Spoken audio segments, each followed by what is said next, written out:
Tantor Audio, a division of Recorded Books, presents Fire in Her Eyes by Ruby Dixon, narrated by Noel Bridges and Jeremy York. 1. Tiva. The scent is back, the intoxicating one. It is male, unmated, exciting. I inhale deeply, breathing in the scent of it with delight. It smells so good, so strong and thick on the air that I can almost bathe in it. I preen at the male scent because it's like nothing I've experienced before. It is masculine and strong and other. The other part confuses me, but the rest is so appealing that I go to seek it out. I launch into the air and something tells me to be silent about it, to be wily, to sneak. So I do. I fly toward the scent and then dip into the mass of empty ground nests that stink of humans and are strangely square. I crawl along the flat roads between them, careful to be stealthy, to be silent. It is fun, this game. I like it. The wind shifts and I am washed in the male scent again. My scales heat, my blood heats, everything heats. This is an unmated male, and I want to challenge him. My talons curl into the rock of the roads, digging into the hard ground, and my tail twitches.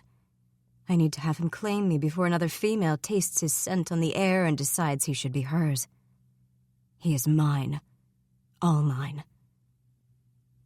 I slide forward a bit more, and then I can see someone moving in the distance. It is a human, not a draconi. I bite back my disappointment. He must not be the male I sent, then. The male I smell is draconi, powerful and masculine and alluring. This creature is in his two-legged form, and as I watch, he throws an orange object into the grass. A black and brown animal rushes forward, following the bright orange, and catches it in midair. The man, the human, laughs, and I am intrigued. I like that sound. It reminds me of other things. I blink slowly, trying to recall what those things are. Gone things, the fire in my belly says. Things you once had and can have no longer. All you have is me, and I want to come out. Not yet, I tell my fire. I want to see what the male is doing. I ignore the flames licking at my throat and focus on the human before me. He stands in the tall grasses, and his face is creased in a bright smile that shows no sharp teeth. Puny, my belly fires scoff. A human. But he smells like draconi. An allure of him is irresistible. I continue to watch him as he squats and the black and tan creature rushes back to him, the orange object in his hands. The human stands and lifts it into the air, and then throws it far away from him again. Once more, the other creature goes after it. Confusing. Is he trying to tire his prey out before he eats it? Does it matter? Let us just kill him, my belly fires say. He cannot be your mate. The human male laughs again, and it makes me sad and wistful. I like his sounds. I like the happy noises he makes. I want to make them. For a moment, I wonder what he will do if I go and grab the orange thing if he throws it again. Will he come and take it from me? Or will he expect me to bring it to him like a servant? And then you will just roll on your belly and let him mount you, without any challenge? My belly fires are disgusted. They should be. A female who lets herself be taken with no challenge at all is unworthy. Shameful. But do we like him? Is he worth a mating challenge? Can you challenge a human male? Even one that smells as good as that one? I do not know the answer. There is only one way to find out. 2. Gabe. I see the big red dragon a moment before she bugles in triumph and takes to the skies. Her again. My ever-present pain in the ass. There's barely enough time to grab Scooter, not easy, considering the German Shepherd weighs almost 100 pounds, and haul ass to the gates. Before I can get there, the bells are going off, and on the roof of the old school, Rast rises into the air, all golden scales and bright wings. His back is empty, which means his human mate is somewhere inside the fort. "Dragon!" a woman bellows. "Everyone inside! Grab the plants!" Someone groans, and there's no fear like there normally is, just annoyance and disgust. The guards, both women, close the gates behind me, and then we're all jogging to safety in the big old gymnasium. Once upon a time, Fort Shreveport was an elementary school, but now it's just a fort and one of the last civilized places left in the world. And it's my fault this one's under fire. Dragons are a part of this new world. They attack like clockwork, and even though they're wild and impossible to kill, they're not too hard to predict. Usually. Unfortunately for me, this particular red dragon's been following me for months now, and she's followed me all the way back to Fort Shreveport, my new home. Because she's fixated on me, it means everyone's in danger, and I know it. I'm not sure what to do about it either. So I set Scooter down the moment I get into the gates. "Go inside," I tell him. "Go find Benny." The dog wags his tail and takes off, racing into the open doors of the school and past the woman ushering people inside. I make for the plants, grabbing the handles of 2 flatbeds and dragging them into the gymnasium as quickly as possible. Rast will hold her off, but if she's in one of her crazier moments, that doesn't mean we won't get flamed. For a brief time, I'm one of many scrambling to get the plants into the gym and into safety, because those plants represent food for dozens of people, and each one is important. I race back to the doors, but they slam shut, just as the dragon roars overhead. "That's everything," a woman announces. "All the plants are safe. Now we just wait it out. Everyone take a seat." I suck in a deep breath, ignoring how hot it is inside the gym. Light filters in from a few unbroken windows near the ceiling, and I slump against the wall. My throat's parched, and I'm sweating, but I just have to live with it. Everything waits until the dragon leaves. Scooter comes over to my side and flops down into my lap, panting. I absently rub his ears and scan the room for Benny, but it's hard to tell in the low light. The leafy plants make a makeshift forest in the center of the floor, but there are people lined up against the walls. Nearby, a little boy huddles against his mother, and farther down, I see a woman who immediately looks away the moment we make eye contact. Everyone knows this is my fault. The red's drawn to my scent for some reason, and she won't be reasoned with. She's crazy, utterly insane, just like every dragon in the after. The dragon roars overhead, only to be met with a second roar from Rast himself. For a moment, I can feel a stab of something through my brain. Anger, frustration, need. That's the female. Then I feel Rast's response, his protectiveness, his anger. I try to blot it out, focusing instead on Scooter and his thick, shedding coat. The happy wags of his tail, as if it's no big deal that a dragon's overhead. For a moment, I want to be more like him. A little damaged in the head, a little slow, but happy. The female lets out another shriek and a blast of her thoughts. She's furious at being chased off, but I can sense her defeat. She's leaving soon enough. I shouldn't be able to pick up her thoughts, her emotions. I'm a normal human man. Or I was, before I had a blood transfusion from a dragon. Now everything's a little different, and I'm not sure what to make of it. All I know is that I can sense the female's emotions as she leaves, her frustration, her unhappiness. Tiva. Her name is Tiva, even if she doesn't remember it. Someone drops down next to me. I jerk in response, too lost in the dragon's chaotic mind to notice the approach. It's Benny, his teenage form lanky. He stretches long, skinny legs out next to me. "You feel it?" "Yeah." Benny also got the dragon blood transfusion a month ago, and it's changed him just like it changed me. His eyes are now gold, like mine. We're immune to small sicknesses that crop up, and we're susceptible to picking up dragon thoughts and emotions when they come through loudly. We didn't expect to acquire a mind link with dragons. I know Benny hates it. But the dragon blood was a last-ditch effort to fight off the plague, and since we lived, I'm calling it a win.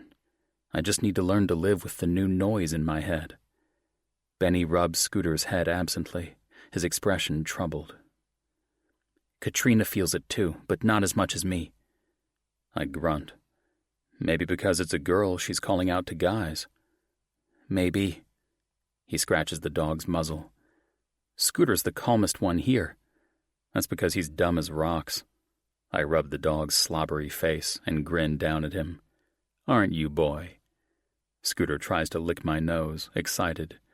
It sounds cruel to say my dog's dumb as a brick, but he is. When I found him, he had blood crusted on his swollen head, the imprint of a boot mark on his muzzle, and a collar that had been on for so long that it had cut into his skin. His tag said Scooter, so I kept the name. Way I figure, he was some kid's pet that managed to survive the apocalypse and did a fine job of it until some shitbag nomad kicked the stuffing out of him.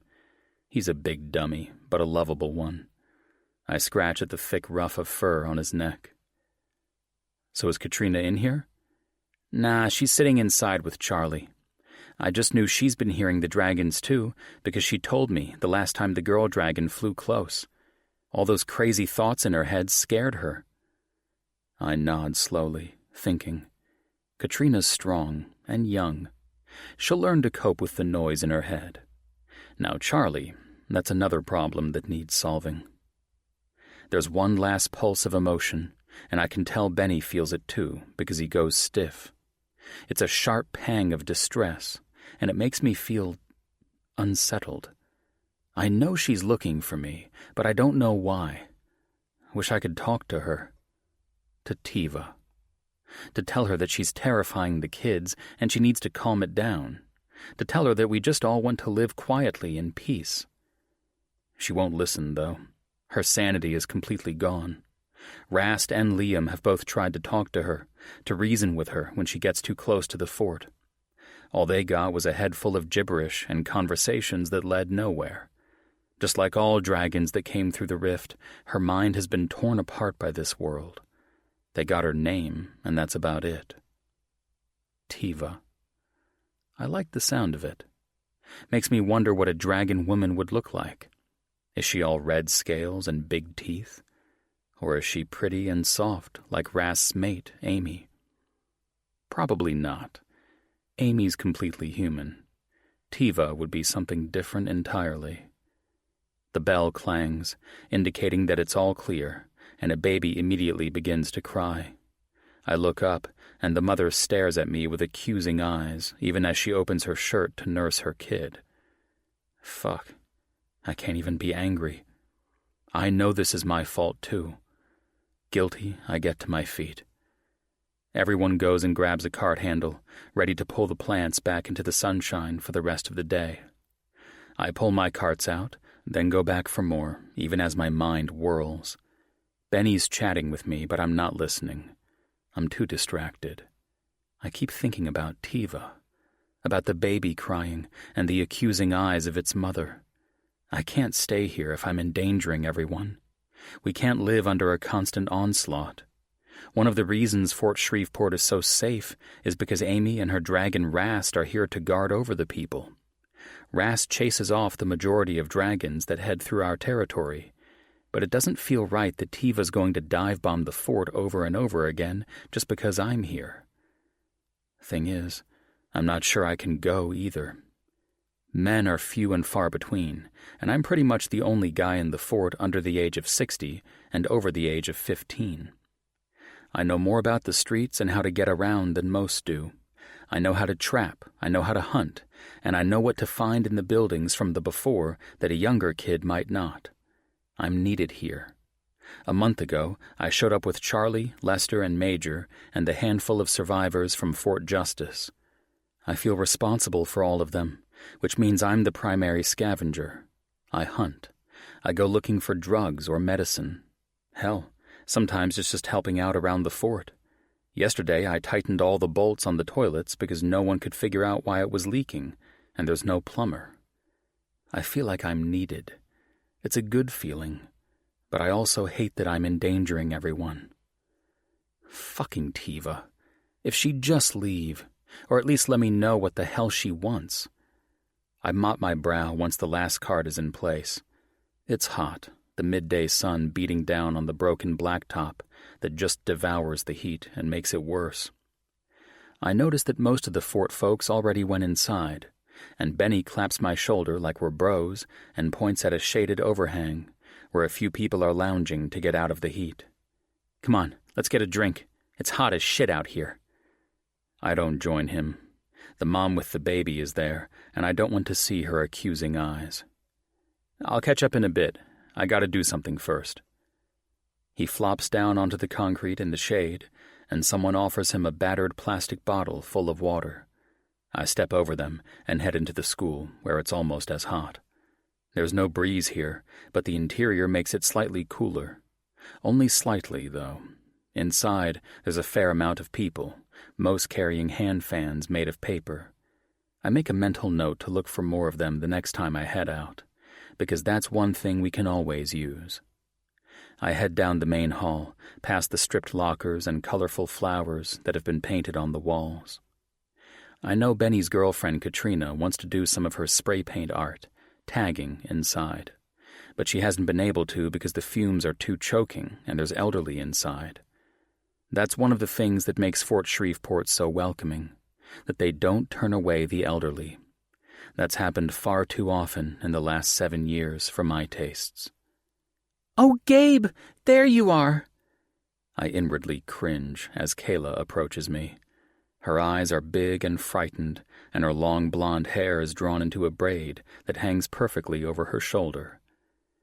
"You need something, Kayla?" I ask politely, but I don't stop heading down the hall toward Amy's private quarters. "I was just so frightened," she says in a baby voice, even as she clings to my arm. "I wanted you at my side so I'd feel safe." She tugs on me, forcing me to stop.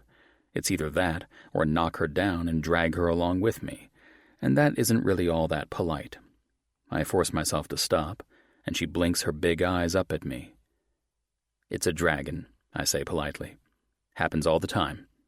"I know, but it doesn't mean I don't get scared." She bites her lip and then looks up at me. "Do you think you can sit with me for a bit? Just until I feel better?" That's another problem on my plate. The fort here is awesome in many ways. They have enough food for all, they're organized and polite, no one's power mad, and the elderly are as welcome as children. There's not a lot of men, though, and I've gotten uncomfortably aware at how a few of the women, those that don't blame me for the red dragon on my ass, look at me like their next meal ticket. They're nice girls, too. Kayla's sweet, and she's pretty enough to turn heads. Good body. I have no doubt that if I let things progress, she'd be in my bed in a matter of days, and I'd have acquired myself an apocalypse wife. She wouldn't be with me out of love or any sort of tender emotion, but because I'm a good provider, and I'd keep her safe. Cynical, but true. It's that same cynicism that makes my dick shrivel, though. I'm as red-blooded as the next guy, but it's been 7 years since my dick touched anything except my hand. Not because the need hasn't been there. It's just that I like confidence. I like independence. There's nothing that makes me less turned on than a desperate, terrified woman. And the apocalypse? They're all desperate and terrified. I figure personal relationships with women will just be one of those things that I used to enjoy back in the before that don't exist anymore. Things like hot showers and fast food and cold beer. "Maybe some other time," I tell Kayla as politely as I can, and detangle from her clinging grip. "I need to talk to Amy about something." Kayla pouts, her lower lip sticking out. "But you'll come see me later?" "If I have time, sure. I'll make sure to be busy." I give her a half-hearted wave and then continue on to Amy's chambers. I knock at the open door, because Amy's there, but she's got her back to me. She doesn't respond when I knock a second time, so I wait. After a moment, she turns, and I see she's holding a bucket, even as she frowns, and carries on a silent conversation. Her face is pale and sweaty, and she doesn't look good. I step inside the room as she reaches for the bucket and hunches over it again, and Amy's breakfast ends up in the bucket. "You okay?" I ask. She jerks up, the back of her hand flying to her mouth.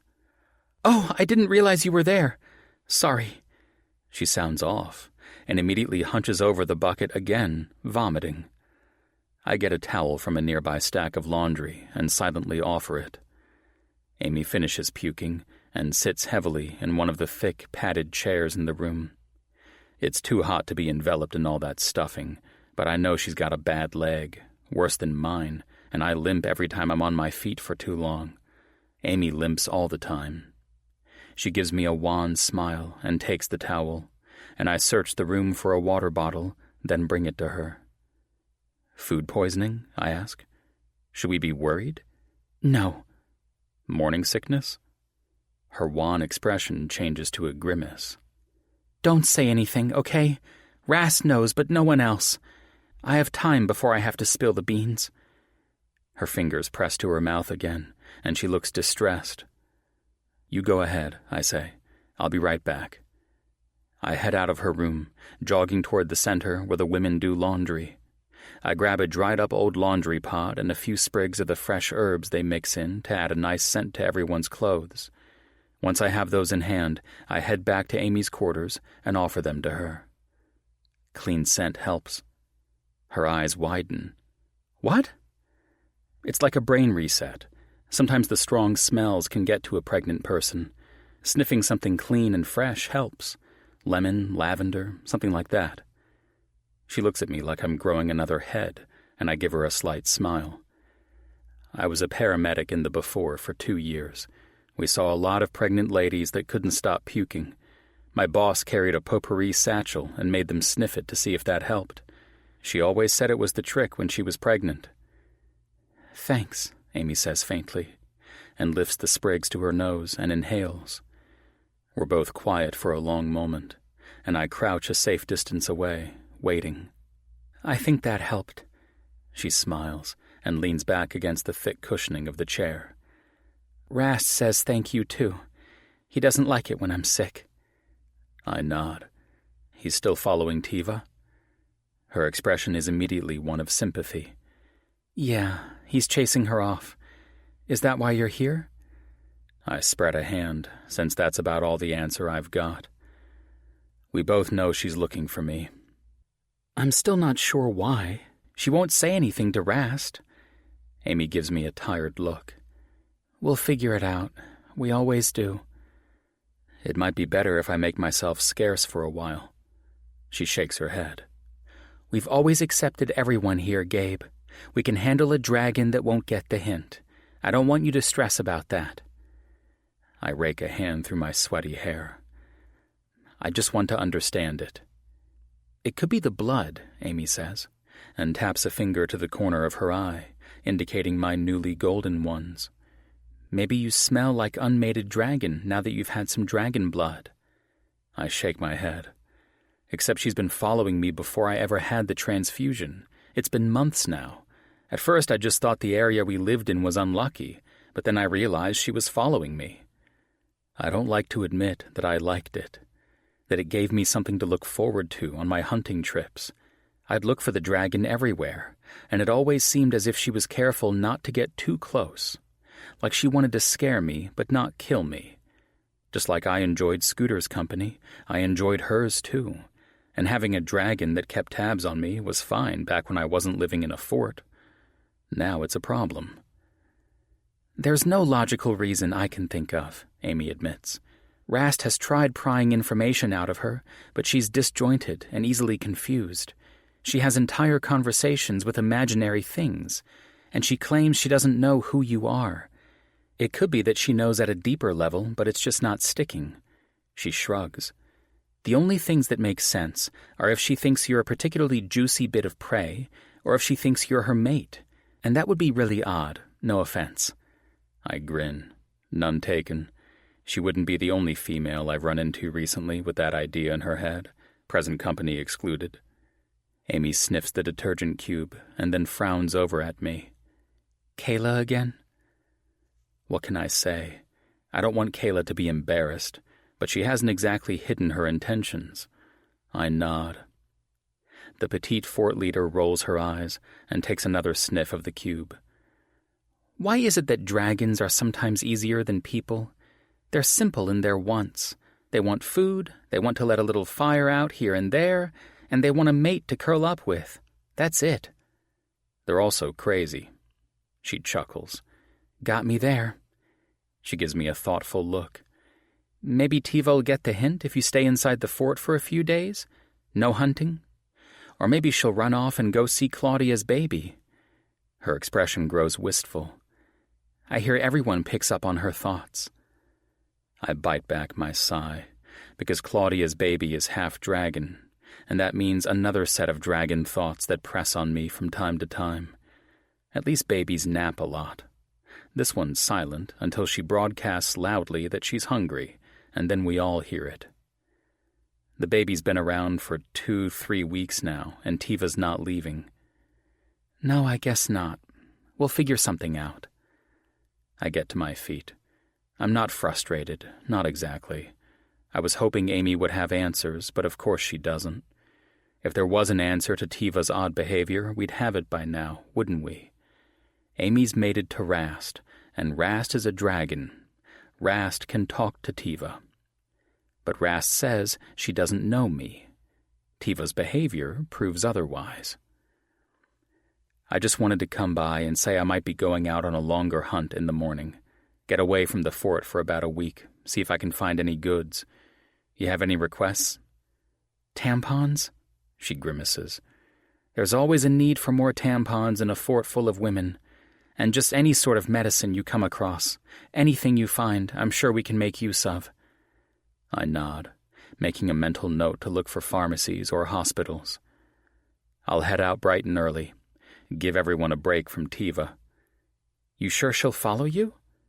I just grin, all cockiness. We all know the answer to that. She loves me. She waves her hands at me in a shooing motion. Go with God, then. I won't stop you. I get up from my seat and head for the door, then turn. Tiva's still on my mind, and I have to ask. Hey, Amy, can I ask something strange? She looks up from the cube she's sniffing. What's that? How did you and Rast, I rake a hand through my hair, become friends? Her face colors. You're thinking of Tiva? I hesitate by the door. Yeah, if I can save her, I want to. She tucks a strand of golden hair behind her ear, her expression prim. It's not a very PG story. I figured as much. I still want to know, though. Amy toys with the cube in her hands. So, dragons, Dracani. There are certain signals that tell them that the other party is interested. I'll spare you the details of how to entice a male dragon, but for a female, Rast has told me they're different. Male Draconi challenge a female, a combat of sorts, and if the male wins, he gets to conquer the female. Combat? I have to win against Tiva in combat if I want to help her? I rub my mouth. Well, shit. Yeah, the females are naturally aggressive and respond to force. They're constantly looking to challenge a male because they want the strongest mate. If you win, you can claim Tiva and mate with her. Her cheeks are bright red again, and she won't meet my eyes. Well, this is an awkward conversation. So I need to bully Tiva into a fight, beat a full-grown, fire-breathing dragon, and then fuck her until her brain returns? Amy bites her lip. I didn't say it was an easy answer. No shit. Well, that gives me a lot to think about. Thanks, Amy. Just come back safely, all right? If you can't connect with Tiva, don't worry about it. I'm starting to think all the females are lost. No one's been able to connect with one at all. Her smile is sad. Yeah, but Tiva knows her name, and she knows me, and I can't forget that. But I also know I don't stand a chance in a toe-to-toe fight with a dragon. So I nod, thank Amy again, and head out. 3. Gabe. If the whole Tiva thing wasn't bothering me enough, I've also got Charlie to worry over. I head down the hall to go visit with him. He won't like the idea that I'm leaving, but I don't know that I can stay. Even so, I don't like the thought of leaving him behind. Charlie's been with me since all this shit started, ever since the first dragon appeared in the skies. We were neighbors in the before, living in the same apartment building and passing by each other here and there, but chaos makes you friends real quick. It was Charlie's car we used to get out of the city when things got ugly, and Charlie's guns that kept us alive. Now, years later, we've managed to live through all of the nonsense the after's thrown at us. But Charlie's no longer thriving. He's sad, and that worries me because he seems to be aging right before my eyes. I thought bringing him to the fort would be the best thing for him. He's pushing 80, and there's not a lot he can do anymore. His joints hurt him, and his steps are slowing down. Lately, he's had trouble getting out of bed. Not because he hurts, just because he doesn't want to, and that worries me most of all. I knock on Charlie's door, and Katrina looks up. She's got a book in hand, a romance novel, and was reading it aloud to Charlie, who's curled up in bed under the blankets, despite the fact that it's sweltering inside. From here, he's nothing but a few wisps of white hair and a frail body, and it terrifies me. I can't lose Charlie. He's like a father to me. So I smile and act like nothing's wrong. Got a minute, Charlie? For you, I have all the minutes, Charlie says, and smiles, but his voice sounds tired. I'm going to grab a snack from the kitchen for us, Katrina says, setting the book down. Then we'll tackle that next chapter. I peeked ahead, and I think someone gets lucky. She winks playfully at Charlie, and then bounces to her feet. I grin at her.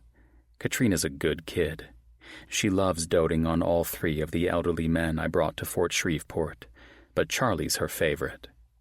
If he doesn't feel like getting out of bed, she reads to him. For some reason, they both like romance novels, even the dirty parts, which is a little strange to me.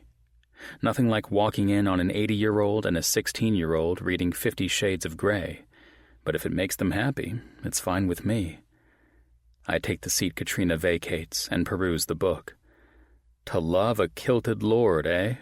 I eye Charlie. I'd have thought you were more of a Viking fan than a Scottish warrior type. It's got a lot of good history in it, Charlie says. I bet. How come you're in bed today? I want to check his pulse, take his temperature, and fuss over him like a parent, but he hates all that shit, so I just clutch the book and try to eyeball any symptoms he might be having. Charlie just sighs. He closes his eyes. I'm tired. I don't like that, buddy. You're worrying me. I want to take his hand, but I know he wouldn't appreciate that. You should get up, move around. Katrina said she saw a mouse in the gym yesterday. You know who'd be good with mice? His tone turns wistful. Colonel Mustard. He was always great with catching them and bringing them to my feet like he'd get a prize. He chuckles. Best mouser ever. Colonel Mustard. Yesterday, Charlie mentioned Miss Scarlet. The day before, it was Professor Plum and Mrs. Peacock. The cats. Of course. Charlie loved those damn cats. And when they'd lived in the bowels of the parking garage, the cats hadn't been a problem. There was no one to tell them that feeding cats was a waste, so they'd somehow ended up acquiring 6 of the darn things, because Charlie always fed the strays. Out of all of us outcasts, he loved those cats the most, and it broke his heart to leave 4 of them behind when they'd come to Fort Shreveport. They'd been able to scoop up Mrs. White and Mr. Green, but the rest had been too skittish and half feral. There'd been no time to go back. Maybe I needed to make some time. I lean forward and touch Charlie's shoulder. I know you miss the cats. There's no one there to feed them. What if they can't find enough mice or birds? Charlie's eyes grow watery. They'll miss us. They'll wonder where their family is gone. I don't tell them that they're just cats, and they're probably getting on fine without him. After all, I have Scooter, don't I? I can't get upset at Charlie over missing his pets. And the 2 cats we did bring have settled in nicely. The kids like seeing them, and they seem to be sufficing on scraps, mice, and birds. The fort could probably handle a few more, and if they can't, well, I'll just have to go and get more cat food. I need to go out hunting, I tell Charlie, squeezing his thin shoulder. Maybe I'll swing by the old digs and see if anyone's still lurking around. If they are, I'll bring them home to you. Charlie takes my hand in his and clutches it to his chest. His hands are hot and leathery and far too thin. We need our family back together. I nod. When you don't have much, it hurts to give up what little you've got. I'll bring them back. I promise. I pack a bag of essentials, check over my guns, sharpen my knives, and get ready to go out in the morning. Scooter watches me work with perked ears and a wagging tail. I sit on the edge of my cot and stare at the dog. He's a good boy, and dragons don't scare him, but I know Tiva's going to be following me. If she's being unpredictable, maybe it's better to leave him here in the safety of the fort, just in case something happens to me. Tugging the dog close, I ruffle his fur and hug him, enduring the licks he gives my jaw. Even if it's just for a week or so, I'm going to miss him. Having Scooter around makes me feel human. It reminds me of who we used to be. Once upon a time, we were civilized, and we lived in nice houses with pets, and food was only a button click or a phone call away. Now we live huddled in forts, we scrounge for food, and people eat their pets. I'd rather starve than hurt Scooter, though. Just like Charlie can't be whole without his cats. All of them. In the morning, I pack up and put a leash on Scooter's collar, then head over to Benny's quarters and knock. He and Katrina share a room, though they have separate beds, and Benny's confessed to me that she's not ready to do anything, and he's not going to push her. Sensible kid. He answers the door in a t-shirt and boxers and rubs his eyes sleepily as he looks at me. Hey man, something wrong? Benny instantly goes on alert and looks much older than his age. There a problem? I shake my head. I'm heading out early and I'll be gone a few days. I wanted to know if you'd look after Scooter for me. You're not taking him with you? He looks surprised. Is everything okay? I just don't want him to get caught up in my dragon problems. We both know she's getting more and more determined. Benny grimaces and takes the leash from my outstretched hand. You bet, man. I'll take good care of him. Make sure if it's raining to bring him inside, I say, gazing down at my dopey, affectionate dog.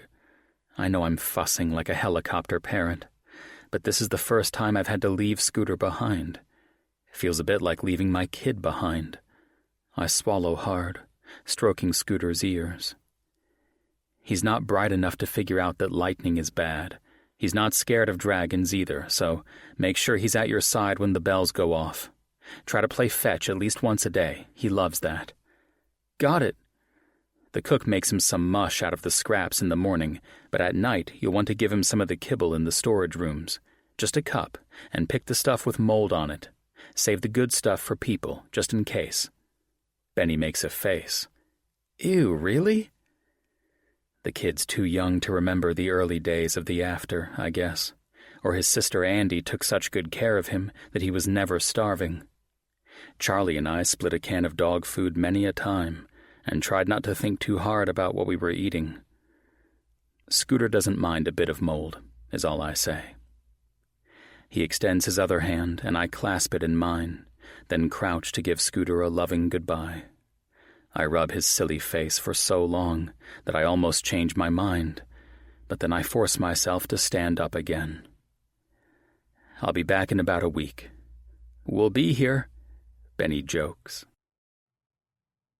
Tiva. A familiar scent touches the breeze. He's leaving, the human, the one that smells so good. Curious, I fly in the direction of the wind, and when I see the dark speck of him moving on the horizon, down one of the long human paths that crisscross the land. I settle in to watch him from afar. The human male is alone this time, which is curious. His animal isn't with him. Did he finally break down and eat it? For some reason, that makes me sad. You should eat him, my belly fires say. He'd be tasty. I don't want to eat him. He's interesting. Maybe he could be a friend.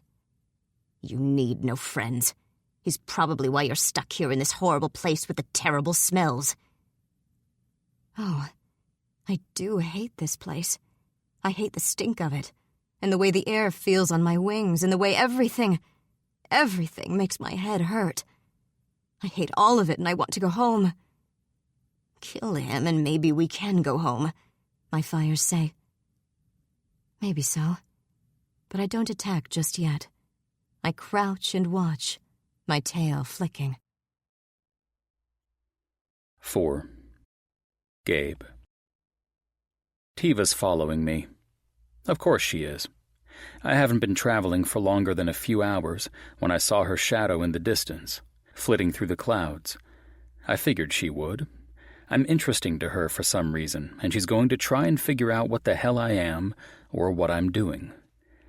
I walk down the highway, past lines of abandoned cars, and test doors as I go.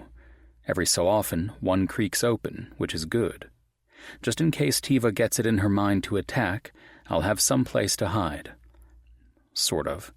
She could smash a car with one swing of her tail, or the thump of a foot. She could roast me alive inside it. But some protection beats none, so even when the road forks and it might be faster to go cross-country, I stick to the highway and stay on the alert. Tiva never approaches, though. She watches from afar, follows along, and never gets close enough for me to worry. I know she's there, though. I can feel her thoughts. They simmer in the back of my head, a constant presence. I can feel her curiosity, and even though it's sometimes spiked with anger, I never pick up that I'm in danger. Watched, yes. In danger, no. I sleep inside an old donut shop across the street from an empty gas station, and keep a hand on my gun, my back to the wall and my front to the door. Dragons aren't the only problem in these lands. There's raiders, outlaws, and most people will kill you for what you're carrying rather than make a friend. My dreams are troubling. I wake up, gasping for breath, convinced that Tiva's tearing the roof off to get to me. But when I open my eyes, the building is whole. Even so, it sets me on edge. I don't go back to sleep, but pack up my things and head out. The sooner I get somewhere secure, truly secure, the better off I'll be. It's a few hours of travel before I hit my old stomping grounds. Tiva's distant, her thoughts a light trail of smoke in the back of my mind. I think she's hunting. It's weird that I can feel her thoughts more clearly now than inside the fort. It's almost like we're connected at some strange level, and for some reason I'm less and less worried about her as time passes. She's a problem, but I don't think she wants to kill me. She wants to kill everyone else in the fort, sure, but me? Nah. There's something about me that fascinates her, that gets through to the woman underneath, even if she's lost to madness. I'm not entirely sure what it is about me that calls to her, but it is what it is. I head down a familiar street, and then I see it, the parking garage that was my home for the last 2 years or so. Up until I met Andy and Liam, and we headed into the plague-filled halls of Newfort, I lived on the bottom floor of the parking garage of an old shopping mall, along with Charlie, Lester, and Major, 6 cats, and Scooter. As homes go, it was kind of a shitty one, but it served its purpose in the after. It protected us from the worst of weather, from low-flying dragons and their fire, and it was cool enough in the heat of summer when there was no air conditioning. Kinda like now. I'm sweating and more than ready to get into the shade, but I'm no idiot. Someone could have moved in on our home and taken it over for themselves, and I need to check things out first. I circle the area, looking for signs of booby traps or warning signals, cans hung on a string, bells, anything that will make noise when tripped and alert that there's an intruder. When I don't see anything, I venture inside, my gun in hand. All is quiet.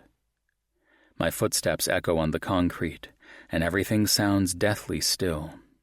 Even Tiva's thoughts have gone quiet. It feels deserted, which is a good thing, and yet somehow still jarring to see. For 2 years, this was home. I pass by the Porsche with 4 flat tires and graffiti all over it, the car we always joked we'd have wanted in the before. I pass by the van we slept in the first few nights here before we set up camping tents. Then I see the big metal drum we used for our fires, and the tents pitched around it as if we were just having a cozy evening out in the wilderness. Home. A loud, indignant meow echoes in the parking garage, and a white cat with a dark mask comes trotting out from under a car to greet me. He immediately twines around my legs, purring and meowing, and I crouch to pet him. "Well, hello there, Professor Plum," I murmur. "Charlie's going to be happy to see you." The cat just rubs his face against my hand. He's thin and dirty and pauses to scratch at fleas. Guilt tears at me. Charlie was right. The cats do need us. They're just tamed enough to not know how to look after themselves anymore. As I pet Plum, Miss Scarlet, an orange and white dainty bit of fluff, comes out to join him, and she's in similarly rough shape. I sit down with the cats and pull out a can of food. It's tuna, and I've been saving it for a special occasion. Was going to be my next birthday, but these two look like they need it more. I crank the manual can opener, and both cats immediately start meowing, and a third one trots out of the shadows to come out for food. That'd be Mrs. Peacock. The gang's all here except for Colonel Mustard, Charlie's favorite. Well, I'll find him. It's early yet. I open the can of tuna and dump it onto the concrete, and use my knife to spread it out a little. All 3 tear into it as if they haven't eaten in weeks, and that just adds to my guilt. I pet their bony little bodies while they eat, and mentally go through the list of stores nearby.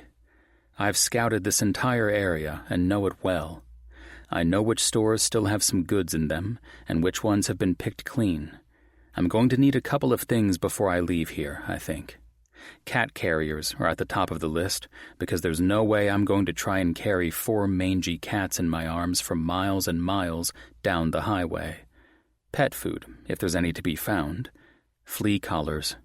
I'll need a flatbed or something along those lines to tote the cats, and since I'm going to be dragging a flatbed behind me, it's going to be loud, noisy, and slow. I'm going to be a target for anyone in the area, dragons included, so I might as well load the thing with anything else the fort might need, like tampons, medicine. I pet Mrs. Peacock as she eats.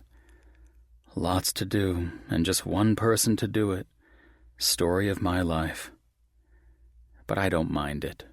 I'd rather have a purpose and be useful than do nothing at all. I wonder if Tiva likes animals. Then I wonder why I care.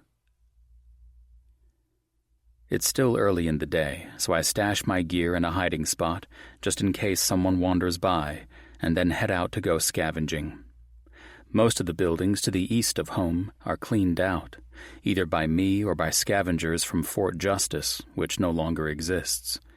I head west instead, and it takes me a few hours before I see a promising chain store that might have just what I need. 10 minutes later, though, I am back to the drawing board. It's completely cleaned out. Luckily, there's a strip mall not too far away, and I spot a bird nest-covered sign that promises pet supplies. The windows to the place are covered in filth, so it's impossible to see inside, and the glass door is locked. I throw a rock through, unlock it, and step in. A wave of stink hits me. Gagging, I immediately stagger back out of the store. It takes me a moment to recover, and when I try to go back inside again, this time I'm more prepared for the stench. I enter the dimly lit store, the only light trickling in from the open door behind me, and stare at the greenish-black rows of fish tanks. They smell putrid, and I'm guessing fish weren't high on the list of things to evacuate back in the day. With a hand closed over my nose, I head down the aisles, looking for useful goods. The store's been raided, somewhat, as there's not much food to be found. My guess is that the employees stole what they could when the rift first appeared, then locked up shop and headed out. I do manage to find a dusty case of cat food in the back, and I add that to my shopping cart full of carriers, collars, and blankets. I throw in a few squeaky toys for Scooter, because he'll fucking love them. Then I make a final sweep of the store before heading to the exit. There's a loud thump outside and a whoosh of air, and I stiffen. In the next moment, Tiva's thoughts blast through my mind. They're hot and thick and feel so close that it's like a slap in the face. I stagger briefly, then recover. The dragon's nearby. Okay. I suspected she was following me, so this isn't a huge surprise. Even so, I park the cart and creep forward slowly toward the shop door that I left open. Somewhere outside, the dragon's close. Her thoughts continue to boil through the air, her curiosity battling with the chaotic anger and hate. It's something about the smell here. She hates it. It's making her senses go haywire. That makes two of us, I murmur to myself, even as I park my cart and approach the front door quietly with my gun out. I only want to see how close nearby the dragon is, but when I look outside, I stare into an enormous, whirling golden black eye. With a shout, I stagger backward and land on my ass. I can feel Tiva's panic the moment I yell, and then her thoughts shift from curious to furious. They boil over like lava, threatening my sanity, and I press a hand to my brow, trying to concentrate. I scared her, made a skittish dragon worse. That's my fault, I say aloud, and then immediately feel stupid. It's not as if she can hear me. But the dragon's blistering thoughts go quiet. She did hear that. Fascinated, I get to my feet. I move slowly, heading toward the door again. I keep my thoughts calm, just in case she can hear mine too, and peer outside. She's even redder up close, her scales a brilliant crimson. I've seen Rast and Liam in their dragon forms, and both of them are powerful and terrifying. Tiva's equally so, but there's a slender elegance to her neck and jaw, her body more lithe than the thick power of the golden dragons. Her head isn't near the door. She's pulled back, as if ready to strike, and somehow that's worse. I raise a hand into the air the moment she spots me again. We're so close that if she lets out even a hint of flame, I'm a goner. I can stay here and hope for the best, or I can try something. I steel myself and speak aloud, keeping my voice calm. Hello, Tiva. The dragon's eyes flood with gold, and I get a shot of pure pleasure through my thoughts. It fades quickly, but I didn't miss it. You know your name, Tiva? I keep my voice smooth and pleasant, and I make sure to use her name repeatedly. I think you do, Tiva. I think you want a friend, and you don't want to kill me, do you, Tiva? It feels strange to be talking to a dragon. I've seen them kill hundreds of people in one swoop. But having our thoughts connected changes things. Knowing Liam and Rast, and knowing that they're people under the madness instead of just vicious monsters, makes a difference too. I can't just look at a dragon and think of it as a great big sky shark that breathes fire and eats people. I mean, they still do, but Tiva's a person somewhere deep under there. She has a name. She might be just a kid like Benny or Katrina. And that makes me soften, makes me want to help her somehow. She's a person under there looking for answers. I know how that goes. Tiva, I say, my voice as pleasant as I can make it. Long time no see. Her thoughts grow calm, fascinated at the even tone of my voice. I speak again. I'm just visiting this shop. I want to leave, and... The dragon's thoughts change on a dime. I can feel them shift, and I stagger backward, even as she lets out a sizzling whip of fire that scorches the broken door and sends a wall of heat blistering my face. All right, not that way. I get my cart of goods, slowly ease back from the doors, and wait. After a few minutes of waiting, the dragon's thoughts flare again, and she takes off. At first, I think she's going to move around to the back of the building and try to ambush me, but she just flies away, as if she forgot I was here. Strange. It dawns on me a few minutes later as I continue to crouch by my basket of goods, waiting to see if she returns. She left because she can't smell me.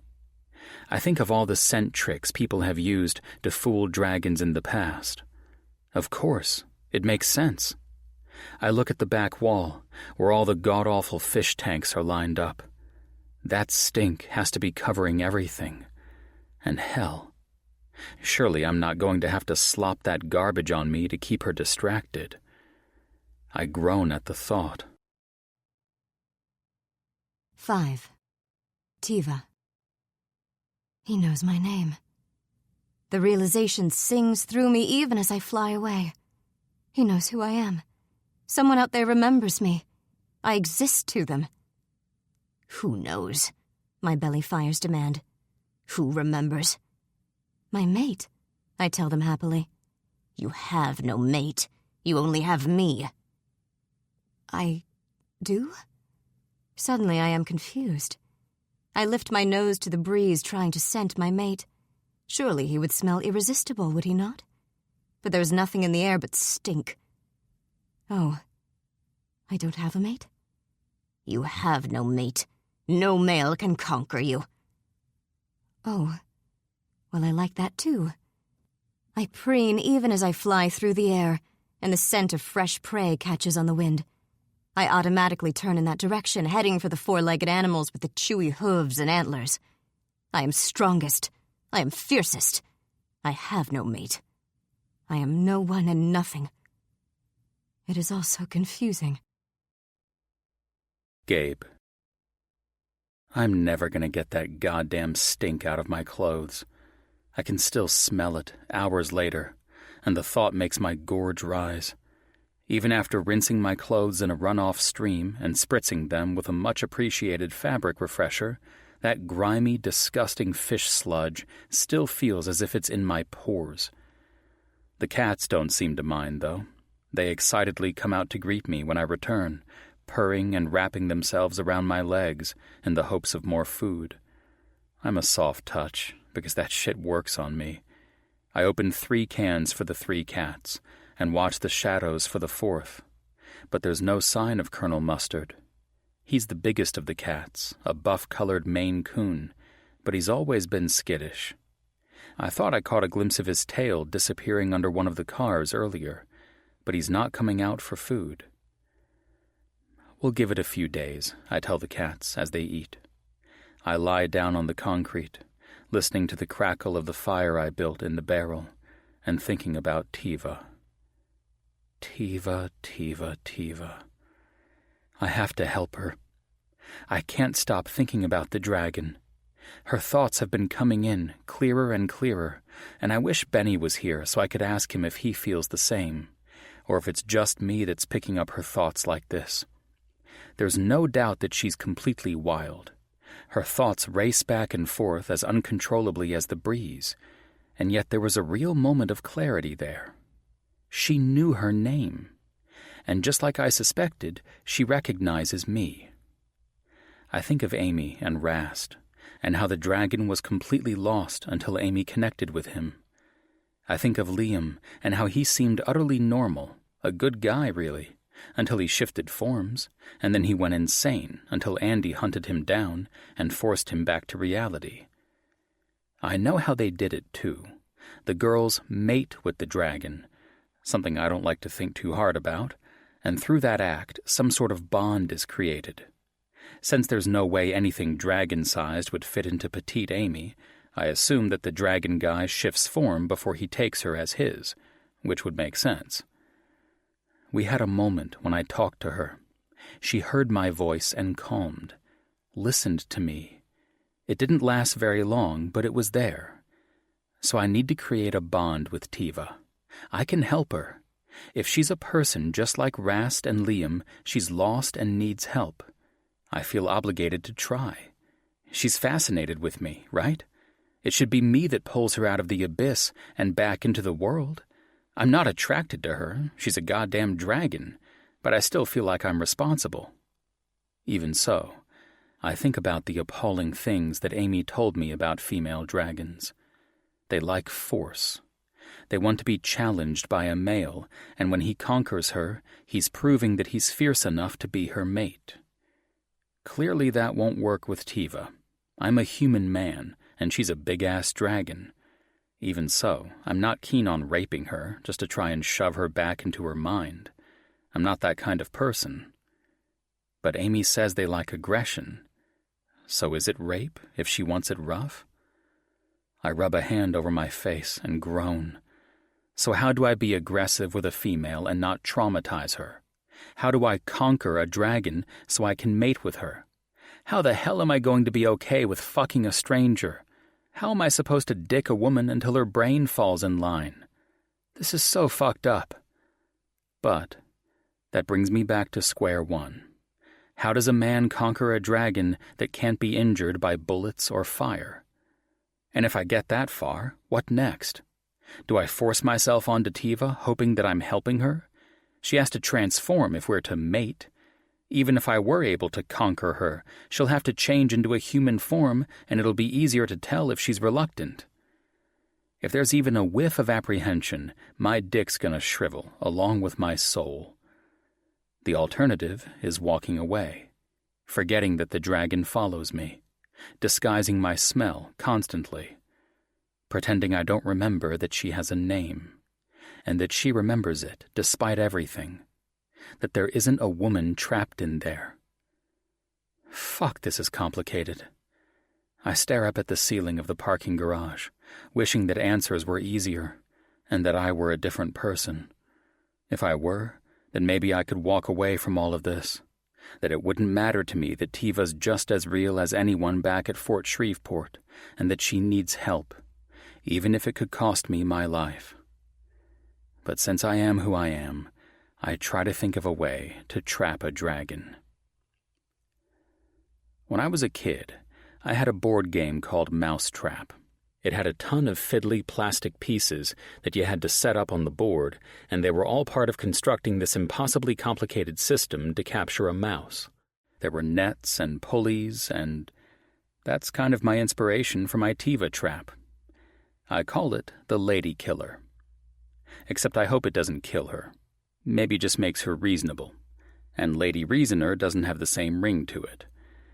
It's taken me 2 days to get the idea sketched out in my mind, and 2 more days of going through old supplies and raiding nearby locations for what I need to make this work. Tiva's been lurking nearby, her thoughts scattered and wild, but she hasn't tried approaching me again, and I haven't tried using her name again. It's like we've agreed to a wary truce of some kind, though it doesn't hurt that I also don't go out unless I know she's hunting and distracted. It takes a full day to set up the Lady Killer, and it's a lot of goddamn steps. There's a blind alley near the parking garage that was the perfect inspiration for the trap. It's big enough that she'd be able to wedge her dragon body in there, but too narrow for her to extend her wings. I've got nets set up to fall on her the moment she gets into the right spot, and a loose noose trap to go around her neck, provided she gets in the perfect position. I have a bungee cord to go around my waist and a pulley system set up that will launch me into the air once I cut the weight on the other end, and that way I'll be able to get out of what I'm calling biting range. Once she's wedged in and covered in nets, I'm hoping that talking to her will help her transform. I'll yell her name 1,000 times if I have to. And then, I don't know. I figure I'll play it by ear. I crate up all 3 cats before I decide to go ahead with the plan. The last thing I want is Professor Plum streaking across the blind alley and then becoming a dragon snack. They howl miserably at being in the cages, but I ignore it. You'll thank me later, I tell them, and hope I'm right. If this goes badly and Tiva eats me, those cats are toast. If I die, there's no one here to free them from the cages. Even so, I can't take the risk. Now that I've returned, the 3 friendly ones are always underfoot. It's for their safety as well as mine. I strap on my bungee harness, check the rigging on my nets one more time, and then wait. I wait for Tiva's mind to touch mine, for that wave of crazy to wash over me and remind me that she's always nearby.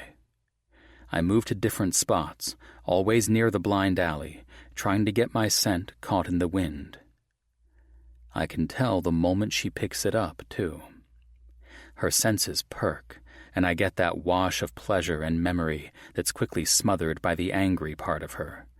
It's like she wants to be sane, but something's fighting her. It's strange, and it doesn't matter. If this works, I mutter aloud to fight my growing apprehension. You and I both are going to be dealing with a hell of a lot more emotion than just anger. Best prepare yourself, baby girl, because you and I are about to become best friends.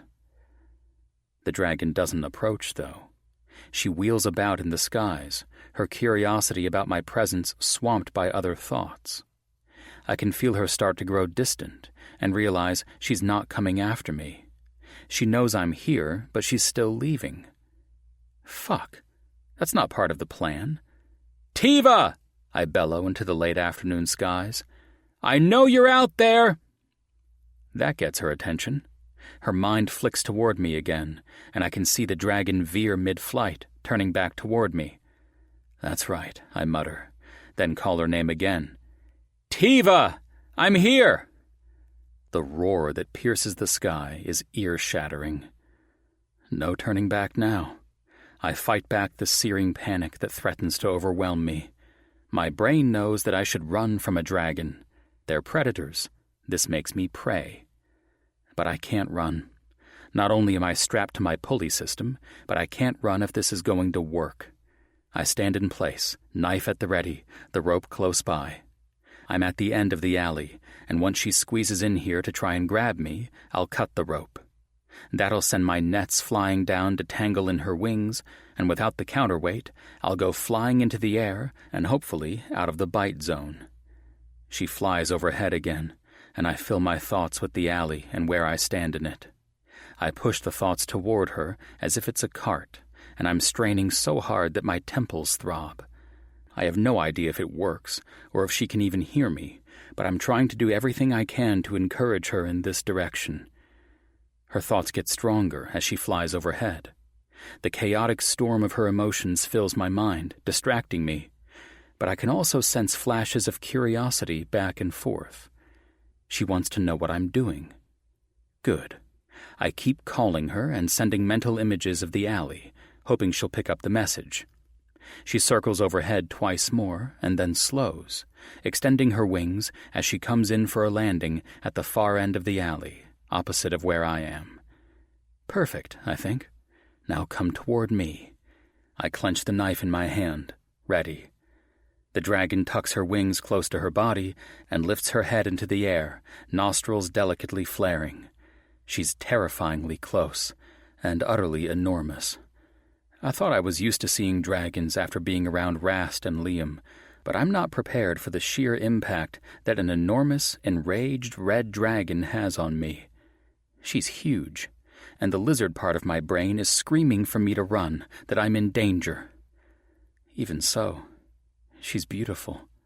Deadly, yes, but I can appreciate the delicate arch of her long neck, the elegance of her form. As dragons go, she's the loveliest specimen I've ever seen. Tiva looks right at me, her eyes whirling a mixture of gold and black. For a moment, they flare pure gold, and her thoughts are clear. She wants to know who I am. It's gone an instant later, though, the black bleeding back into her gaze, and then she lowers her head and creeps forward. She's stalking me. My heart hammers in my chest, and as she slinks toward me, I see smoke curling from her nostrils. Fuck.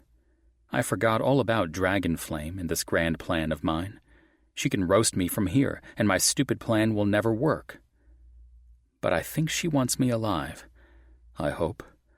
I consider cutting the rope right now, flinging myself out of harm's way, but she's not close enough. If I do it now, the nets will fall on nothing. She has to be closer, close enough to touch, almost. So I stand my ground and try to keep my thoughts calm, ordered. There's a chalk-marked X on the ground where Tiva needs to stand in order for me to cut the rope. I try not to stare at it as she creeps forward. I can see the gleam of her fangs, can smell the hot char of her breath. Even so, she's still not quite at the right spot. Part of me wants to back away, but instinctively, I know that'll be the wrong thing to do. She wants to be challenged. I can't challenge her if I'm retreating. I point at the ground in front of me and act like I'm the one in charge. Come forward, Tiva. Come stand right here. The dragon hisses as she moves forward, the sound so loud that it seems to echo off of the alley walls. Everything in me says I need to run, to scramble for safety. She's 30 feet away, then 20, then 10. I'm sweating, hard. The moment one of the big clawed feet lands atop the X, I can't wait any longer. With a shout, I slash at the rope. It snaps. The dragon recoils, her eyes completely black, and the world seems to move in slow motion as more smoke boils out of her nostrils. She opens her mouth, revealing rows of sharp white teeth, and the recoil from the weights finally catches up. With a shout, I go flying into the air, even as the weighted nets land atop the dragon's wings. The noose trap tightens, and I notice as I go flying that the dragon's head jerks, caught. It's fucking working. My mousetrap worked. I slam into the wall, my shoulder colliding with hard concrete. I grunt through the searing pain as the bungee cord continues to fling me upward, and then I bounce in midair. And bounce again. So much for reaching the roof. I dangle halfway between my actual destination and the ground, bobbing slowly as the dragon thrashes below.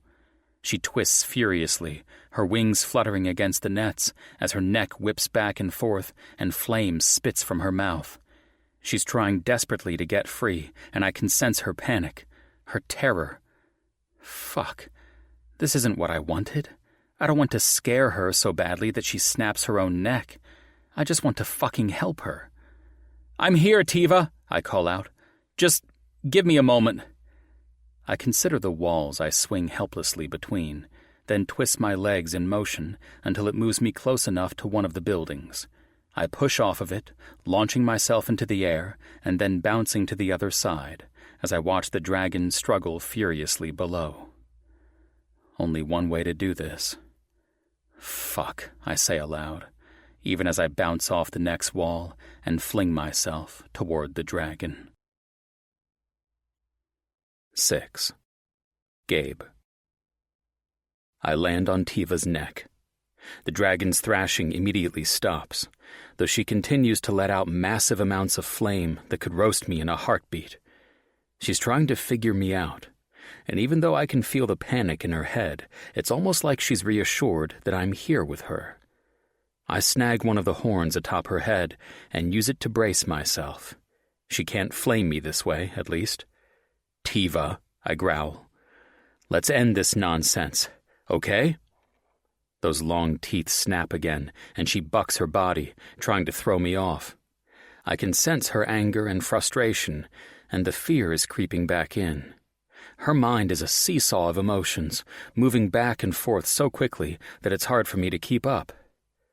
Change forms, I demand, but no matter how many times I shout it as I hang on to her thrashing head, she doesn't. It's like I'm asking the wrong thing. I try to think about what Amy said, that Tiva has to be defeated in order for her to submit to a mating challenge, and that's the only way for her to change back. Maybe she doesn't realize I'm here for a mating challenge then. Fuck. It's hard to think about sex when I'm straddling the neck of an angry, fire-breathing dragon. I don't know what Tiva looks like, or if I'll even be attracted to her. My dick's not hard at all. How am I supposed to make this sexy? To let her know that she needs to change? I try to draw upon my mental spank bank, but it feels fucking weird and wrong to do that atop another female, even if she's a dragon. So I steer my mind in another direction, jacking off. Living in the fort means there's not a lot of privacy to take care of my own needs, and it's been days since I've jerked it. I'm feeling it, too. I need release like I need air, and so it's not hard to think about pulling my cock out and stroking it. I fill my thoughts with as much heat as I can, imagining my hand lubed up with soap as I stroke it up and down my length. The dragon stops struggling and goes quiet. I continue to think about sex, imagining the filthiest things I can. That she'll turn and be some dragon version of Jessica Rabbit with enormous tits and dick-sucking lips. She'll look up at me as if she needs my cock and purr with satisfaction when I give it to her. Even as I think these things, my cock stirs in my jeans, and I adjust my grip on the dragon's horns, hooking my elbow around one and freeing my other hand to tug on the loop of rope around her neck. I tighten it as much as I can. It won't hurt her, because her scales are impenetrable, but I can feel her stiffen when I wrap my hand in the rope to tighten it further. I lean in close to her neck and make my voice as sultry as I can, even as I press my cock against her neck. Come on, Tiva. It takes two to tango. Admit that you're beat. I won this challenge. The dragon's thoughts immediately flush with heat and need, yearning. That's right, I tell her firmly. I won you. That's the only warning I get before she shifts forms, and I tumble to the ground. I land atop a soft female form, and then I'm staring face to face with a woman. It's Tiva. Holy shit. She's utterly beautiful. I wasn't sure what I expected her to look like. I've seen Rast and Liam, so I know that the Draconi are mostly human, but Liam's skin is pale gold enough that he can almost pass for human. Rast is a deeper gold, and his scale pattern is more pronounced. Liam hides his horns in his short, spiky hair, and Rast has a thick, tangled mane that cascades down his back. Both have spikes on the backs of their lower arms and legs, but Liam hides his with clothing. Even so, both Rast and Liam look like guys, so it was hard to transpose those images onto a woman, to imagine what Tiva would look like.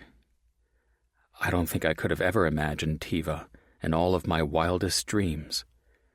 The woman that stares back at me has gorgeous red skin. Not a shiny ruby red, but a reddish gold that somehow seems warm and inviting. Her hair is the same shade, thick and rich, and a magnificent tangled cascade down her shoulders. Her features are delicate, almost elfin in nature. Her eyes are tilted slightly, her brows arching, and she has sharp cheekbones and the most gorgeously lush, full mouth. She stares at me, lips parted, and then her eyes flare deep, deep gold. Hot, hungry need sears through my mind. Was I worried I wouldn't be into this? I'm a fucking moron because she's flawless. I'd have to be insane not to be attracted to her. I gaze down at her body, sprawled under mine. The slight scale pattern zigzags along her lovely skin, and her breasts are small and tight, her body lean and athletic and almost dainty. She lifts a hand, and I see long, dark claws on the end of each fingertip. Dangerous claws. That reminds me that she's not human, that I'm the one that's supposed to be in charge. I'm supposed to be dominating her. Or else I could lose her all over again. I stare down at the beauty beneath me. Her thoughts are calm, her breathing a light, rapid panting. The thought of her shifting back to dragon because she can't help herself guts me. I have to claim her. I can't let her be lost. I won't fucking allow it to happen to her. Tiva's mine.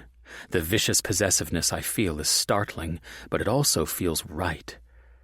The rope that was loose around her neck in dragon form has fallen to the ground, so I grab a fistful of her hair and force her head back.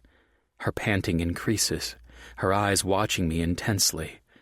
There's no fear in her, only excitement. And as I lean closer, she snaps her teeth at me. It's both sexy and terrifying. Guess I won't be kissing that pretty mouth anytime soon. But if I can't kiss her, I don't know how to ease her into this. I can't just push her thighs apart and thrust into her like some schoolboy. That's too close to rape. I need her to be into this too. She's watching me closely, and her thoughts are still whirling and chaotic, but her eyes are a much calmer gold. That's a good sign. I tighten my hand on her hair, even as I shift my weight onto my elbows, so I'm not crushing her. "Tiva," I murmur. "You in there?" Her panting stops. Her pretty, deep red lips part, and she licks them. "Tiva," she murmurs, and her voice is husky and sweet. God damn, the sight of her is making me impossibly hard. I lean in close, pleased at the fact that she's speaking to me. "Tiva," I agree, and lightly brush my nose against hers, leaning in an almost kiss. "Hello, Tiva." She gasps when I rub my nose along her cheek and then lightly kiss her ear. When I nip at her earlobe, she lets out this sexy little whimper that makes me crazy, and my dick's hard as a rock. I don't know what that says about me, but I try not to think too much about it. All that matters right now is fixing Tiva's broken mind.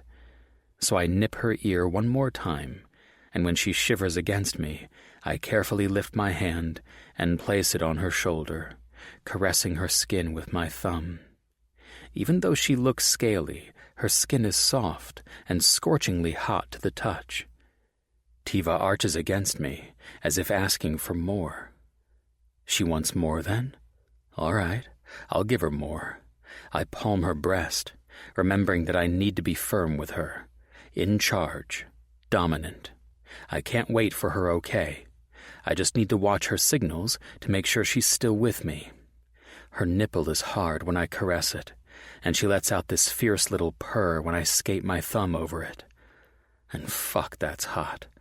I love that little purring sound. Love the soft look in her golden, whirling eyes. I want more of that.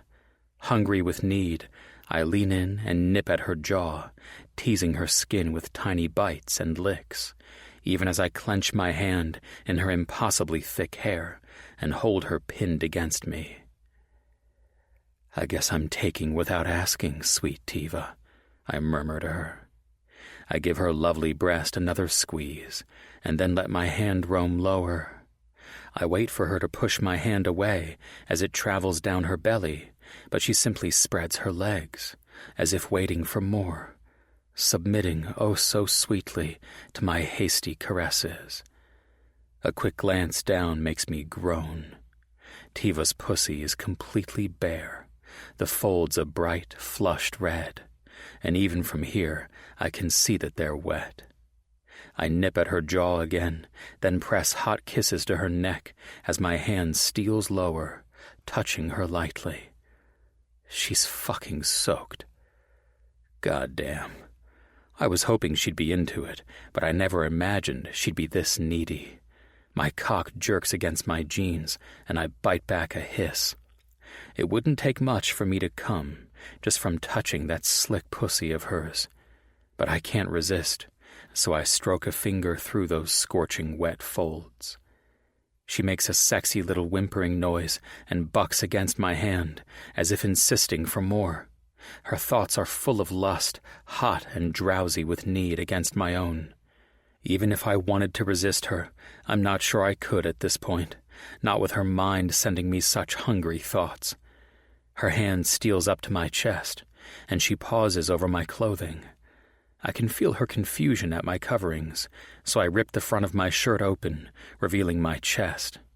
Her fingers and those long claws skate down my skin, and then she curls them into my chest hair, and when she tugs lightly, I practically come in my pants. I pull her hair a little tighter, because the moment she touches me, her thoughts grow a little more frantic, a little more frenzied. Can't have that. You trying to take charge, baby girl? I bite her neck, harder this time, and for some reason that's making me crazy with need. I want to bite her over and over again, and I don't understand why. I don't want to hurt her, but the way she groans, I can tell she likes it. My hand's still on her soaked pussy, and I stroke her folds. She's made the same as any human woman, and when I sink a finger into her hot depths, she's hot and wet enough that it feels like lava. Fuck yeah. I push my finger deep into her, resting my thumb on her clit, and I love the little gaspy moan she gives in response. I bite her neck again, and she arches her hips. I thrust into her with my finger again, and she makes another whimpering sound, then tries to get up. She twists in my arms, and I release my grip ever so slightly, not wanting to hurt her. It doesn't feel like she's getting away, so I wait and see. To my surprise, Tiva turns underneath me and puts her perfect ass into the air, spreading her thighs wide. Her pussy gleams wet, and she rocks her hips in a silent invitation. She wants me to mount her. Fuck. Has any man's cock ever been so damn hard? She looks back at me and snaps her teeth again, that sultry expression on her face. God damn. With a low growl of my own, I grab her hair tightly again, and she cries out in ecstasy. I'm going to fuck you now, Tiva, I tell her. But you're gonna have to face me, baby girl. She wiggles her glorious ass again, clearly not understanding me, so it's time to be forceful again. I take her knee and force her to turn over, and I can see the confusion on her face. I can feel it in her head. Do dragons not mate like this? I didn't fucking ask. It seems like I should have, though. Tiva starts to get up, her eyes narrowing, her thoughts chaotic. I do the only thing I can think of. I grab her neck and hold her down. Hot desire rushes through my mind. Hers. It's all scorching need and shocked arousal, and an insatiable hunger for more.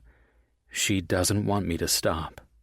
She wants me to keep going, to hold her down and claim her. She wants me to claim her. Hard. Fuck, she should not be this into me dominating her, but she is, and it's killing me. She makes another one of those sultry little purrs, even as I fumble with my belt. Her gaze moves lower, and the moment I expose my cock, I can feel her pleasure in her mind as she realizes what I'm doing. Or maybe she likes what she sees. Her lips part, and her mind fills with need, and it's more erotic than anything I've ever experienced before. I can feel just how much she likes the sight of my cock. Well, that's gratifying. I move over her, and her legs go eagerly around my waist, as if she's trying to pin me against her, and I have to remind myself to hold her down, to take control, even when all I want to do is kiss the fuck out of her. My pants are shoved down to my thighs, but there's no time to get fully undressed. I want to be inside Tiva and claiming her before she loses her shit. Even so, I have no idea if she's a virgin. I take my cock and slide it against her pussy, wetting it with her juices. And fuck, is it just me, or is she scorching hot? Enough to blister skin. I jerk backward, shocked. Does she get hotter the more she gets turned on? Baby girl, do I need to burn my dick off to get inside you? I ask, even as I nip at her throat again. Because that might be a problem. Her eyes flare with pleasure. Tiva. That's right, you're my Tiva, aren't you? I rub my thumb against her jaw and then lean in to nip at her neck again. Fuck, I love kissing her neck. Maybe it'll be enough if I just make you come, Her hands lock around my shoulders, and she pulls me close, as if wanting to bury her face against my neck. I love the feel of her, and let her move in, her nose trailing over my skin, and that's more erotic than the finest blowjob. My Tiva, I murmur, and my teeth feel thick. Strange. I lean into her again, and she arches against my hand. as if presenting her neck. Some strange, feral instinct takes over. I move my face lower, pressing against her neck, and where her scent is the thickest, her blood pulsing the sweetest, I rub my mouth against it and feel fangs scrape her throat. My fangs. Holy shit. I jerk, startled, and run my tongue along the backs of my teeth. They've extended from underneath my canines, a new set of teeth, filled with a hot, sweet liquid that burns my tongue when I touch them. This must be another change from the dragon blood. I've got fangs, so I can claim a mate. Growling low, I give in to the new instinct overriding my brain and sink my fangs into her throat. Tiva gives a little cry of bliss, and something hot and fluid surges through my teeth into her bloodstream.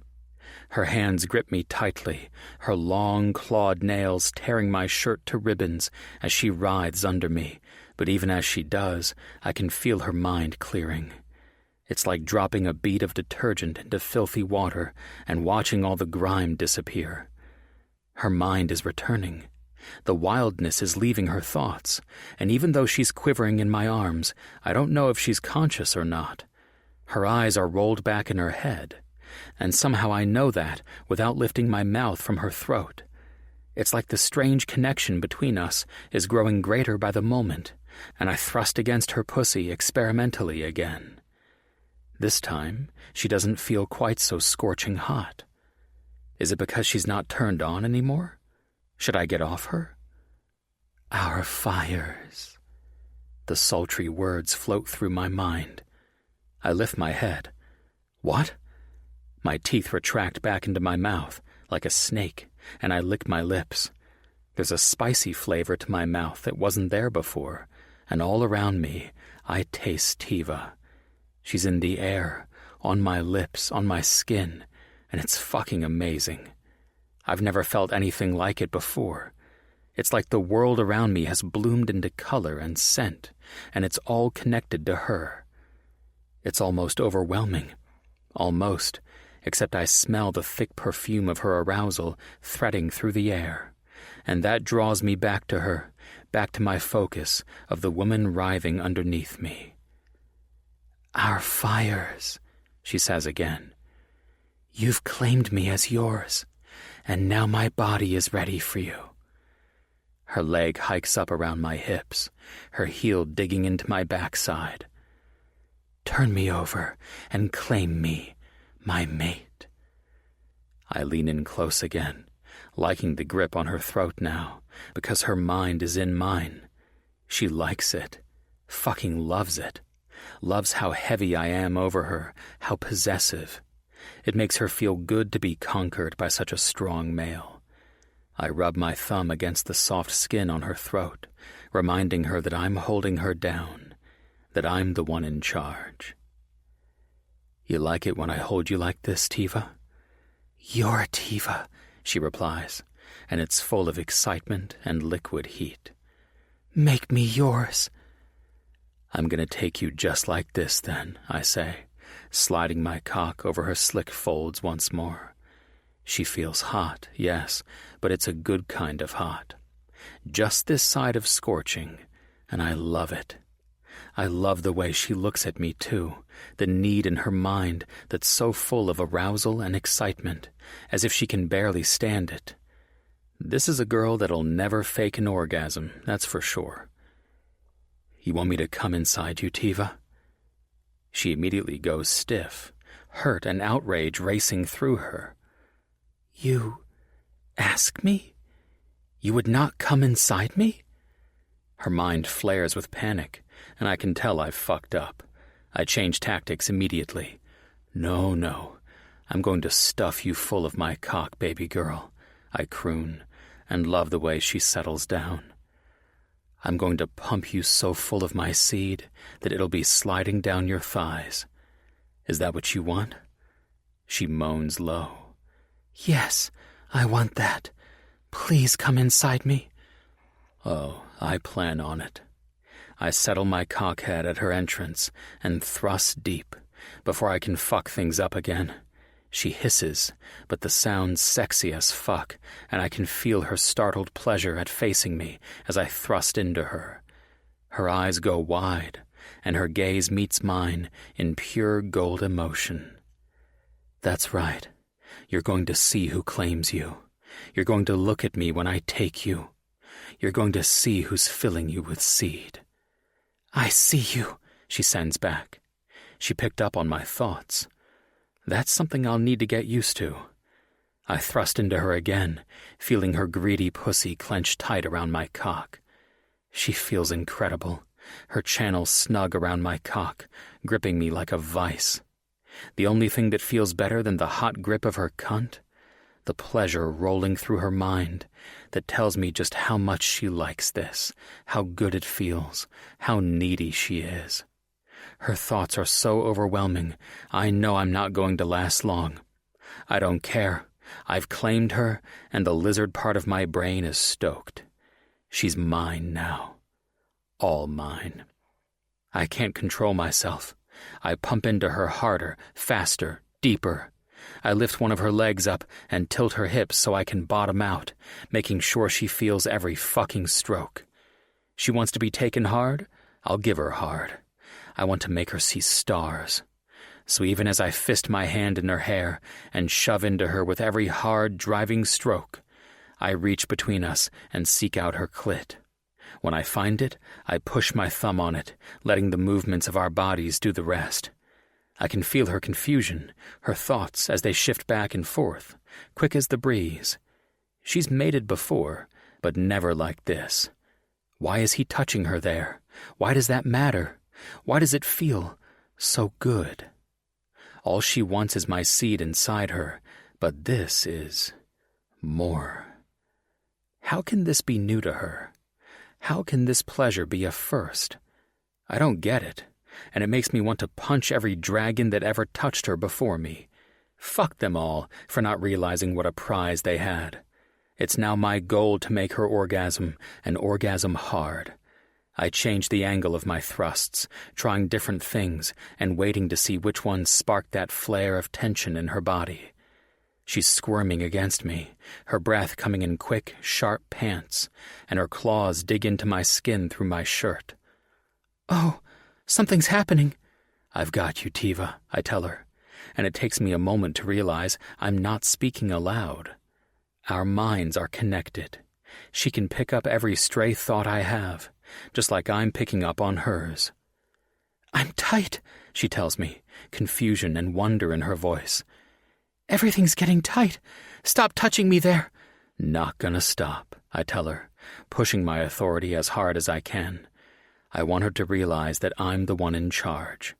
I'm the one in charge of her pleasure, her orgasm. When you go over, it'll be because I made you come.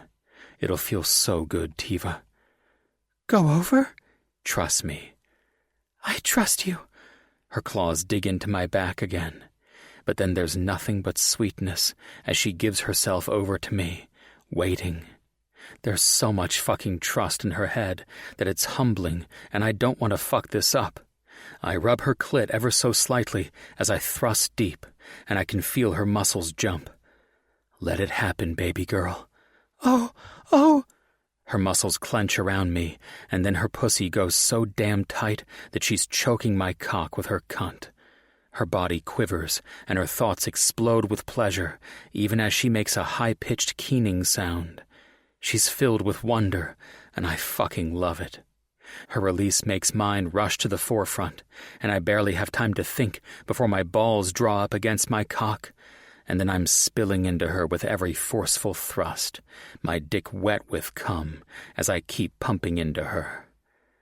Just when I'm about to collapse, I look down at her and see her beautiful golden eyes shining, and I impulsively kiss her because she's so damn gorgeous. And mine. 7. Tiva. My mate's body moves over mine as he fills me with seed, and it is the greatest joy I've ever felt. I have finally been claimed after seasons of rough matings, and then the long storm of madness. My belly fires have gone quiet, and now my mind is empty save for my thoughts and those of my mate. It feels so nice. I stretch a hand out, admiring my delicate fingers tipped with dark claws. How long has it been since I have been in my two-legged form?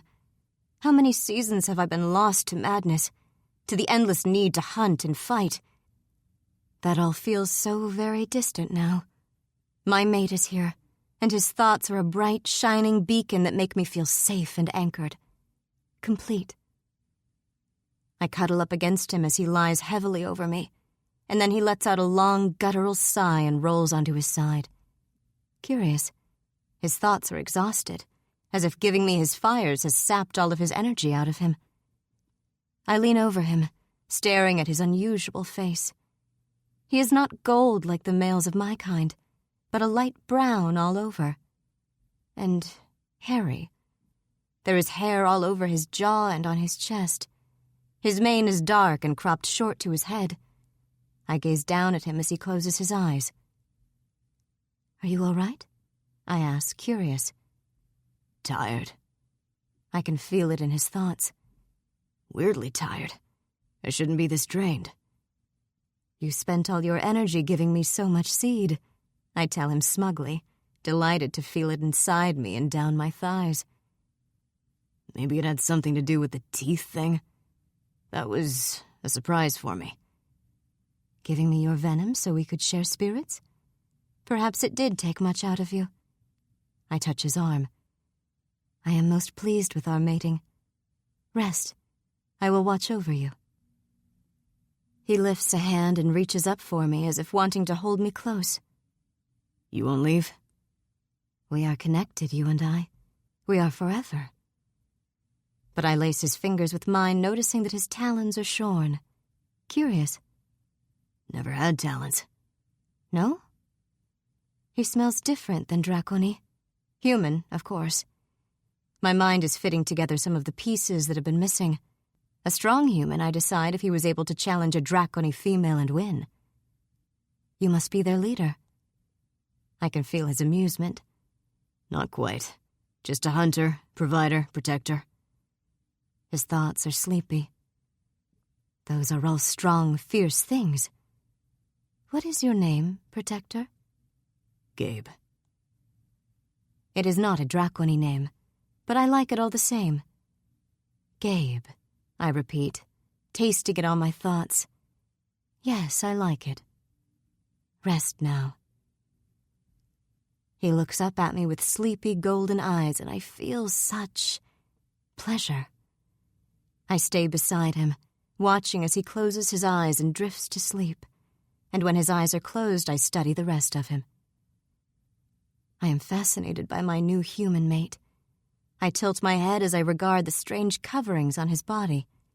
He wears robes like the Silurians do, but his are not flowing and loose, and I sense no evil in him. These robes cling to his limbs, though I still do not like them. I gaze down at him and decide that he should be free of such things, like me. I ease one idle claw under the fabric of his clothing and tear. It makes a ripping sound, and I pull at it until a large chunk falls away, revealing his finely muscled chest that is lightly furred with dark curls. Fascinating. I want to see all of him, so I busy myself with tearing the rest of his robes off. Not with abandon, but with small, quiet movements so I do not interrupt his heavy sleep. He needs to rest after all. Once he wakes up, I will insist on him filling me with seed again. I will insist he do that thing where everything in my body tightens and turns into pleasure. I need all of this, I decide. Mating with him was different. Gabe, I purr thoughtfully. My hairy, wonderful Gabe. I am very pleased with such a strong mate. I continue plucking off his strange robes until his body lies naked before me. Ooh, he is hairy everywhere, it seems. His thighs and legs are covered in the same dust of dark curls as his chest, and the thickest concentration is at the base of his cock. A very large, pleasing cock, I decide, and notice it is still wet with our mating. I want to lick him clean, but I do not know if that will wake him, so I must wait. I touch my mouth, thinking of how he pressed his lips to mine.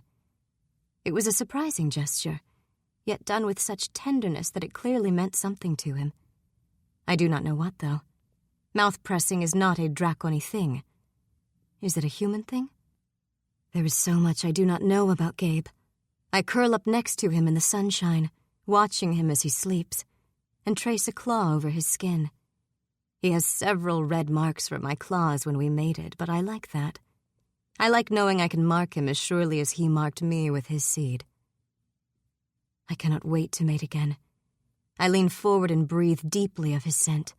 Already mine is changing to smell more like his. I love it. I am so happy. Gabe's skin turns curiously red in places as he sleeps. I curl up next to him, content to watch as his pale groin flushes a deep red, and the pale parts of his legs do too. How interesting. Is this his mating flush? Should I wake him and we can mate again? I like that idea. Has he not slept long enough? The sun has moved high in the sky and is now close to setting. Impatiently, I push my thoughts against his. Wake up. I want to mate again. He stirs, his thoughts drifting from pleasure to pain. I frown. What the fuck? His eyes snap open and he regards me for a brief moment before he shields his eyes from the bright sunlight. Did I pass out on my back? Why is my dick on fire? His thoughts are jumbled with sleepiness, so I eagerly help out. It is bright red, I tell him. It has flushed redder as time has passed. Are you in mating heat now that we have joined spirits? Let us join again. My cunt is empty and wants your seed. Mating heat? Wait, hold on. He sits up and winces, and I can feel the ripple of pain moving through him. Why am I naked? God damn! He looks down. My dick is roasted. My legs are roasted. Jesus, what a sunburn! I don't like the flash of pain that ripples through my mind. You are hurting. Stop. Stop hurting? He looks at me in surprise. Yes, I do not like it. He barks a laugh and glances down at himself again. Why am I naked, Tiva? I tore your clothes off because I wish to look at you. I pluck at a scrap on his shoulder. You look much better this way. Gabe sits up and groans again, touching his bright red hips. I need to wear clothes, Tiva. They protect my skin from the sun. I don't have scales. I lightly run a claw along his fine, fine arm. You mean in this form? Surely your battle form. No battle form, he says, wincing as he shifts his weight and gets to his feet. Fuck me, my balls are on fire. Does this mean you do not wish to mate? I fight back irritation. He cups his cock in his hand and walks in a curious fashion, his legs as far apart as possible. It is a strange sort of waddle, I decide. And no battle form. That is unheard of. If you have no battle form, how do you hunt? He waves his hands in the air, his back to me as he hobbles away. With these bad boys. Your hands are bad boys? I frown at his pale, pale backside. Where are you going? To find clothes and some aloe vera lotion. And then we will mate? I say eagerly, jumping to my feet. Tiva, sweetheart, last thing I want to do is have my dick touch anything but a block of ice. He winces, doing that strange hobble as I catch up to him. Maybe we can just talk until my cock no longer looks and feels like a cooked hot dog. Cooked hot dog? What is this? A mental image flashes through his mind and I pause. It is a food? The resemblance is close, I admit. Thanks, he says flatly. He seems displeased. I find this curiously frustrating. I want to mate, and he is angry with me and wants to talk. Talk. Pfft. You are angry? I ask. I just wanted to see you naked. Not angry, he says, and I catch another wave of pain drifting through his thoughts. You didn't understand the clothes were for my protection. Now I'm just a little roasted in a few tender places. He continues to clutch at his cock and balls, hobbling into the shade and toward a part of the strange cavern that smells like him. I follow behind, curious. What is this place? Why does your cave have no walls? It's a parking garage, he says. I do not know what that is, but from his thoughts I pick up that it was once a place to house cars? Metal things that people climbed inside and went very fast. How strange. It does explain some of the smells, though. I touch one of the boxy-looking cars. The metal is cool under my fingertips, and I think of Gabe and his hot balls. Perhaps you should sit here. He glances over at me, a wry grin on his face. Not a bad idea, baby girl. Will you get the lotion for me, then? He sends a mental image of a green tube and a cloth bag of some kind. By the fire barrel. He hobbles to my side and hops up atop the car, and his eyes close as he spreads his legs on the metal. Okay, you're right. That is a bit better. Curiously, I lean forward and touch his cock with the tip of one claw, undeterred when he draws away slightly. He is handsome, this mate of mine. I want to lick him all over. I admire his skin, all savory reds and browns.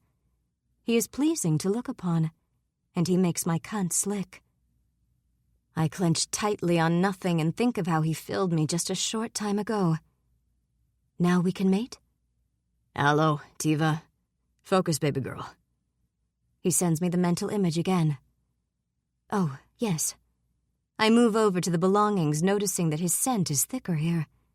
There are so many scents here in his nest that they tend to be overwhelming, but his is easy enough to follow.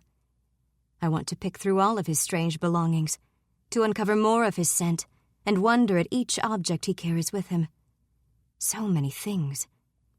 It is not the Draconi way to own so many possessions, but Gabe's lair is full of all kinds of things, and many, many of the car things. Those aren't mine, he adds, picking up my thoughts. I can sense his amusement. They just don't run anymore and they're too heavy to move. Even more strangeness. But there will be time to go over his unusual nest later when he is not in pain. I sift through my thoughts, looking for the aloe he mentioned. Green tube in bag. Green tube in bag. I can remember this. I find the satchel and open it, and my claws brush over the green tube. Triumphant, I return to his side and present it as I would the finest kill. After all, the female is the huntress, is she not? It is right that I should provide for my mate. He gives me a pained smile. Perfect. Thank you, Tiva. He uses my name a lot. I pick up from his thoughts that he does so because he worries I will go wild again. I do not think about such things, though. Ever since he has shared his spirit with me, I feel good. My belly fires are silent, and the endless angry screaming in my head has gone silent.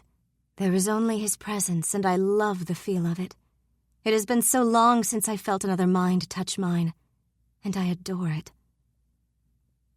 Something small howls nearby, the sound loud and indignant. I jerk, startled, and realize it came from a strange box near his satchel. It's just one of the cats, he tells me, and sends a visual image to my mind of a four-legged predator, small and mottled with black and white and orange. Food? I ask. You have trapped it so you can eat it fresh? No, that is Miss Scarlet. She's a pet. There are 4 cats here that are pets. Companions. Why would you make companions of meat? There is enough meat that we don't have to eat those, I promise.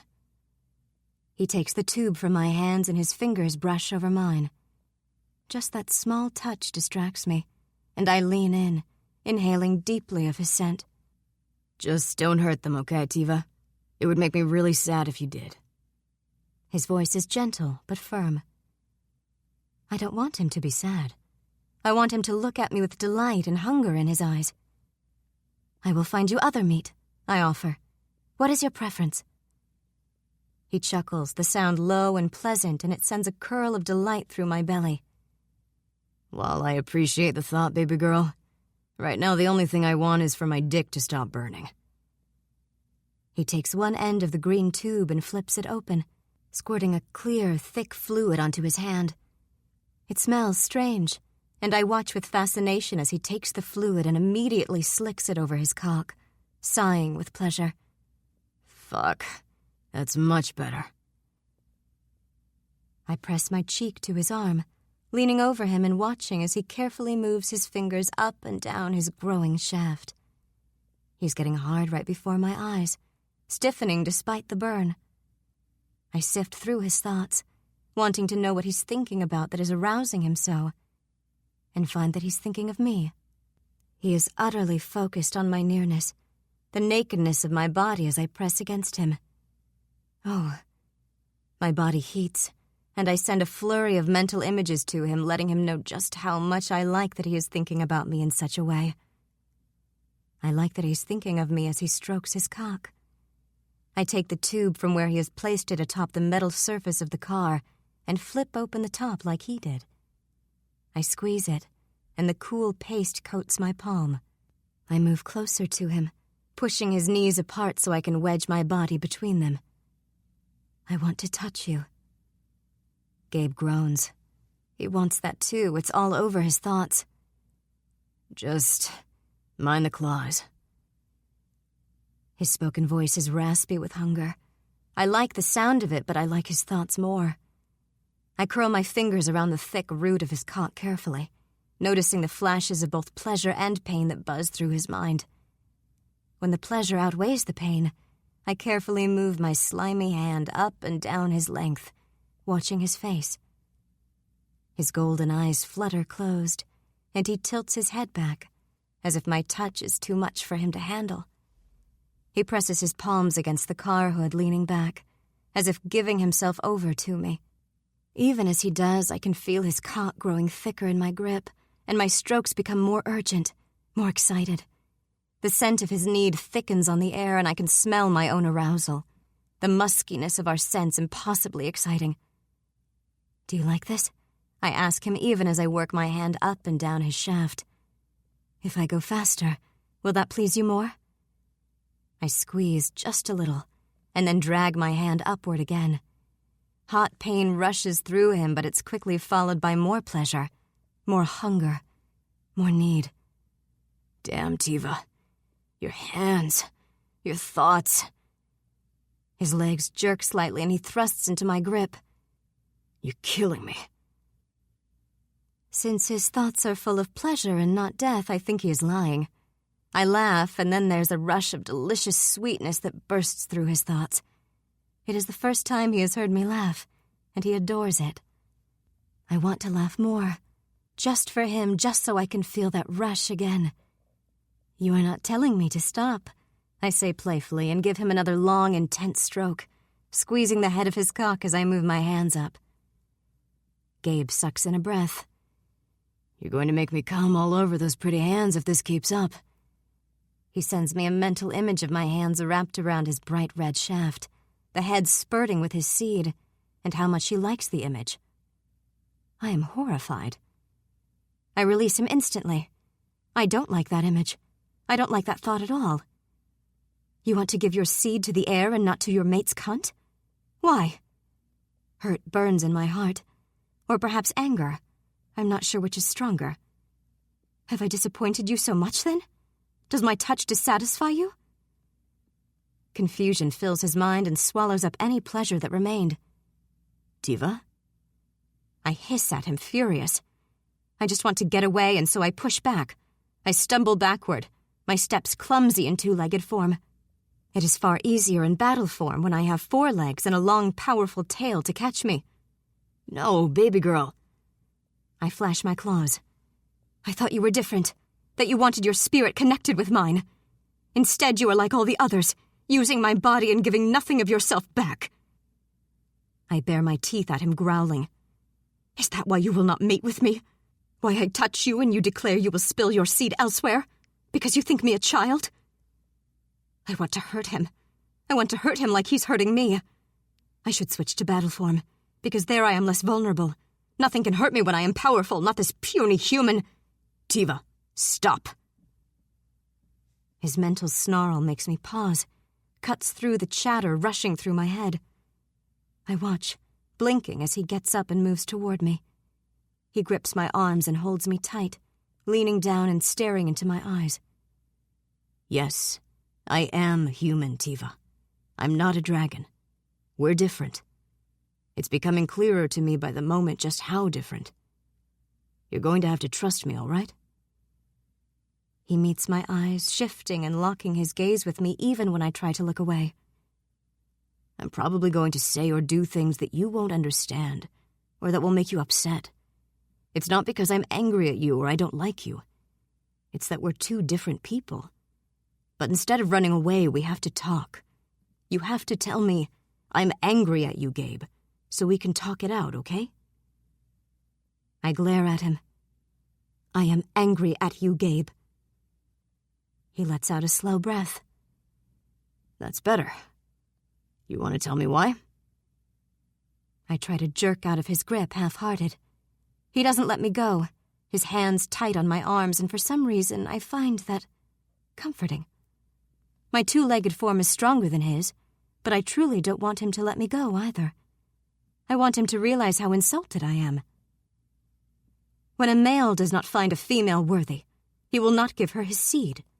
He might mount her, but then he will spill his release anywhere but her cunt to show her that she is not mate material. I can feel Gabe's astonishment, then his anger. He's furious. It boils through his mind, thick and immediate, and I've never felt such anger coming from him. I'm astonished. He is this upset. For me? You've had that done to you? His hands tighten on my arms. Someone did that to you? His jaw clenches tight as he grits the spoken words out. Of course. I am a female. His nostrils flare and I can feel the simmering rage in him. It is astonishing to me. Your males do not do such things to females? No, Gabe says flatly. Some might, but I never would. And right now I want to straight up murder anyone that ever touched you like that. His reaction is confusing. I slide closer to him, all my anger forgotten in the swell of his possessive thoughts. I brush his hands off my arms and move against him, sliding my hands around his back and letting my claws play lightly over his skin. No one will ever touch me again. I am yours. We are together, and we should mate. Should we not be mating more now that we have shared our spirits? Surely he has not impregnated me so quickly. Tiva, he murmurs, cupping my face in his hands. My beautiful Tiva. Well, I would love to. I think my dick needs to rest for a bit longer. And I think we should talk more. Talk. My new mate wants to talk. Has any female ever been talked to by a handsome mate instead of thrown down and mated hard? I bite back a sigh of disappointment. Perhaps he is right. Perhaps humans and Draconi are very, very different. And for a moment, I worry we are too different. 8. Gabe. Tiva's pissed. Well, no, pissed isn't quite the right word. Frustrated, maybe. She obviously wants to mate with me. It's evident in the looks she casts in my direction, as well as the flurry of sexual thoughts that keep pushing into my mind. She's thinking about my dick. She's thinking about my chest. She's thinking about me covering her and ramming deep. All of this is killing me. My cock aches with frustrated need. I'm a man, not a saint, and no one could withstand such a pretty woman who insists on having lots of sex. Like I don't want sex. I do, badly. She's terrifyingly beautiful and like no one I've ever met before. There's a feral, wild edge to her, but she's also as dainty and feminine as any woman I've ever met. That dual nature is fascinating, and the fact that she wants sex only makes it harder to resist her. The only reason I've been able to resist? My dick's a cooked sausage at the moment. And I know my resistance is frustrating her. I'm not doing what she wants. I'm not doing what a Draconi male would do. And I'm willing to guess that right now she's being driven purely by instinct, just like she has been for so long. It's just that now she's including me. It doesn't mean she's all better. It just means I can talk to her. I haven't given this enough thought. I thought I'd fuck her, be the hero, and then go on my way. I'm a fucking moron. Tiva's a person under all that pretty red skin and the mass of glorious red hair. She's a person, and she thinks I'm her mate. And of course she thinks that. I gave her my mating bite, didn't I? This is a problem entirely of my own creating. But Tiva's a person. So I'm going to talk to her and get to know her, and give my dick time to recover from the raging sunburn I've acquired. Maybe by then, Tiva and I will reach an understanding. But for now, I can tell things are going to be a little tricky. I'm connected to Tiva's mind, and while it's fascinating to pick up her thoughts, I can also feel that her mood is mercurial at best. Anger and frustration are quick to flash up, and I suspect that's a side effect of the dragon madness this world inflicts on them. So until we build up some trust, it's going to be a lot of talking and explaining and patience. I hope. She's smart, though. So smart. Sometimes I'm amazed at how quickly her thoughts race when I touch them. There are things that crowd into her consciousness that tend to distract her, like the shifting breeze, or the cloying amount of scents in the parking garage that I never noticed before, but are overwhelming to her. And she keeps asking for sex. Some of that is instinct, I suspect. There's no denying her attraction to me, and I'd have to be blind, deaf, and dumb not to think she was sexy as hell. Even the way she moves, predatory and confident, makes my dick hard as a rock. There's a deeper connection between us that makes it hard to resist her. It's our mental bond, and it's telling me that mating with Tiva is the most natural thing in the world. Why won't I touch her? It doesn't hurt that she's gorgeous and lithe and completely and utterly naked. Her thoughts are full of how fascinated she is with me, and how much she wants to mate, which isn't helping. And if I think of her hands on my cock again, I'm going to fucking come all over myself and upset her. Thinking about other men that have touched her, tried to claim her, only to pull out, offends me, though. What a shitty move. What a shitty custom. I want to rage punch every dragon man in the head for doing such a thing to their women. I like your angry thoughts on my behalf, Tiva says, a hint of sweetness mixed with amusement in her mental tone. But it does not offend me. It is how it has always been done amongst my people. It offends me that you will mate me and then spill your seed elsewhere, though. It is as if you do not want to be bonded to me if you do that. I didn't think much about the bonding between us or what would come next, I have to admit to myself. I only thought about helping her, freeing her. But she's not a cat. I can't put her in a crate and give her the occasional head pat. I mated with her to save her, as ridiculous and fucked up as that sounds, and I didn't think about the future past that. All I wanted to do was save Tiva. Now that she's with me, it's quickly becoming obvious to me that I didn't think things through. She's a person with wants and needs and a culture completely alien from my own. She wants a mate. And I suspect I'll be just as disgusting a person as all those males that conquered her only to reject her if I force her into a sexual relationship just because I used a few nets to trick her. Fuck me, but this is complicated. I run a hand down my face in frustration. Do you not want a mate? Tiva's thoughts are uneasy.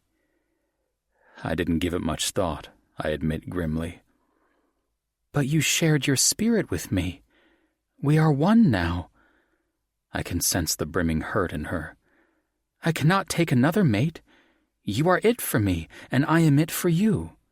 She stares at me with wide eyes that are edged with black, the colors swirling in a way that seems almost melancholy.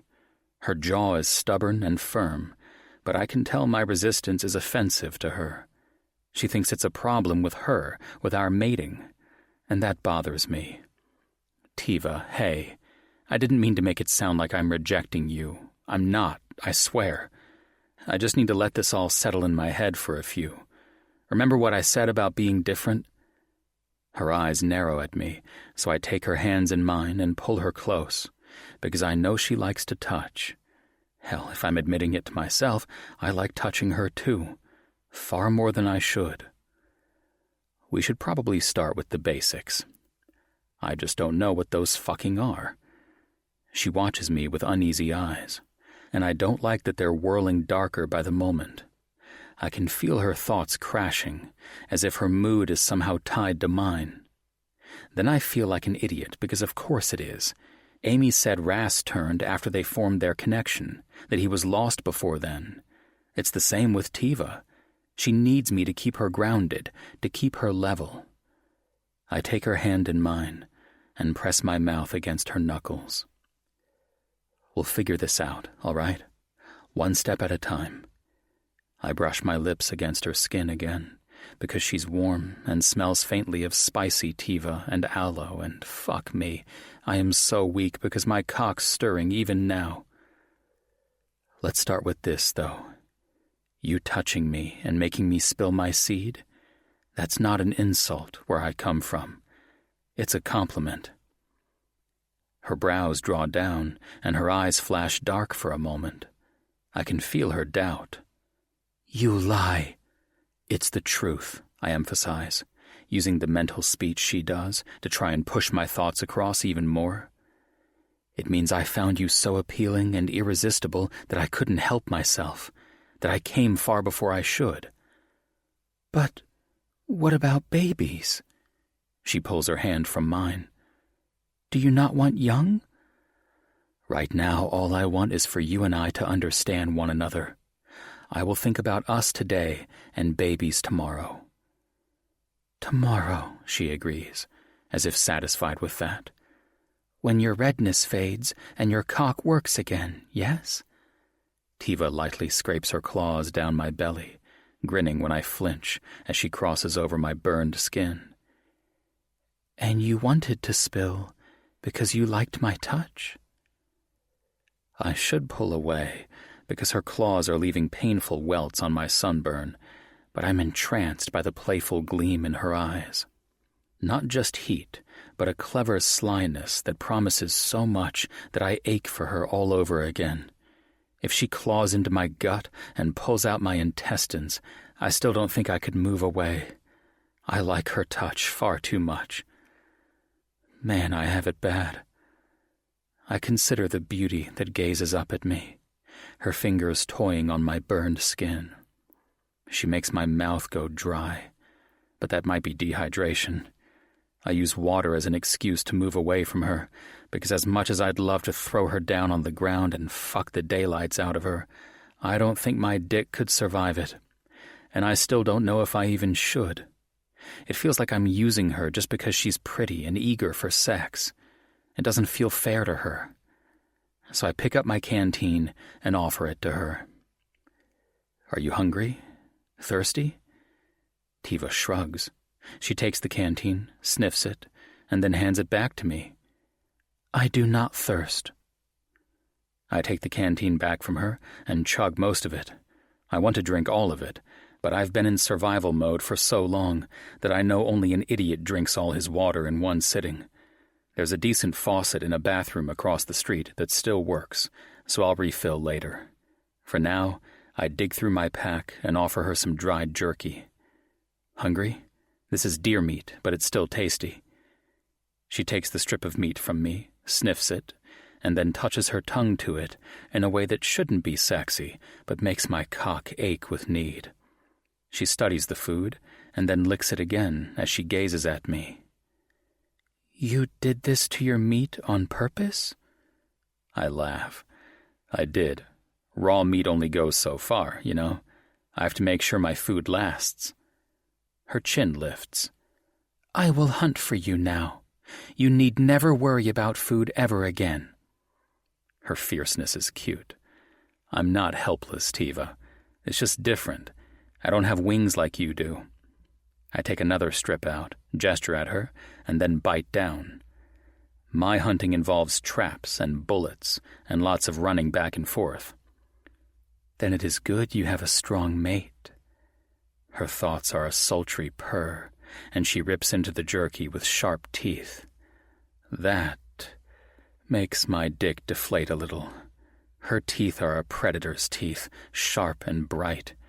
For all that she's lovely and graceful, she's still a dragon. It's hard to forget that part. I chew on my jerky and carefully let Miss Scarlet out of her cat carrier, watching Tiva's reaction. The cat lets out an angry howl and then twines around my legs, rubbing because she smells my food.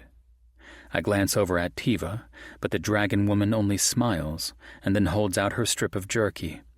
After a moment's hesitation, Miss Scarlet moves toward Tiva and begins to lick the strip. "She likes the taste more than I do," Tiva tells me.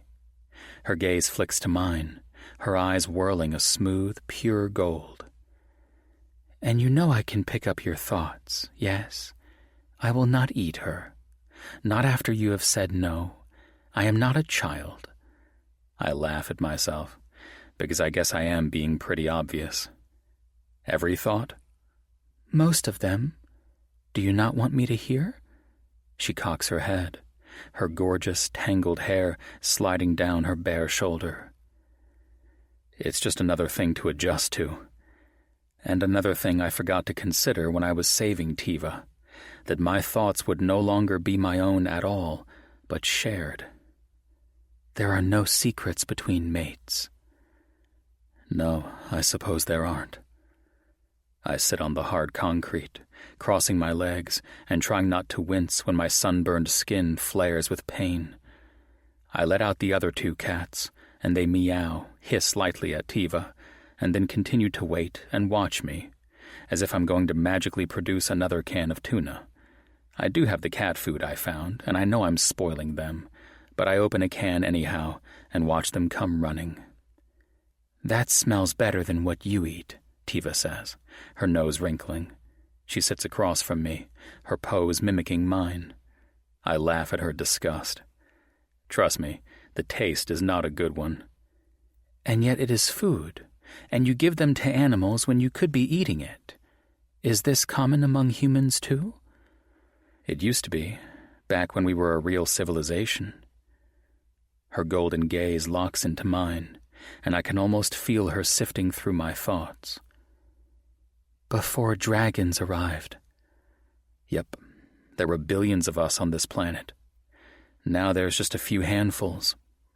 I reach out and pet Mrs. Peacock's ears, rubbing absently. "It made me really mad for a long time." "And this is why you chose to challenge me? You forced me to shift forms so you can have your revenge on me?"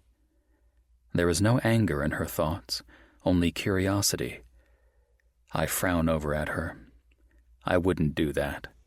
I made that trap because I wanted to help you, because I knew there was a person inside there. You knew your name. You followed me for months.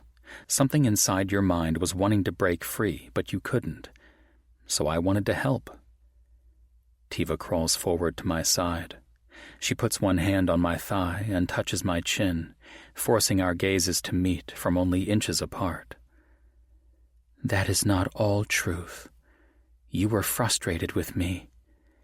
Because you kept following me and endangering everyone around me," I acknowledge, a little uncomfortable that she sees through me so clearly, and that my reasons were a little more selfish than I let on. "Why were you, anyhow?" Her claws scrape lightly over the stubble on my chin, and I can tell she's fascinated by the texture of it. A moment later, she rubs the pads of her fingers along my jaw, the touch light and curious, and enough to make my sunburned cock jump to life again. "For a male that says he does not want to mate, parts of you are eager enough." I chuckle. "You're not wrong, but my head wants to know more about you first." I pull her hand into mine. "Like why you were following me." "Following you?" Her brows furrow as if I have asked something strange, and I can feel the confusion in her mind. "When was I following you?"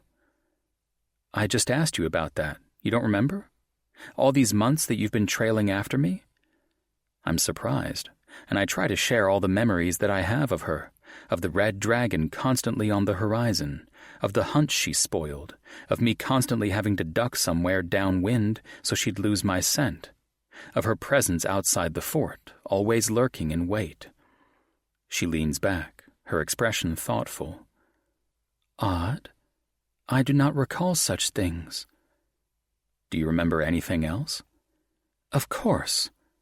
Arrogance seeps through her thoughts. Why would I not? What do you remember then? All kinds of things. Her tone is full of amusement, and a throaty chuckle escapes her. This is as good a time as any to learn about her, I suppose. Then tell me about you. Where are you from, Tiva? Her laughter dies, and her eyes go black for a moment. Her thoughts whirl in confusion, and I can practically feel the strain as she fights to remember. I am from... Her mind begins to churn, and I can feel that frantic anger building. There's nothing for her to find, and so she's panicking. Amy said Rast had large holes in his memory, and that her sister's dragon mate remembered almost nothing. Tiva seems clever, chatty, and sly, but it's obvious she's just as affected as the others.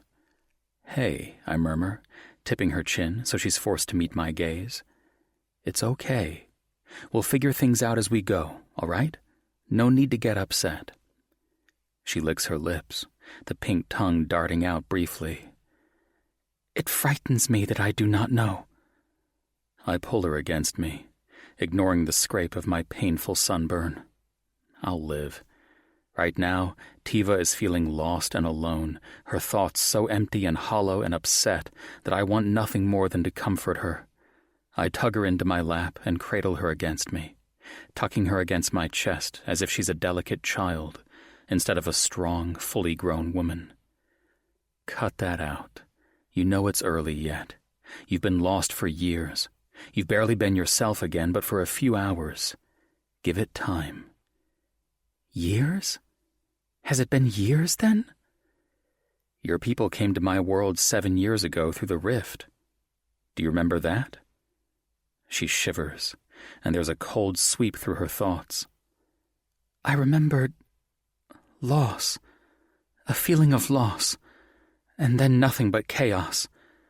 Has it truly been so long? Since the rift? Some days it feels like forever. What have I been doing all this time? Living on instinct, I imagine. I rub her arm lightly. Just like all of your people were. Every dragon that came through the rift went crazy. They killed and attacked anything that moved. I can feel her horror at this knowledge, yet she is not surprised. She is comparing it to her own experience and finding the truth there. Her gaze meets mine. And yet you still saved me. For some reason, her response makes me uncomfortable. I don't want to be thanked for helping her, because I just had incredible, mind-shattering sex with her. It doesn't feel like it was an altruistic move in the slightest. I felt like I had to, like I knew you. Her hand moves to my chest, resting over my heart. How did you know I was lost, and how to save me? You told another dragon that your name was Tiva. I figured if you knew your name, you weren't entirely gone. And you've been following me for months, remember? I inwardly wince the moment the word remember comes out of my mouth, but Tiva doesn't get upset. I wanted to find out more about you. I wanted to help you. And so I talked to Amy, and through her, Rast. Who is this female? Her thoughts flare with anger and jealousy. The leader of the fort that I live in. She's mated to another. Good. Tiva presses her cheek to my chest, and it's as hot and flushed as my sunburn is. I would hate to rip her throat out. I'd hate that too. So how is it that a human female knows so much about Dracony? Tiva asks, her fingers lightly trailing down my arm, in a way that's both sunburn painful and unbearably ticklish. She is mated to a Dracony, Rast. Do you know him? Tiva goes still in my arms. A Draconi who is not lost to the madness? Nope, there are a few. If a Draconi mates with a human, the mind link helps them get free from the madness. Well, mostly free. Can we go home? There's a sweet yearning in her thoughts. I do not like the way this place smells, or looks. It is unpleasant. I rub her shoulder gently. I wish I knew how to get you home, baby girl, but I don't. Perhaps the other Draconi will know. I want to talk to him. Come. Tiva pushes to her feet, getting out of my arms. I will shift to battle form and carry you in my claws, and you can tell me where to find this other male. If he has not been lost to the madness as long as me, perhaps he remembers more. Wait, I say, jumping to my feet and catching her hand before she can leave me behind. I need to go back to the fort, but there's things we need to do first. Like what? I gesture at the cats. I promised a friend I'd bring his buddies home. I think of Charlie and the disappointment on his face if I come home with just 3 cats and not 4. And we'll need supplies. I promised I'd retrieve some of those, too. Tiva narrows her eyes at me, studying my face. After a moment, she nods. If this is what you wish to do. It is, and I'll start tomorrow bright and early, I promise. We won't be out here for longer than we have to. Her hand flexes in mine. We will both work on your tasks together. We are mates now, are we not? I nod. We are. 9. Tiva. I have watched my new human mate all night, and still I do not understand him. He eats charred, hard strips of meat and pets the small creatures, the cats, as they eat sloppy, wet cakes of pungent-smelling food. There are 3 of them, with long, strange names, and one bright orange one that he points out to me that avoids him. He must return with all, he tells me, or his elder, Charlie, will be very sad. It is not Draconi nature, or a warrior's nature, to keep creatures as companions. Creatures are food, no more, no less.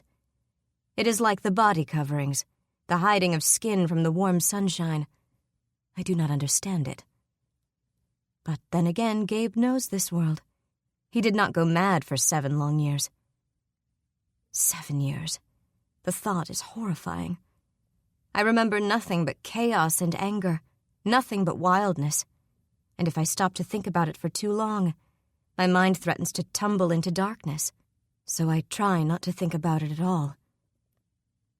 Gabe talks through the evening. I have nothing to contribute except the gaping black hole of my memory, so he is the one that speaks. He tells me of his life before, how he was something called a paramedic. He rode around in the back of one of the metal boxes on wheels and nursed people who were hurt. It is a noble thing to do. Now he goes hunting, and when he is at this fort, he tends to elders. He tells me of this place, how it is called Earth, and this particular place, Louisiana. He explains to me the paths, highways, and the metal boxes, cars, and the strange buildings, fast food. He tells me stories until the stars are high in the skies and we sit by a crackling fire. Gabe remembers everything about his world. He remembers the last 7 years. For me, it is a yawning chasm. Part of me feels as if I have barely come to life again on this day, because my memories of before are gone. My memories of coming through the rift and all the years after that are nothing but noise. It makes me sad. Shouldn't I have friends, family, enemies, a nest of my own? But when I search for these thoughts, my mind is blank. That hurts me. It feels as if some unseen force has stolen away my past and my sense of who I am. They have left only a shell of Tiva, with strong limbs and an empty, broken head. You're upset, Gabe points out when I stare into the fire. I am back, but I am not me. I am not who I used to be. I do not like having no sense of who Tiva is. It makes me sad. I curl my legs up and hug them to my chest, even though the night air is warm. I want to remember, but when I look for memories, there is nothing there. Be patient with yourself, baby girl. Gabe gets to his feet and reaches for me, indicating I should join him on his nest of blankets he just laid out in one of the flimsy dome things he calls a tent. It's only been a day. Maybe these things take time. That is another thing that bothers me. I grumble even as I get to my feet and cross the small encampment to join him. Why do you call to me as if I am a child? He laughs, and the sound seems to trap itself against the strange material of the tent. I like his laugh, though, so much. It fills some of the dark spaces in my spirit. It's just an affectionate nickname for a female. Human men sometimes call their woman their baby. Because they wish to feel as if they are mating an infant? My lip curls. Gabe takes my hand and pulls me in with him. Not at all. If you don't like it, I won't call you that. What would you prefer? I consider for a minute. Strongest warrior, she with the fiercest claws, render of wings, severer of necks. He lies down on the blankets and I move next to him. He smells like the clear paste, aloe, he's been putting on his skin all day. But underneath that is the Gabe smell, and I like that very much. He grins again as our eyes meet. Are you saying you need a new nickname? Something we both can agree on? Yes. Girl Destroyer, I think. Gabe throws his head back and laughs. I'm not sure if that's sexy enough to suit you. I love his delight. His warm laughter fills the air and I cannot help but smile in response. So he thinks I am sexy? I like this thought. I lie down next to him, basking in his amusement.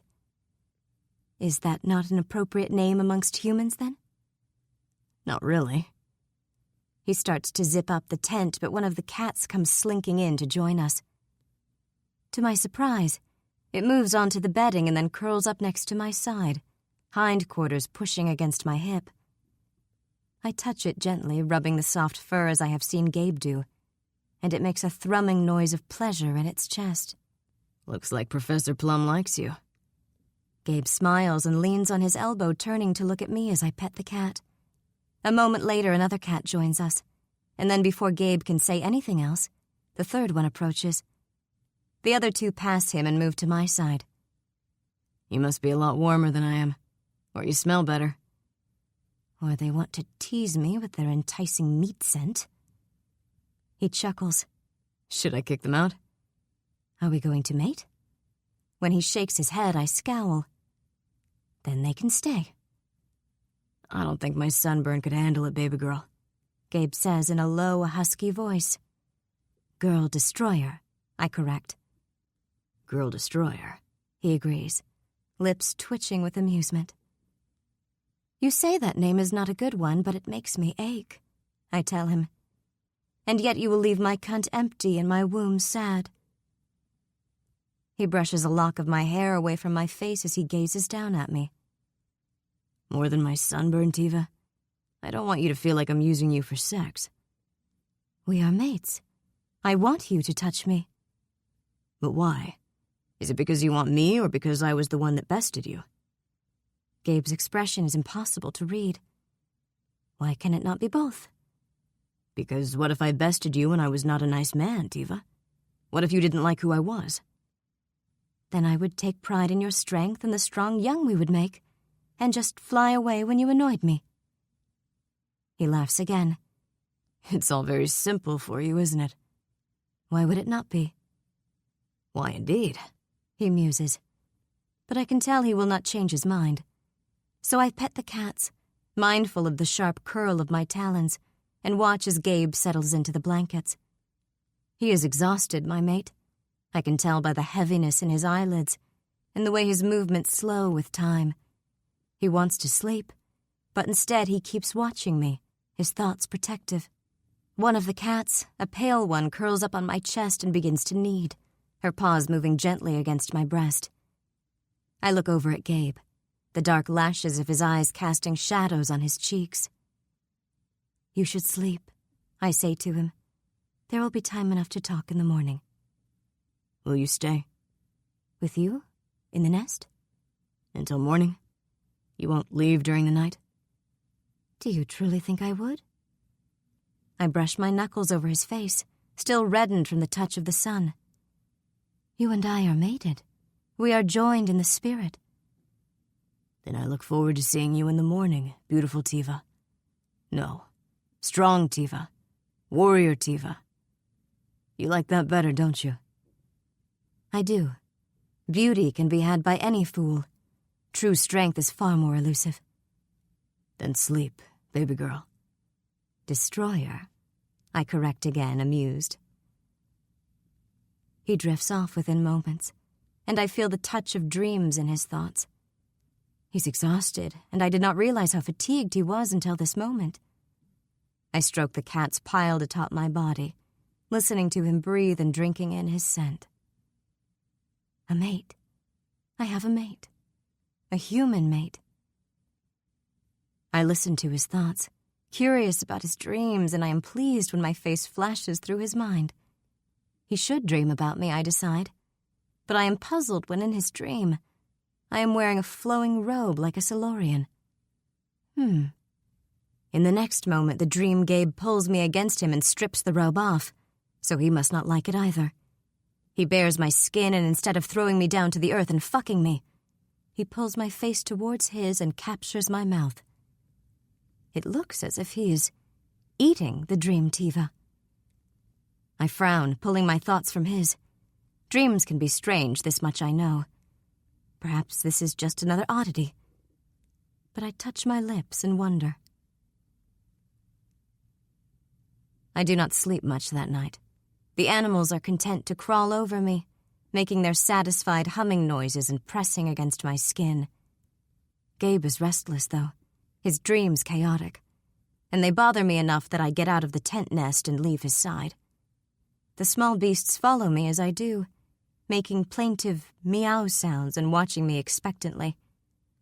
I think of Gabe and the meal he gave them. Perhaps they wish to be fed. My stomach growls too, and I stretch my arms, thinking how good the early morning air will feel on my wings. Perhaps I should hunt something for my Gabe, too. I touch my mate's mind, but he still sleeps. Very well, then. I will greet him with a fine morning feast.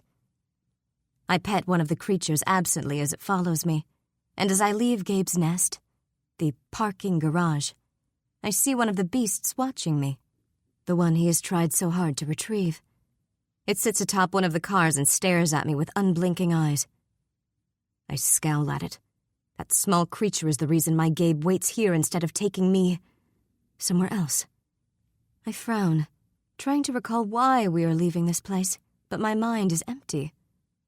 That emptiness frightens me. To calm myself, I try to think of the things Gabe told me last night. But all I can remember is the laughter in his eyes, the warmth of his smile, and the scent of him. His words are gone, just like my 7 years. The weight of that loss hits me hard. I panic, sucking in several deep breaths. I don't want to be lost again. I don't. I want to stay me, to stay Tiva, to stay Gabe's new mate. What if things keep slipping out of my mind, never to return? Frantic at the thought, I reach out for Gabe's mind. And I am immediately enveloped in the calm of his thoughts. He is dreaming. Sometimes his thoughts are of me, sometimes of nothing particular at all. I sink into these dreams, calming myself, and then I shift forms to go hunting. The moment I do, the flurry of madness creeps at the edges of my mind. Hello, Tiva. My belly fires greet me again. I push them away, focusing on Gabe and his calm mind. He is thinking of me now, and I cling to those thoughts, letting my mate be my focus. I need to fly. I need to feed him. Everything is for Gabe. It takes a moment for me to fully regain control, but the madness ebbs once more, and I can finally fly away to go hunting. 10. Gabe. When I wake in the morning, Tiva is gone. The tent is empty, the air still. "Tiva?" I call out. "Are you out there?" There's no response, and I close my eyes, trying to somehow find her in my sleepy thoughts. "I am here. You sleep very heavily." "Do I? I didn't realize." I scrub a hand down my face. "What time is it?" "Time?" "Oh. I guess her people don't know hours like we do." "Early still?" "Early enough. I am returning with a meal for you." "She is?" I quickly dress, hauling on my jeans and shirt, and shove on my work boots without lacing them. I'm surprised to hear she's been hunting, but I'm even more surprised when I emerge from my tent to see my delicate-looking female heft a bloody deer carcass over her shoulder. Her smile brightens when she sees me, and she slings it down in front of my now cold fire barrel. "Are you not pleased with your destroyer?" she asks, her thoughts sultry. There is blood on her cheeks and lower arms, but somehow she's still incredibly beautiful. "You're amazing," I tell her, and I mean it. "I'll start a fire." She snorts, a lick of flame erupting from her nostrils. "Why?" That makes me laugh. "Good point. Okay, you are in charge of a fire. Think you can roast some of the deer for me? I'll go get some water so we can drink up and wash." "Very well." Tiva hesitates, watching me, and it feels strange to greet her and not try to be affectionate somehow. I almost want to kiss her, but I think of her sharp teeth. Will she be irritated if I try it? "Putting your mouth on mine? This is a thing with humans, then?" I look at her in surprise. "How did you know?" "You dreamed of doing it to me last night." She touches bloody fingers to her lips, her thoughts flashing through my own, thoughts of our mouths caressing. "Will you do that to me, then? Is that how a human male greets his mate?" "It's how the decent ones should greet their mates, yes." "Well, then I would like for you to be a decent mate." I approach her, stripping off my shirt. She looks at me, curious, until I lift it up and wipe the blood away from her mouth gently. Tiva is amused by this. "The blood will be in the deer when you eat it, but you do not want it on my lips?" "It's the first time I'm kissing my mate," I explain. "I want to taste her and not breakfast." Her eyes soften, and I can tell it's the right thing to say. She stands still while I carefully wash her face, and then I toss my shirt aside and cup her cheek. Her mouth is slightly redder and swollen from my ministrations, but that only makes her more beautiful. I run my thumb over her lower lip, soft and full and so damn kissable. I lean down and lightly brush my mouth over hers. Tiva goes still, but she's not panicky or afraid. Rather, I pick up from her thoughts that she wants this so much that she holds herself still to study my movements. It's achingly sweet, and so is my quick taste of her. I want more. "Then take more." I groan, cupping her neck and burying my hands into the thick fall of her hair. It doesn't feel like human hair, wiry and thick, the strands almost cord-like. But it carries her scent and her heat, and I love touching it. And her. I hold her against me, gazing down into her lovely face. There's no fear there, only eagerness. She wants more of whatever I want to give her. I brush my lips over her mouth lightly again, and feel a spark of disappointment in her. She wants more than just a gentle caress. "So impatient," I tease, even as I nip at her full lower lip. Did I say I was done?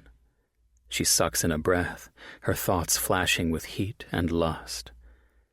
"No." I bite and tug at her lower lip, and I can feel the sultry pleasure rolling through her thoughts. Her claws go to my shoulders, touching hesitantly, and then gripping my arms tighter when I slant my mouth over hers. I decide to throw caution to the wind and kiss her how she should be kissed, with tongue and with abandon. I slick my tongue into the well of her hot mouth, licking at her, determined to give her pleasure. I want to hear her moan. I want to feel her arousal in her thoughts and feel it in the body that presses against me. I slant my mouth over and over hers, the only determination in my mind to please her, to make her lose control, to make her hungry for more. Tiva holds perfectly still, as if afraid of interrupting, and when I pause, she lets out a hungry groan and holds me tight against her. More. Now I'm the one that's groaning, and my hands slide feverishly through her hair as I kiss her again. This time, her tongue meets mine, and then we're tangling and mating mouths, mindful of her teeth, but fuck, I've never kissed anyone like Tiva. Kissing her is like playing with an open flame. She's dangerous, yes, but the burn is so fucking good. Her thoughts fill my head, how much she likes my mouth, how aroused she is, and I want to fling her down over the nearest car hood and claim her. Yes, she moans against my mouth. Yes, Gabe, I want that too. Just like that, all my damn willpower goes out the window. I grab her by the waist and haul her against me, lifting her into my arms. Her eyes flare with excitement when I pull her body against mine. She's strangely heavy for her delicate form, as if she's somehow more solid, denser than a regular human. More powerful, she purrs at me. That too, baby girl. Destroyer. Laughing, I don't correct her. I find the closest car, and Tiva hops up on it, then hooks one foot around my hip and tugs me forward. Her legs go around me, her arms encircling my waist, and then her hot mouth is on mine once more. Take off your coverings, she demands. I want to feel all of you. I strip off my clothes, noticing that yesterday's sunburn is nearly gone. Not that it matters. The ache in my cock is 10 times worse than any sunburn. I want to be buried inside of Tiva's tight cunt, want her heated walls gripping me tight. And she wants it too, so desperately. I palm one of her breasts, teasing the nipple even as my mouth claims hers.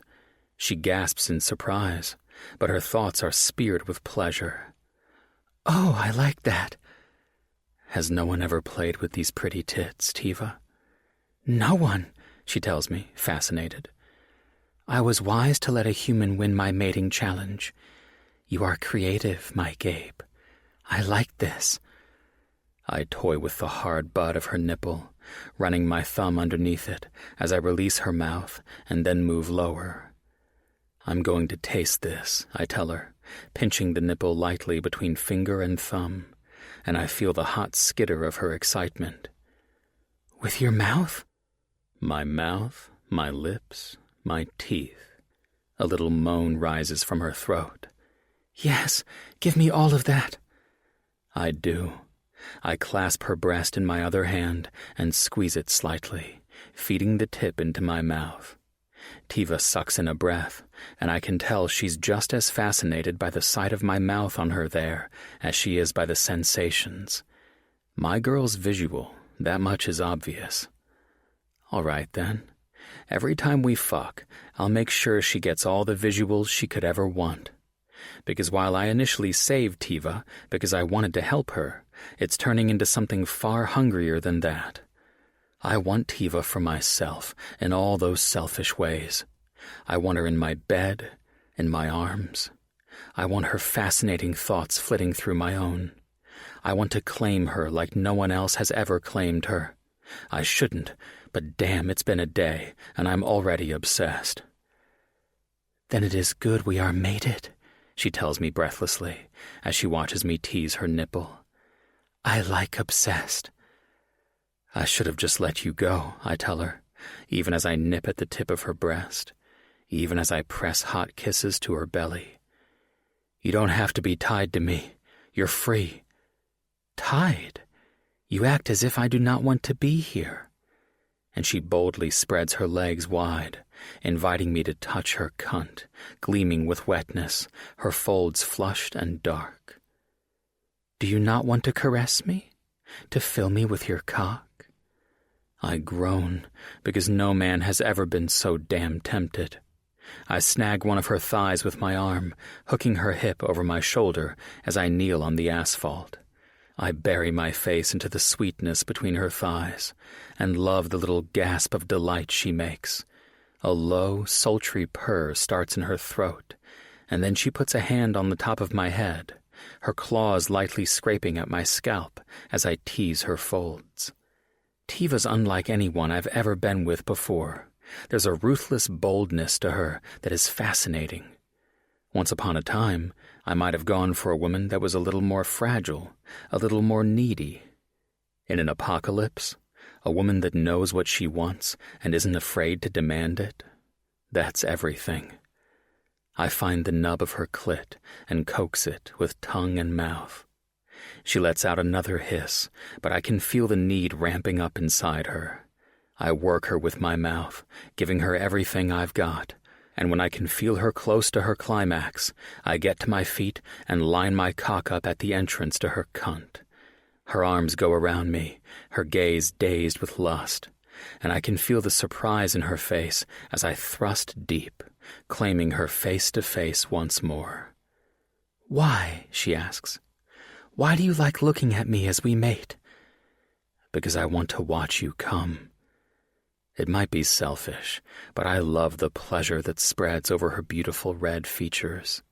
The hungry need replaced by a sharper excitement, and then the tension as she edges closer and closer to her climax. I need more of that. I grip her hips, holding her tightly as I move faster, pumping deeper, harder. I can feel her excitement, but she doesn't come. I change the angle of my thrusts, play with her pretty tits, and still, Tiva is no closer to her orgasm. It's like now that I'm inside her, everything's going wrong. The worst thing about our minds being linked is I can feel her growing disappointment, the sensation that there's something wrong, and that her pleasure is evaporating. "What do you need?" I ask her between kisses. She shakes her head, holding on to me. She doesn't respond, and I don't think it's because of shyness. I think she genuinely doesn't know. I change the angle of my hips on my next thrust, determined to bring her to climax. "Just give me your seed," Tiva tells me. "Nothing else matters." But it does matter to me. With those words, I lose my erection. I can't stay hard when it's clear she's not into it. There's something I'm doing wrong. "You did nothing wrong," she reassures me, sliding her hands on my chest. "Gabe, please." "It's okay, Tiva," I murmur and kiss her. "We'll figure it out. It doesn't have to be now. Plenty of time for us to figure out how each other works." "Then will you just hold me? I like your skin pressed against mine." I nod and press another kiss to her soft mouth. "I want to just stay in your arms this day," she tells me, ducking her head against my shoulder. Her thick, wild hair brushes against my chin, tickling my skin even as her hand strokes my chest. "Let us stay here, and you can come inside me once you are hard again." Ouch. I know it's another cultural difference between us, but I'm not going to get hard if she acts like I should just use her. It makes me wonder if this whole thing was a mistake. Maybe a human isn't enough for a Draconi woman. "Nonsense," Tiva sends to me. "You were strong enough to win a challenge, so you were strong enough to win me. We can mate again." I won that challenge by trickery alone, but I can't help but grin at her determination. Much as I'd like to, there's too much to get done. Laziness fills no bellies. I've learned that again and again the last 7 years. I give her another kiss, unable to resist, and then regard her for a moment. We need a change of venue, I think. "Want to go shopping with me?" "Shopping?" Her thoughts are filled with curiosity. "What is this?" "You'll see. It might be what we need to make us both forget about what just happened here." 11. Tiva. Gabe's plan is to gather things for his human hive. His thoughts fill with all the things he needs to bring back, to provide for his elders and friends. and I close my eyes, breathing in the sheer joy of his thoughts tumbling through mine. I am not alone anymore. I am not lost. Gabe has me. I do not even care that our mating did not finish. He did not spend his seed outside of me, so it was no insult. It is simply just us needing to learn each other. He was not pleased with my inability to come, so I will have to try harder next time. It can be figured out, given time. Until then, there are kisses and mind touches, and I am happy with both. I'm smiling even as he gives me one last fierce kiss, and then detangles from my grip. We are wasting the day, and it is full of opportunity.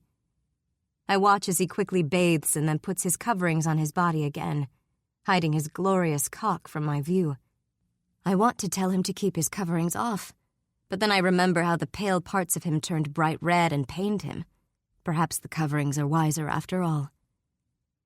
He comes to my side with a wet towel and gently washes my thighs, even though there is no seed on them, and I practically purr with pleasure at his touch. Are you sure we cannot stay here this day? We can go to your nest, and I promise to let you use your tongue on me anywhere you like. There's a flash in Gabe's mind of frustration, but it's quickly gone. He smiles at me even as he pulls on a foot covering. A boot. You like shopping, and I could use the help. I like the idea of helping him, of being a team. It's been so long since I had any sort of companion that the concept fills me with a flush of happiness. Very well, then. Shall we eat first? I move toward the dead deer and rip a fat, juicy haunch off.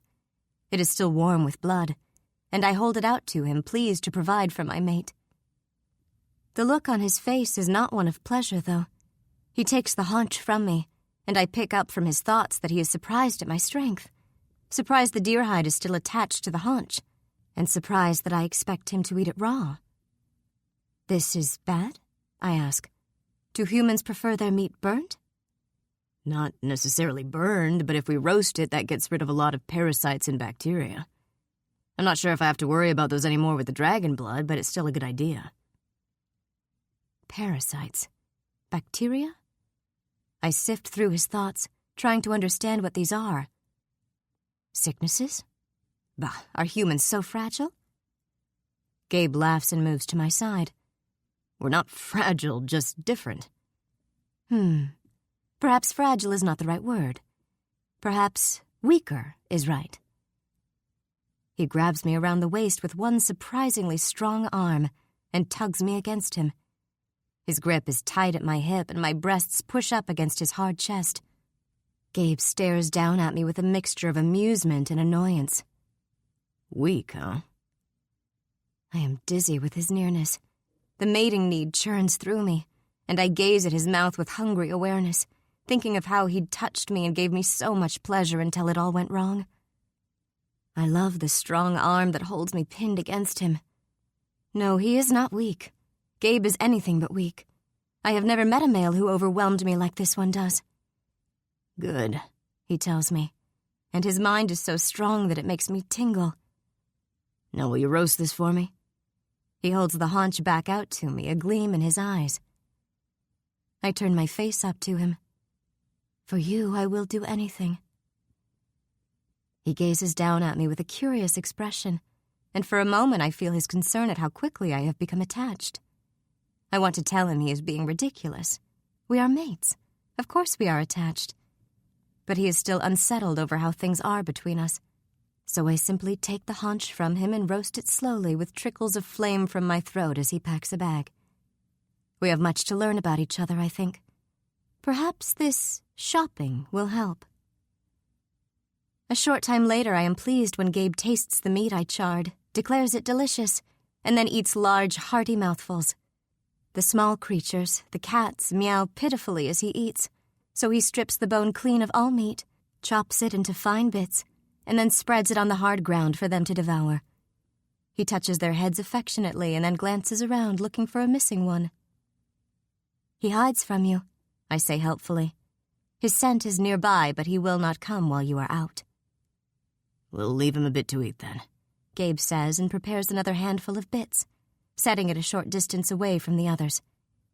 He cleans his knife and then walks to my side, picking up his pack. Ready to go? I am more than ready. I take the hand he stretches out to me and grin, flashing my fangs. Let us feel the wind, my handsome human. Gabe chuckles, letting me pull him forward as we move out of the cool shade of the dwelling and into the bright morning sunlight. We might be too low to the ground for much wind, but... His words die away as I shift to battle form. Instantly the madness rushes in, threatening to take over my mind.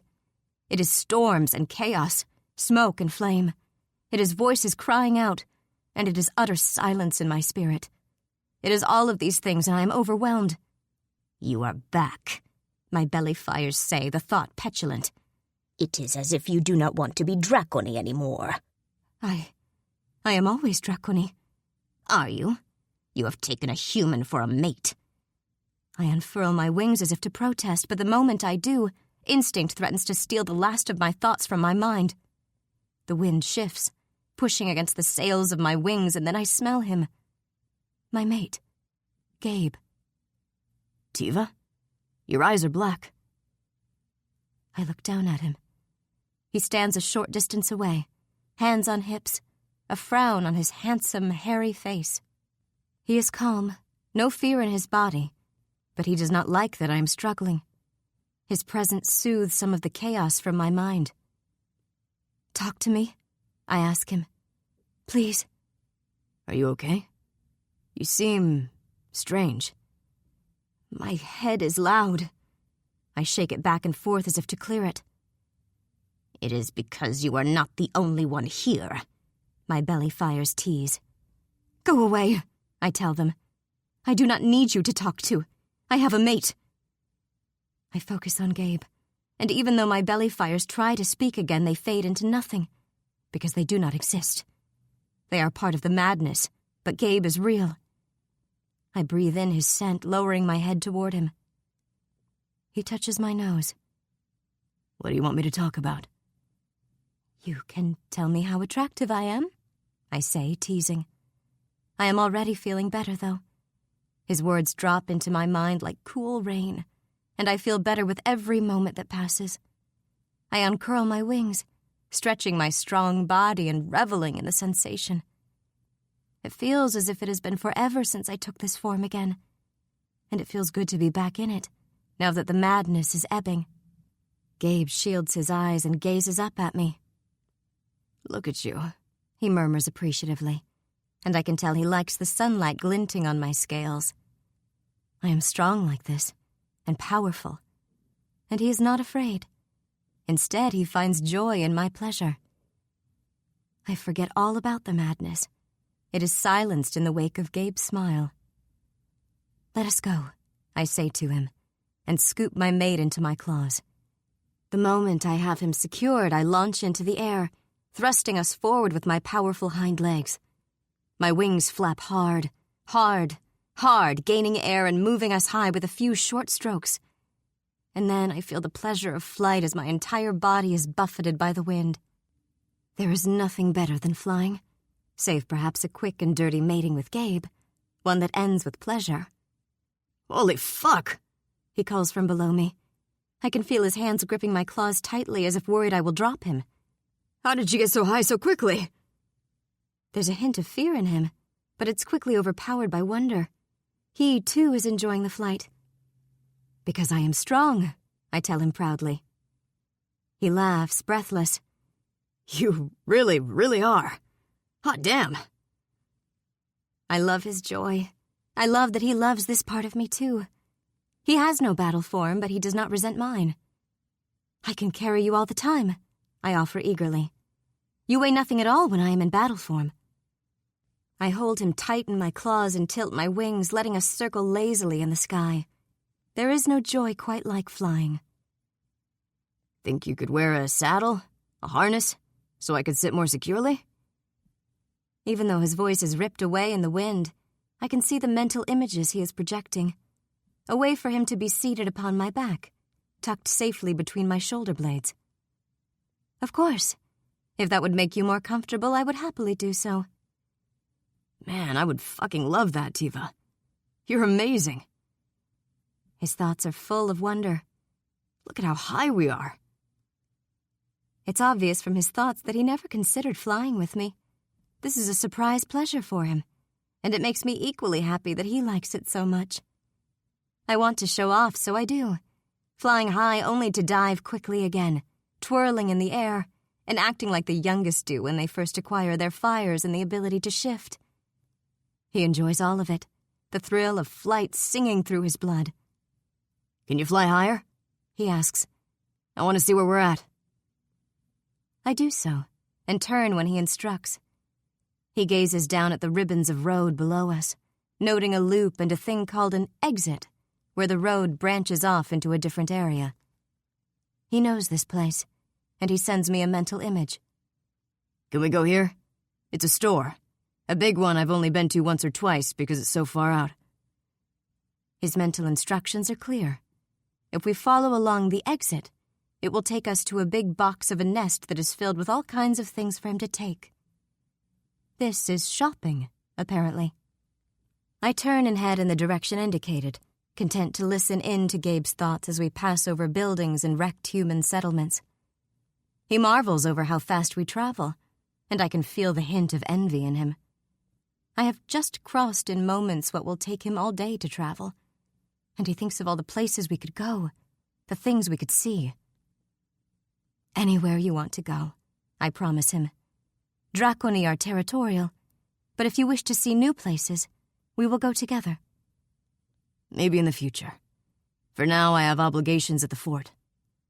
And his thoughts fill with his elders and the other humans waiting back at their hive.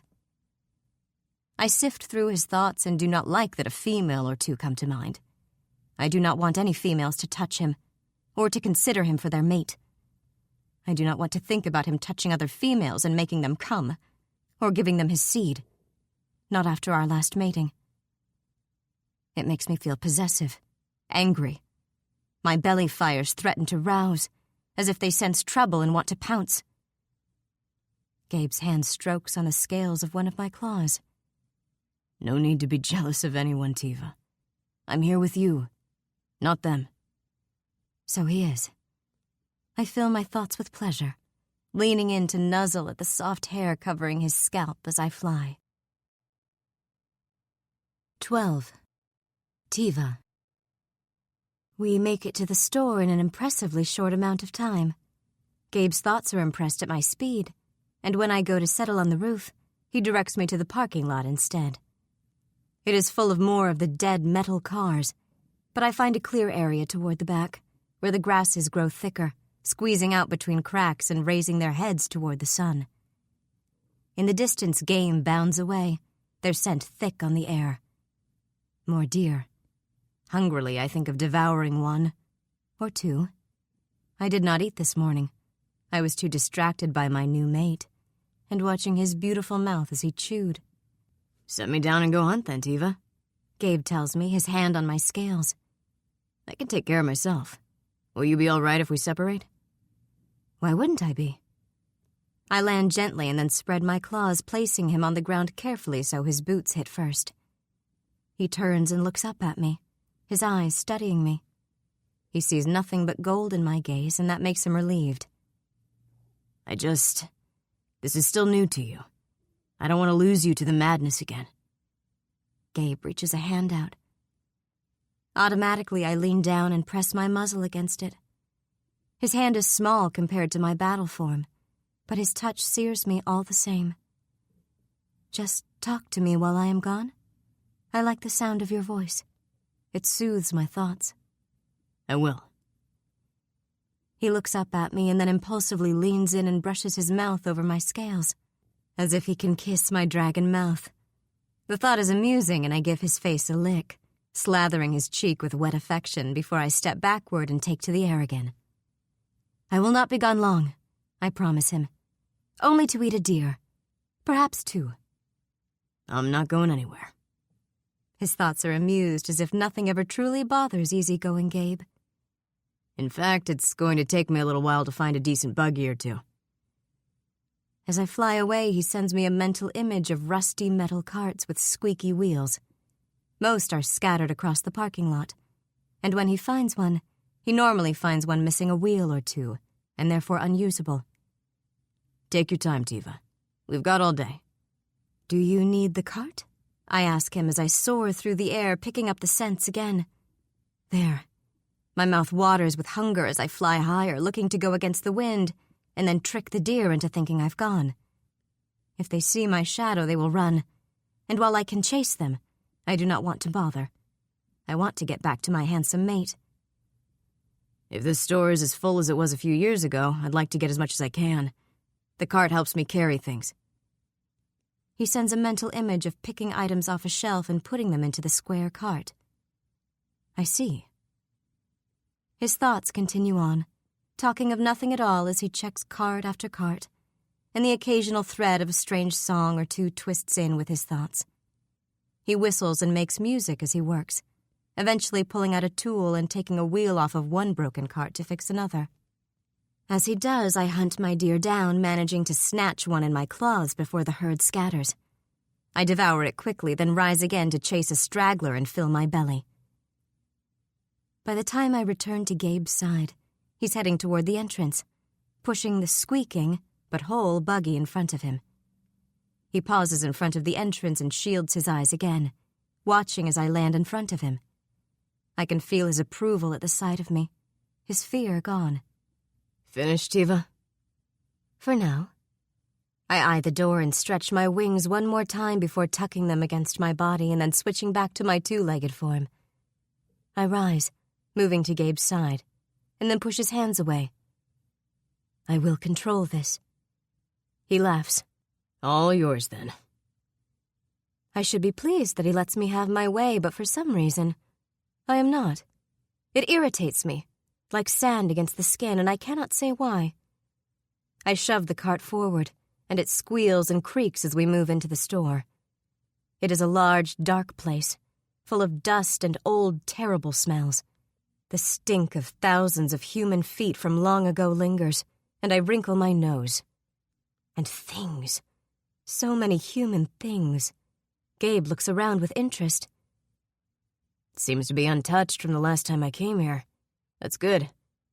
It is? Yeah. Means there might be some good salvage. Ah. His mind flashes through with all the different things he wants to get, some of which I recognize. Food, coverings for his body, and some that I have no comprehension of. I do not know what a toiletries is, or what a tampon is.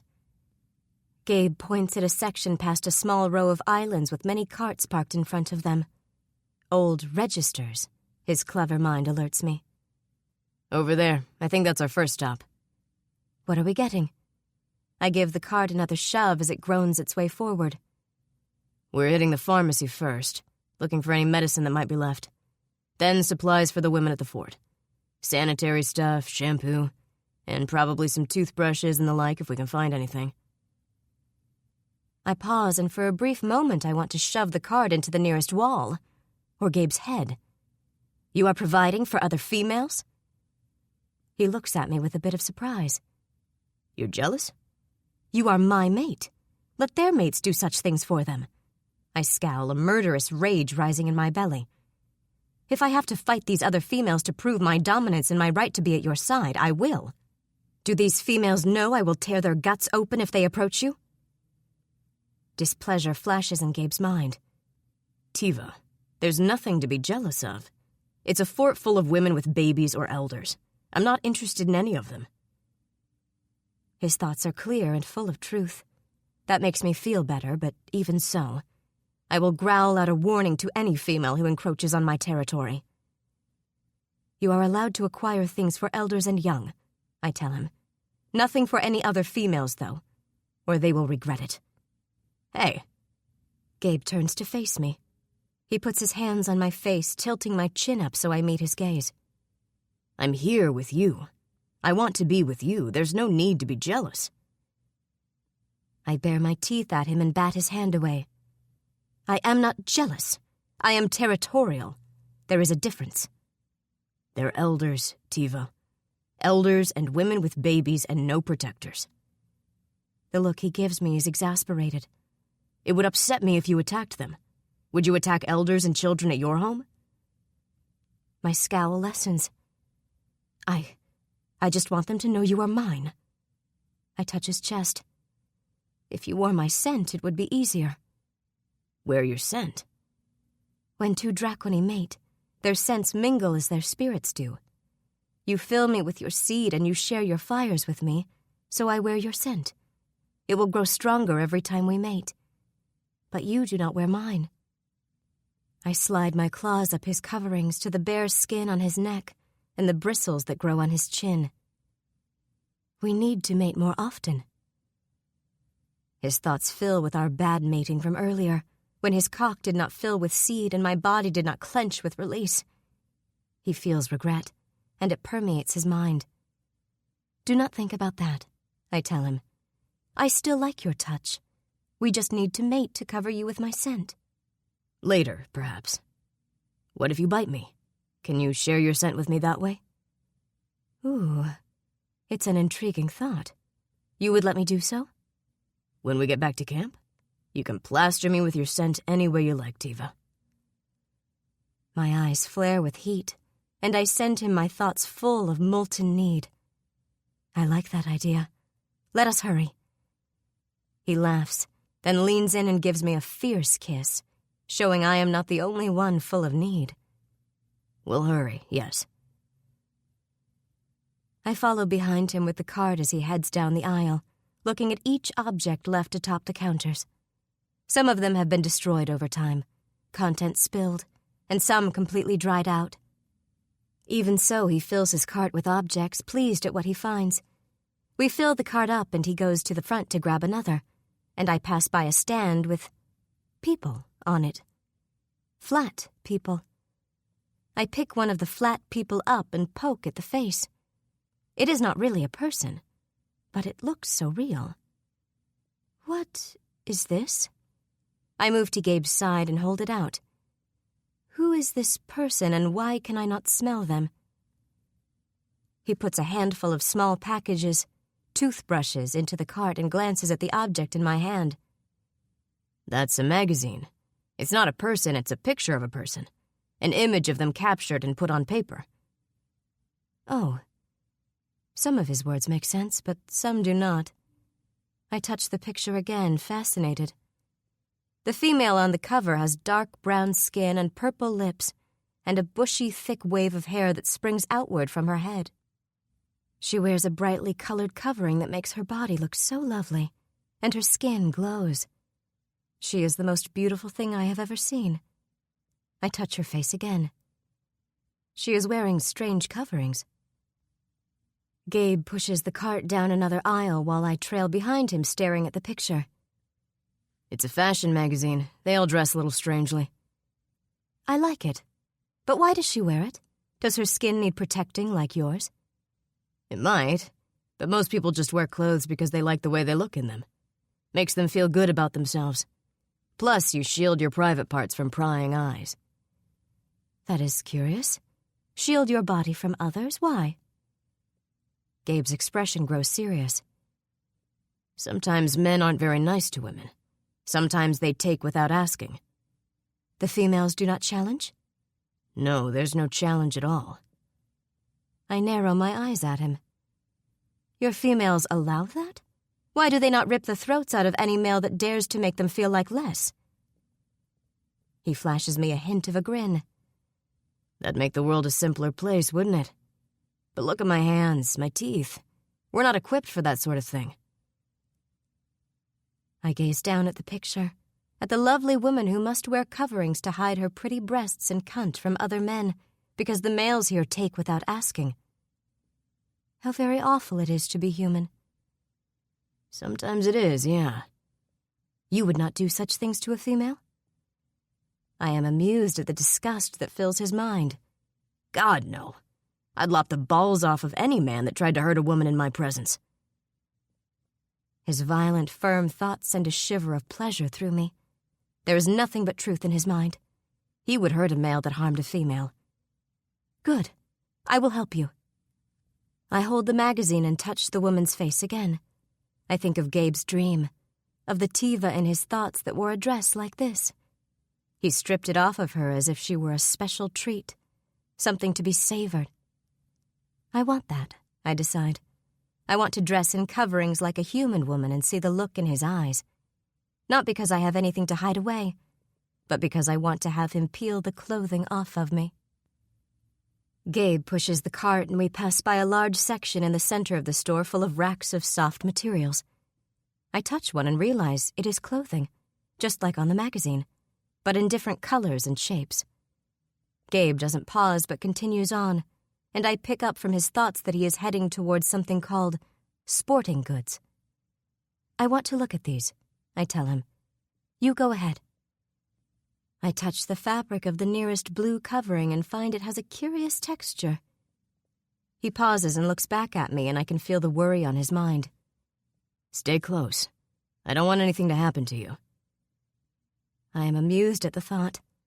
It is I that guards you, I remind him. And if anyone comes near, I will smell them. Gabe breaks out into a grin. Right. I keep forgetting that you're the badass in this relationship. Okay. Let me know if the situation changes. He winks at me and then pushes his cart forward. I touch the clothes again, and then move into the sea of them, my mind partially focused on Gabe's absent thoughts as he picks through the things left behind. I like the constant stream of thoughts coming from him, and they soothe me even as I touch human things and try to figure out their purpose. I told him I would be able to scent anyone that approached, but the smells of the different fabrics and the dust, and the old scents of many humans quickly become overwhelming. It is quiet, though, and that reassures me. I stand between Gabe and the entrance, so someone will have to try to sneak past my location if they wish to harm my mate. So I relax, touching human clothing as I wander through circular racks. I want something pretty and flowing like the one in the picture, but nothing matches it. I find more pictures of human females plastered on the walls, and they wear strange harnesses over their breasts and small coverings over their cunts. They smile with delight, as if these are the best things in the world. So I find a covering like theirs and try to put it on. It scratches at my skin and there are too many straps, so I let it hang off my elbow instead and move on to something else. Human clothes have a great many holes in them, I learn, and I do not know how they fit. I find something in a bright yellow and orange, but it looks like nothing but triangles and strings. I loop it over my head and it catches on my horns, but I can see the pretty colors when I move, so I leave it. I find more and more pieces of clothing with vibrant hues, and I pile them on. When Gabe comes back, he can show me how to wear them properly. But for now, I just slide them onto my arm or over my neck and stack them there. Now I see why Gabe enjoys shopping. He is right. This is fun. 13. Gabe. I ransacked the sporting goods section, taking a few boxes of bullets and some camping equipment before I returned to Tiva's side. There's more to get from this store. It's loaded with merchandise, but I keep getting vague flashes of pleasure and color from her mind, and I can't stay away. I follow her thoughts to her side. When I find my dragon mate, she is seated on the floor in the children's clothing, several string bikinis draped over her head, and more swimsuits loaded up on her arms. She lies on the floor, carefully turning pages in the fashion magazine. I chuckle at the sight of her, and she turns on her side to look at me. "Did you know this opens up to more pictures inside?" Tiva gestures at the magazine, her thoughts full of wonder. "They wear different coverings in all of them." "And so you're trying to wear them all at once?" I ask, amused. I lean over her and pluck a string bikini top off of her hair. She looks adorably ridiculous, and has managed to get clothing on every part of her except the spots most women would cover up. I laugh aloud as I see a thong twisted up and down her arm. "That was not the response I wanted from you," she tells me sourly. "I wanted you to help me take these off." "And I am," I tell her, chuckling. The layers she has on really have no rhyme or reason. It looks as if she just grabbed anything brightly colored and slid it on however possible. I tug at a child's swimsuit she has under the thong. "No, I wanted you to help me pull my layers off, not laugh at me." and her thoughts fill with an image of the two of us together, of me moving toward her and pulling a sexy yellow figure-hugging dress off her body. "It was a dream you had," she confesses, "and I liked it. It made you want me." Now I feel like an asshole for laughing. She has to be thinking about how things went wrong this morning. I know I am. I rub my mouth and crouch beside her. "Tiva, that was just a dream. I'd never insist you cover up if you're comfortable naked. You're allowed to be you." Once upon a time, I might have thought differently, but Rast walks around Fort Shreveport naked as hell, and everyone got used to it. Tiva would be no different. If she likes being bare-assed, then she can be bare-assed. Hell, if the sun didn't bother me, I might go bare-assed with her. "I like you however you want to be," I tell her, rubbing my knuckles along her jaw. "You don't have to dress and try to be human." "I have no wish to be human," she tells me haughtily. "But some of your things are pretty." She touches the magazine picture again, and then looks up at me. "Do you like me with coverings on?" "I like you covered or bare." Her fingers touch one of the bright swimsuits stacked and wrapped on her arms. "Only Solorians wear robes to cover themselves where I come from," she admits. "They do it to set themselves apart from the rest of us. I never thought I would want to wear such things, but some of the clothing feels good on my skin." I stand and offer her my hand. "Then let's find you something you want to wear, and I'll help you with it." She picks up the magazine and flips through the pages, then stops on a lingerie advertisement. "I do not like these. I found them, but they itch." "Bras and panties? You don't have to wear them then. Some women do because, well, I don't know why they do." "Because they like to itch," Tiva declares. She flips to another page and then shows it to me. "I want to wear that. Look at how beautiful it is." I rub my jaw. I shouldn't be surprised Tiva likes a picture of a woman in a wedding gown, but I guess I am. It's a lot of bright white fabric cascading behind the happy bride, the veil swirling around her. That's a special kind of dress. They're worn when a female first takes a mate. Her eyes are pure gold. "Then it is perfect. Where can I wear one of these?" I chuckle at her enthusiasm. If she wants a wedding dress, we'll get her a damn wedding dress. "Not here. This isn't the kind of store." "There are different stores for different things?" Her brow furrows. She has no idea. I take her hand in mine. "Come on, let's pack up what we've got here, and then we'll go to a bridal store and get you the dress you want." Tiva doesn't complain as we finish scavenging in the store, then carefully box up the items for carrying. I duct tape all of them onto a flatbed, then wheel it out to the parking lot, where Tiva shifts forms. She's eerily beautiful as a dragon, all teeth and claw and red scale. But I'm not afraid of her. She's dangerous, yes. She could kill me with a random flick of her tail. She could tear me into pieces with one claw, and she has tons of them. She could roast me in an instant or swallow me whole. Her eyes whirl dark black, and she gives a full-body shudder as if something's wrong. "Tiva?" I ask, touching my mind with hers. Her eyes bleed slowly back to gold. She nuzzles my face and sends me thoughts of pleasure and protectiveness. She's fine. I'm just being overprotective, it seems. It's kind of amusing. I've always been the alpha male everywhere I've gone. It was one reason we were booted out of our last fort. The leader didn't like how much influence I had on the other men. I can handle myself in a fight. I can intimidate the hell out of a few rogue nomads if I have to. I can shoot a gun and fish and hunt. And Tiva acts like I'm the fragile one, the one in need of protecting. It's obvious in how carefully she curls her claws around my torso, even as she lifts into the air with the flatbed tucked in her other hand. "Should I not be fierce?" Tiva asks me. "Among my people, the females are the hunters and the most vicious fighters. The males might have size, but that's it." It's just different for me, I admit. But I don't dislike it. I admire a woman that can take care of herself, and Tiva certainly can.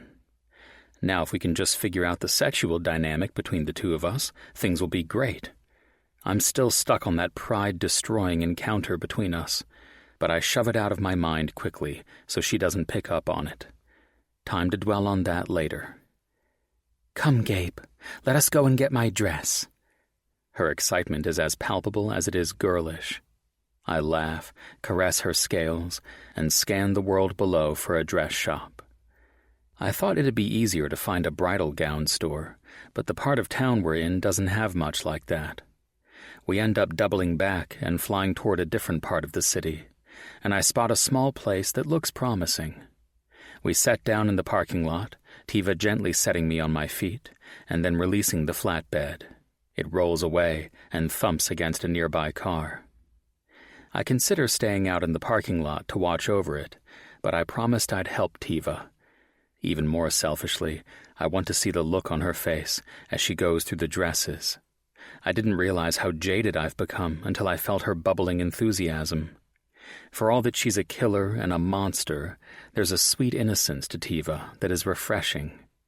It's like no matter how bad things get, she can still find things to enjoy. I love that. Today, I just want to see her smile. "Come on," I say, as I pick up a rock and approach the dirty glass door of the shop. "Let's find you a dress." Her eyes gleam with eagerness as I break the glass and reach in to unlock the door. 14. Gabe. Tiva's enthusiasm over the wedding dresses is impossible to ignore.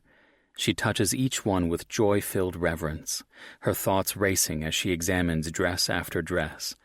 Some are scratchy, some are noisy, but she loves all of them. She loves the ones with the thick layers of fabric that make huge skirts, until she tries one on. Then she scratches at the fabric until it tears, and her woebegone expression is so pitiful that I don't have the heart to laugh. "We'll find something perfect for you," I promise her. And we eventually do. When I pull out a silken, body-hugging dress with spaghetti straps, her mind fills with joy, and I know it's the one.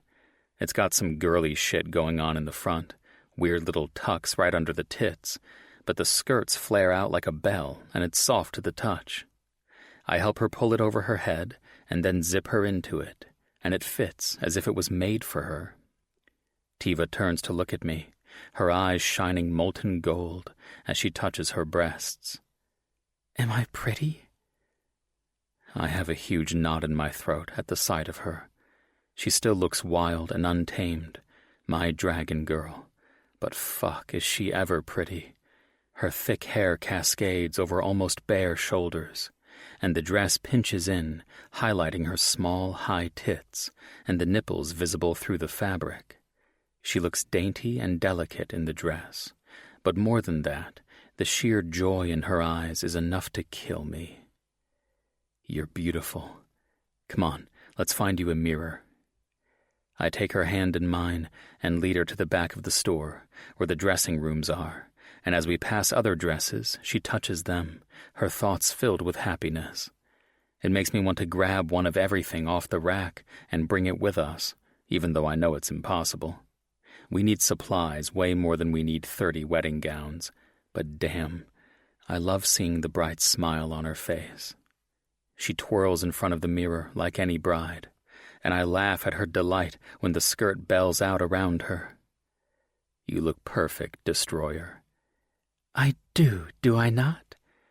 Tiva eyes her reflection, pleased. She meets my gaze in the mirror, and her expression grows hot. "In your dreams, you tore this off of me and mated your tongue with mine."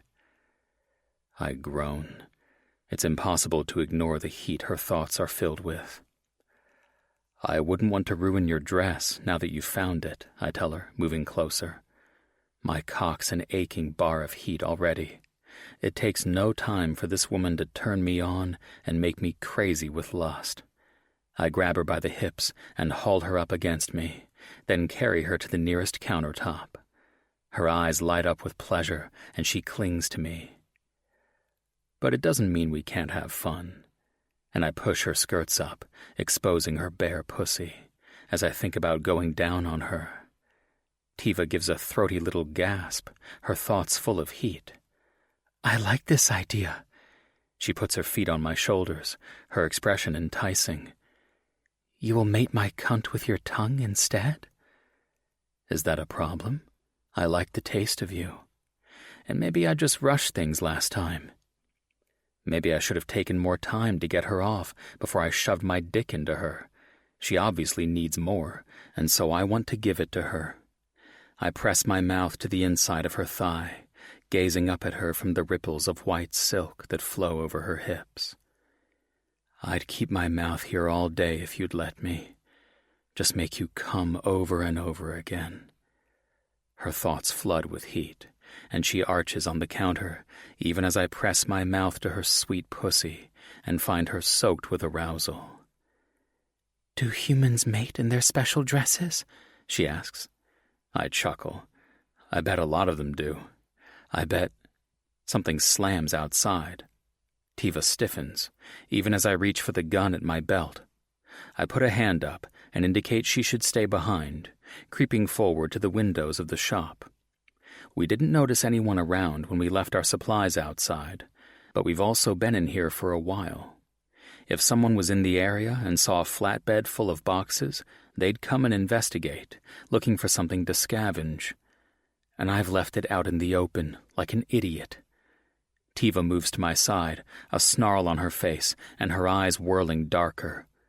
Interlopers! It's probably nothing, I tell her quickly. Someone is here. Her teeth are bared in a hiss, and her eyes are wild and large. I cannot smell them. I can smell nothing inside this store but dust and dresses. I will go out. No. I pull her against me, wrapping my arm around her waist. Just look out the window, Tiva. You can see them. Sure enough, 2 men are by the flatbed, tearing open one of the carefully packed boxes. They rip through the contents, filling their hands with my hard-scavenged toothbrushes, toiletries, tampons, and baby clothes. People in the fort can use all of that. It'll make life so much easier for everyone with a few of the luxuries from the before, and... Tiva snarls, ripping free from my grasp. They steal from you, Gabe! Hot smoke pours from her mouth. Her thoughts roil, wild and chaotic, and something deep growls inside her. Her hands clench, and murder is in her mind. She is picturing rending them limb from limb, their blood spraying all over the parking lot. Jesus, this girl goes from 0 to 11 in no time flat. I have to defuse the situation. I'll handle it, Tiva. No need to hurt anyone. I study the men quickly. They're both thin and ragged, their clothing torn and dirty. There's an older man with a salt and pepper beard and a young, clean-shaven man. If I go out and wave my gun around, they'll get the hint. They probably just think someone abandoned that stuff. We can scare them off. No. Tiva's mental voice is flat. I will destroy them. Her thoughts are fire itself, scorching heat rocketing through my mind. Before I can stop her, she heads out of the shop to confront the men. Smoke pours after her, erupting from her nose and mouth. Tiva, I growl, half irritated and half terrified. If they're armed, she might get hurt. I am Draconi, and I will protect my mate. The moment she bursts through the broken door of the shop, the men look up. One raises his hands in a quick surrender, confusion on his face. We didn't mean any harm. The other filthy man crouches behind the older one, and after a heartbreaking moment, I realize it's not a man and a boy, but a man and his daughter. The girl's dressed in boy's clothing, her hair hidden under a baseball cap. She can't be more than 12 or 13. And she's got a box of tampons in her hands, her eyes wide and terrified. Tiva, I call again. My dragon's beyond listening. She glares at the two for a moment, and then the wedding dress bursts into pieces, silk flying as she shifts to her dragon form. Her wings uncurl, and she lets out an ear-splitting shriek. In front of her, the 2 scavengers by our supplies drop to their knees, terrified. She's going to kill them. Jesus. Yes, I am. Her thoughts seethe with the dark joy of it. They will not take from you. Fuck, this cannot be happening. I don't want to watch Tiva rip people limb from limb in front of me, and that's definitely her goal. It's all over her thoughts. I have to stop this. Tiva, I call again, and when she rears her head back, her anger blisters my mind. She's furious, not just at them, but at me for trying to stop her. Move aside, human. So you can kill them? No. I thought I could trust you, Tiva. I move forward, pushing in front of the man and his daughter. But if you do this, then you're no better than all the crazy-ass dragons that murdered everyone. On the ground, the girl chokes back a sob. That's who I am, Gabe. Tiva's eyes are whirling with black chaos. I'm crazy, remember? There's such venom in her tone. She hates that I think she's crazy, resents it. Do it. Kill. The command is so soft I almost miss it. Is that another voice? Talking to Tiva? Kill, she agrees, her thoughts a furious hiss. I want to kill. No, you don't. I keep my mind firm. I need to overpower that new voice, the one that's telling her to do bad things, whispering for her to do harm. I need for my advice to be the only one she hears. Tiva, I call again. Tiva, read my mind. You know this isn't what I want. She lets out another fierce shriek of rage, her entire body shuddering with the need to release her fire and burn everything to the ground. Madness swirls behind her thoughts. Tiva, I say again, letting her know in my tone of voice that I'm displeased. Tiva, calm down and listen to me. The dragon whips her tail back and forth, shattering the glass of a nearby car. She lowers her head again, and for a moment, I think she's going to pour her flame onto the two strangers, and me as well. Her eyes meet mine, and they're more black than gold. She opens her mouth, and I stare down at her pink tongue and massive fangs, at the flames flickering at the back of her throat. She's going to kill me. Never! Tiva snaps her jaw shut, tosses her head, and hisses her anger at me. You think I would harm you? My mate? I don't know. Would you? She's not attacking, and that's something. I reach out to her mentally, but her mind is a kaleidoscope of confusion. There's nothing to touch on to, only anger and hate. So I move forward slowly and put one hand on her muzzle. Her scales are hot to the touch, as if she's holding her fire in by sheer will alone. I can hear someone behind me suck in a terrified breath, but I have to trust Tiva's still in there somewhere, and she won't hurt me. Tiva, I say again, voice firm. Look at me. Low, soft mutterings ramble through her chaotic mind, and not all of them are hers. Is she talking to someone else that's throwing her into confusion? I want to ask, but I need her to focus. The dragon starts to pull away again, so I grab her by the nostril and lean in, meeting her gaze. Her eyes flick with gold and then go black again, but I saw that color. I want it to return. I won't let her retreat. Tiva, I say again. Nothing's changed. These are just more humans. You're not going to kill every human we run across. You know I won't like that. I know. The thought is almost petulant, irritated. But she likes my firm hand on her nose. I keep it there, holding her tight. I don't want you killing anyone. That would make me very unhappy. I have to be able to trust you. Can I trust you? More mutterings, whisperings, but her eyes slowly burn gold again. Yes, she says, after a long moment. I hear you, Gabe. I trust you. Then trust me that these people are not a threat.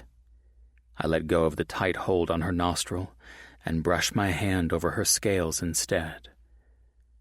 Trust me that I won't lead you astray. Besides, you're a dragon, my lovely destroyer. They pose no risk to you. "It is not myself I seek to protect," she tells me darkly, but her thoughts are less chaotic, less wild by the moment. "Please change," I tell her softly. "I'm sure these humans didn't realize they were stealing from us." "We didn't know," the girl sobs. I don't turn around, but I can hear them dumping the goods back into the boxes. "We didn't realize." "It's okay," I say, turning my head.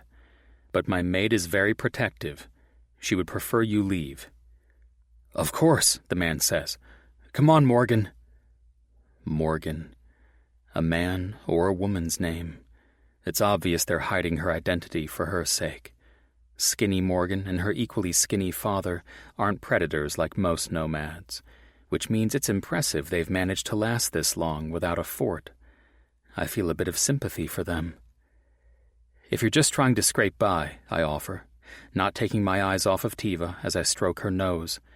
"There's a good fort south of here. Decent people.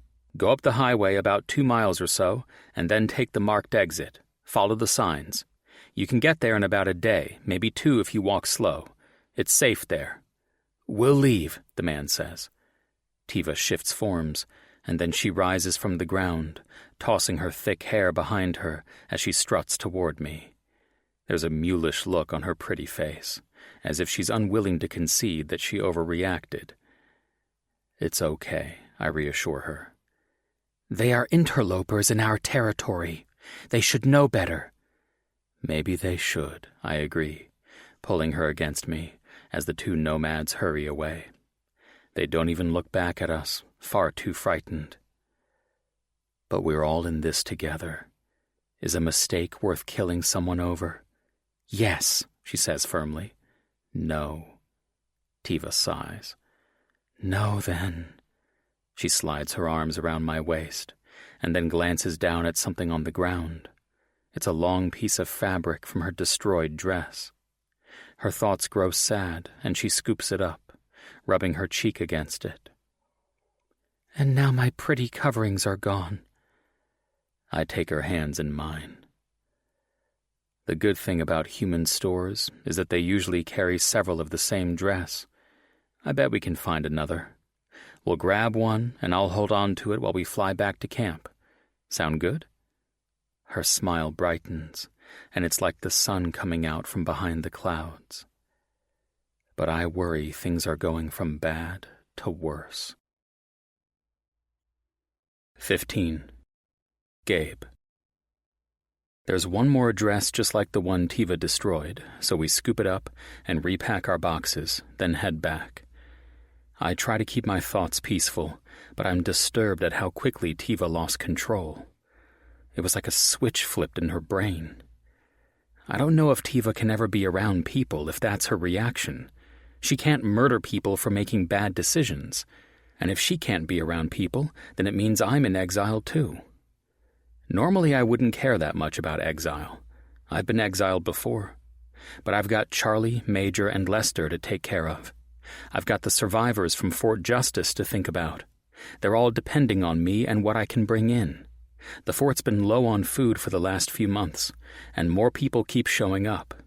Amy would never turn them away, but I know she and Rast have been spread thin, especially with Gwen and Vaughn gone to Fort Dallas, and Liam and Andy setting up their territory a short distance away, while Liam gets sorted with his Dracony side. He's been faking being human for so long that he lost control when he took his battle form again, and Andy's just now been able to bring him back. It's just like Tiva. The more she shifts to her dragon form, the less controlled she becomes. Whatever bond we created in the beginning is splintering quickly. I'd ask Liam if he has advice, but I don't know if he does. Maybe Rast can help, if we dare to go back to the fort together. But I have to go back, and Charlie and the others need to stay there. They need the stability and ease of life that a fort provides. Charlie hasn't been doing well health-wise, and moving around the fort's a lot easier on Lester in his wheelchair. "Why would we not go back?" Tiva asks. "You wish to return, yes?" "I do. But you can't attack them, Tiva. They're family and friends. If you say not to attack, I will not attack." Her thoughts are easy and full of reassurance. I'm not convinced, though. Tiva's not a bad person. She's not like anyone I've met before, though, and she's unpredictable. And the fort is full of children and elderly. You speak as if I would attack them without thinking. Her thoughts are full of pain. You do not trust me. It's difficult, Tiva. I couldn't even talk to you. I can't risk so many people's lives. I would not have hurt you. And them? Promise me you wouldn't have hurt them. She's silent, and my mood's as black as hers feels. We're both quiet for the rest of the ride back to my camp. Once there, Tiva sets me down as gently as possible, and I ache with how careful and precise her thoughts are. She cares about me. I know she does. She's not a wild animal. She's a person. It's like she's trying to prove to me that she does have control, that she's not on the verge of breaking down. But then I think of the terrified faces and how hot her muzzle was, how close she was to killing them, and I ache with the realization that it's not smart for us to go back to the fort. Not right now. Not together. I can't leave her either. She'll be completely lost without me, and I'm not ready to give up on her. Not after a day. Fuck, has it only been a day? Immediately, I'm full of guilt. She's barely had time to catch her breath, and I've been all over her like a dog in heat. If Liam needs time away from the fort to settle his head, Tiva probably does too. I'm sorry if I've been impatient, I tell her, as she uncurls her claws from around me. She sets the flatbed down next to me and then shifts forms. Her hair is tangled and wild as ever, but the look on her face is full of hurt and sorrow.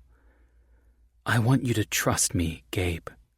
I want to be someone you can trust to be around your elders. Her eyes are full of gold as she gazes up at me. I want to be at your side always. I cup her cheek. I'm not going anywhere, sweetheart. I promise this. I made a vow to you when I trapped you that I was going to help you, and I mean it. It might take a little longer, is all. I hold the dress out to her. She takes it with delicate hands, her thoughts full of misery. I do not like to think that I am a problem to you, a burden. If you could help how you feel, Tiva, I don't think most of this world would have been destroyed. Dragons didn't want to do this any more than humans wanted them to do it. I pull her close to me, wrapping my arms around her. You're not a problem, okay? We'll figure this out. I wish I could talk to the other dragons, see how they keep control. A kernel of an idea forms. We could go talk to Liam and Andy, see how you handle being around them. Would they mind? I don't care if they do, I admit with a grin. They'll understand the situation, and they live away from the fort, so it's the best of both worlds. I like this idea. I think it's the solution we need, I agree. But I also think we should walk there. Walk? She gazes up at me. Why? I know Liam well. He is the most easygoing person, until he shifts to his battle form. I think that has something to do with the stirring in your thoughts. I think that's why you're quick to lose control. Maybe you'll be able to better cope if you don't switch forms, if you stay like this. Forever? Her thoughts are heartbroken, devastated. Her expression tears at me. It's like I've asked her to give up everything she is. Not forever, just until we figure things out a bit more. But without my battle form, I am weak. Her jaw clenches. Human, I tease. Her heart aches, and she thinks she has offended me. I did not mean it like that. I chuckle. It's no shame to admit you can take me in any kind of fight. I like that you're strong, and humans aren't so bad. You like me, don't you? She tilts her head back and eyes me. You are passable. Passable? I snort, and my grin widens when a mischievous sparkle lights up her gaze. You're gonna pay for that. What? You will fight me with your impressive human strength? She flips her hair and gives me a coy look. Tease. I watch as she saunters toward the tent, dress in hand. Her hips sway, and I can't stop staring at her. I much prefer sassy, teasing Tiva to the wild, crazed Tiva from earlier. As I admire her rounded red backside, the cats trot up to her side and rub against her legs. To my astonishment, all four meow at her, demanding attention and food. She tosses her dress into the tent and then crouches, petting their heads carefully, mindful of her claws. "I'll be damned," I mutter, watching as Colonel Mustard, the crankiest and most elusive of Charlie's cats, rubs up against her hand. "When did that happen?" "While you slept. He likes my scent and how warm I am." She pets his ears. "He sees how the others trust you and wants to trust too. He is hungry." I watch her in surprise. "He told you that?" She gives me an incredulous look. "No, he is a cat. But it is clear from the way he licks my fingers that he is hungry." She extends her fingertips, and sure enough, Mustard licks them wildly. Right, now I'm losing my mind. I scrub a hand over my head. "I'll chop up some of the food for them. Tomorrow we need to cage them if we're going to leave this place and head out to see Andy and Liam." "Won't they be angry, the cats?" "They might, but it's for their own good." She thoughtfully strokes Mustard's head. "Then it is like us going to visit your friends. It will not make me happy, but it is for my own good, yes?" "If you don't want to go, Tiva." "No, we will go. I want you to trust me." The stubbornness filters through her thoughts. "I want to show you I am not wild. I am not insane. I am a good mate. I am." She emphasizes the last, as if she is not entirely convinced herself. "We'll figure it out," I reassure her. "Maybe we just need to figure out what triggers you." I think for a moment about her reaction, how chaotic her mind was, and the strange other voice I heard. Was someone talking to you? Bothering you? Embarrassment clouds her thoughts. "It was my belly fires. They talk to me when I am feeling upset. I know it sounds foolish, but I hear its voice clear as day, and it tells me things I want to hear, encourages me to do things I want to do. They were nicer when I was alone, but now that I have you, they are angrier, more demanding. I think they are jealous." Voices. She's hearing voices. My heart hurts to hear that. I knew from Andy and Amy that the dragons were mad, but I didn't think it would manifest like that. "I see." She meets my eyes. "You think I am more insane now, do you not? After hearing that?" It does cross my mind, but I shake my head and crouch next to her, petting one of the cats that twist and purr against her legs. "I think when you are lonely enough, you'll talk to anyone, even someone that isn't there, to make you feel less frightened and alone. Maybe in time those belly fires will stop speaking to you." "I hope so." Her eyes flash black. "They do not like you very much." Then I really, really hope they stop talking to her. Tiva gives me a sunny smile. "But I like you, and that is all that matters, yes?" "As long as you win all the arguments with your belly fires," I agree. When she smiles at me like this, all sweet mischief, it's hard to imagine her as troubled. She watches me with an intense gaze, and clothing flashes through her mind. I gesture at her dress. "Did you want to wear that again?" "I was not thinking of my clothing, but of tearing yours off of you." She licks her lips. "Or are you scared of me now?" Scared of her? It's not that. I know she won't hurt me, but I'm not a fan of this tension between us. I wish it wasn't there. I wish I hadn't seen that darker side of her either, or felt how rage-filled her mind was, how unsettled. Not scared. I can tell when you're starting to lose control. You can too, can't you? When she nods, I continue. It's coming more frequently, isn't it? She thinks for a moment and then agrees. Yes. Does it have anything to do with your battle form?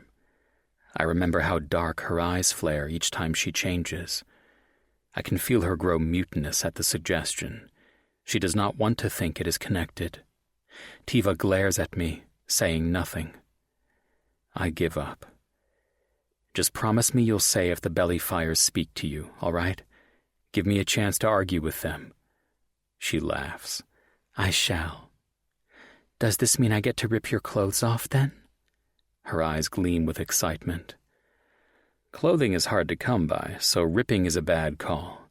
Helping me undress, however, I'd be open to that. I let my thoughts fill with hunger instead of anger.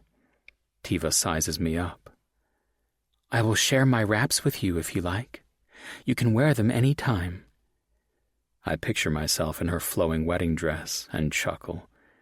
It's designed for someone with bigger tits than me, pretty one, but I appreciate the generosity. I am very generous. She slides a hand between her thighs and brushes her fingers over her folds as she gazes at me. Hot hunger blasts through me. She's deliberately enticing me, and damn if it isn't working. I've never met anyone as bold and fearless as Tiva, and if that wasn't appealing enough, the need in her thoughts is enough to make me forget all about holding anything back.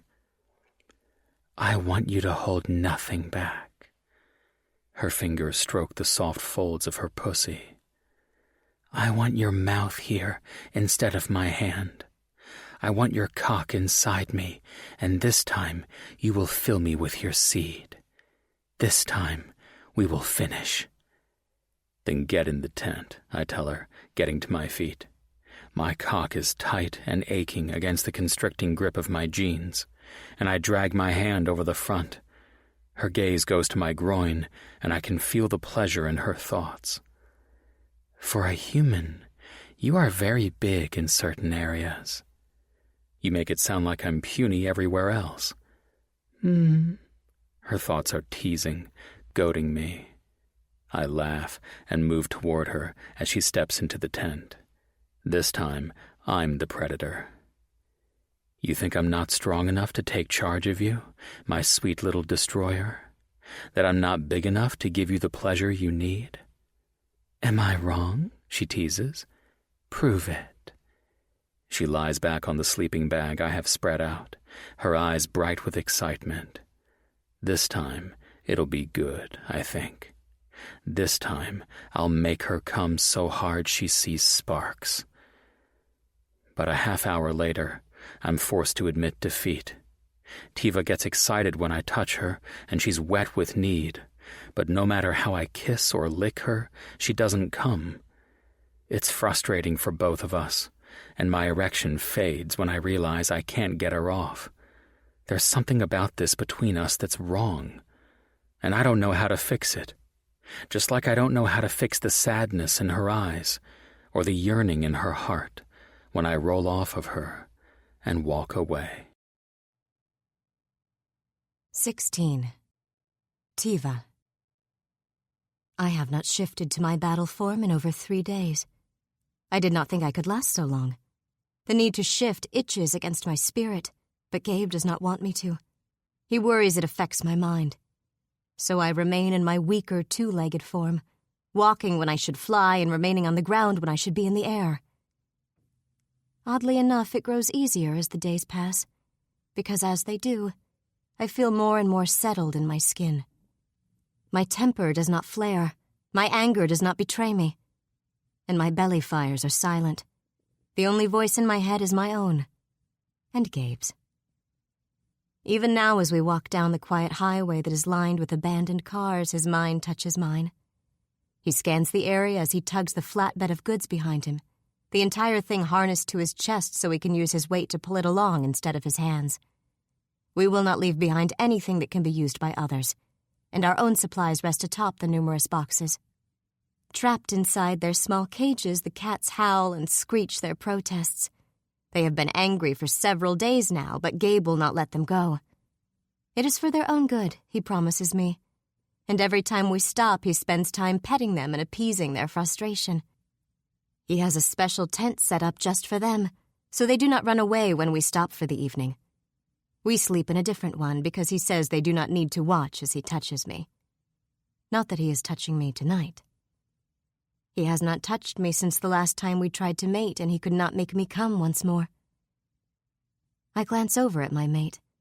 I never thought I would mate a human. There is a part of my mind that still views them as weak and inferior. Perhaps it is some old memory of when I came through the rift, of destroying humans under my claws and seeing them flee in terror.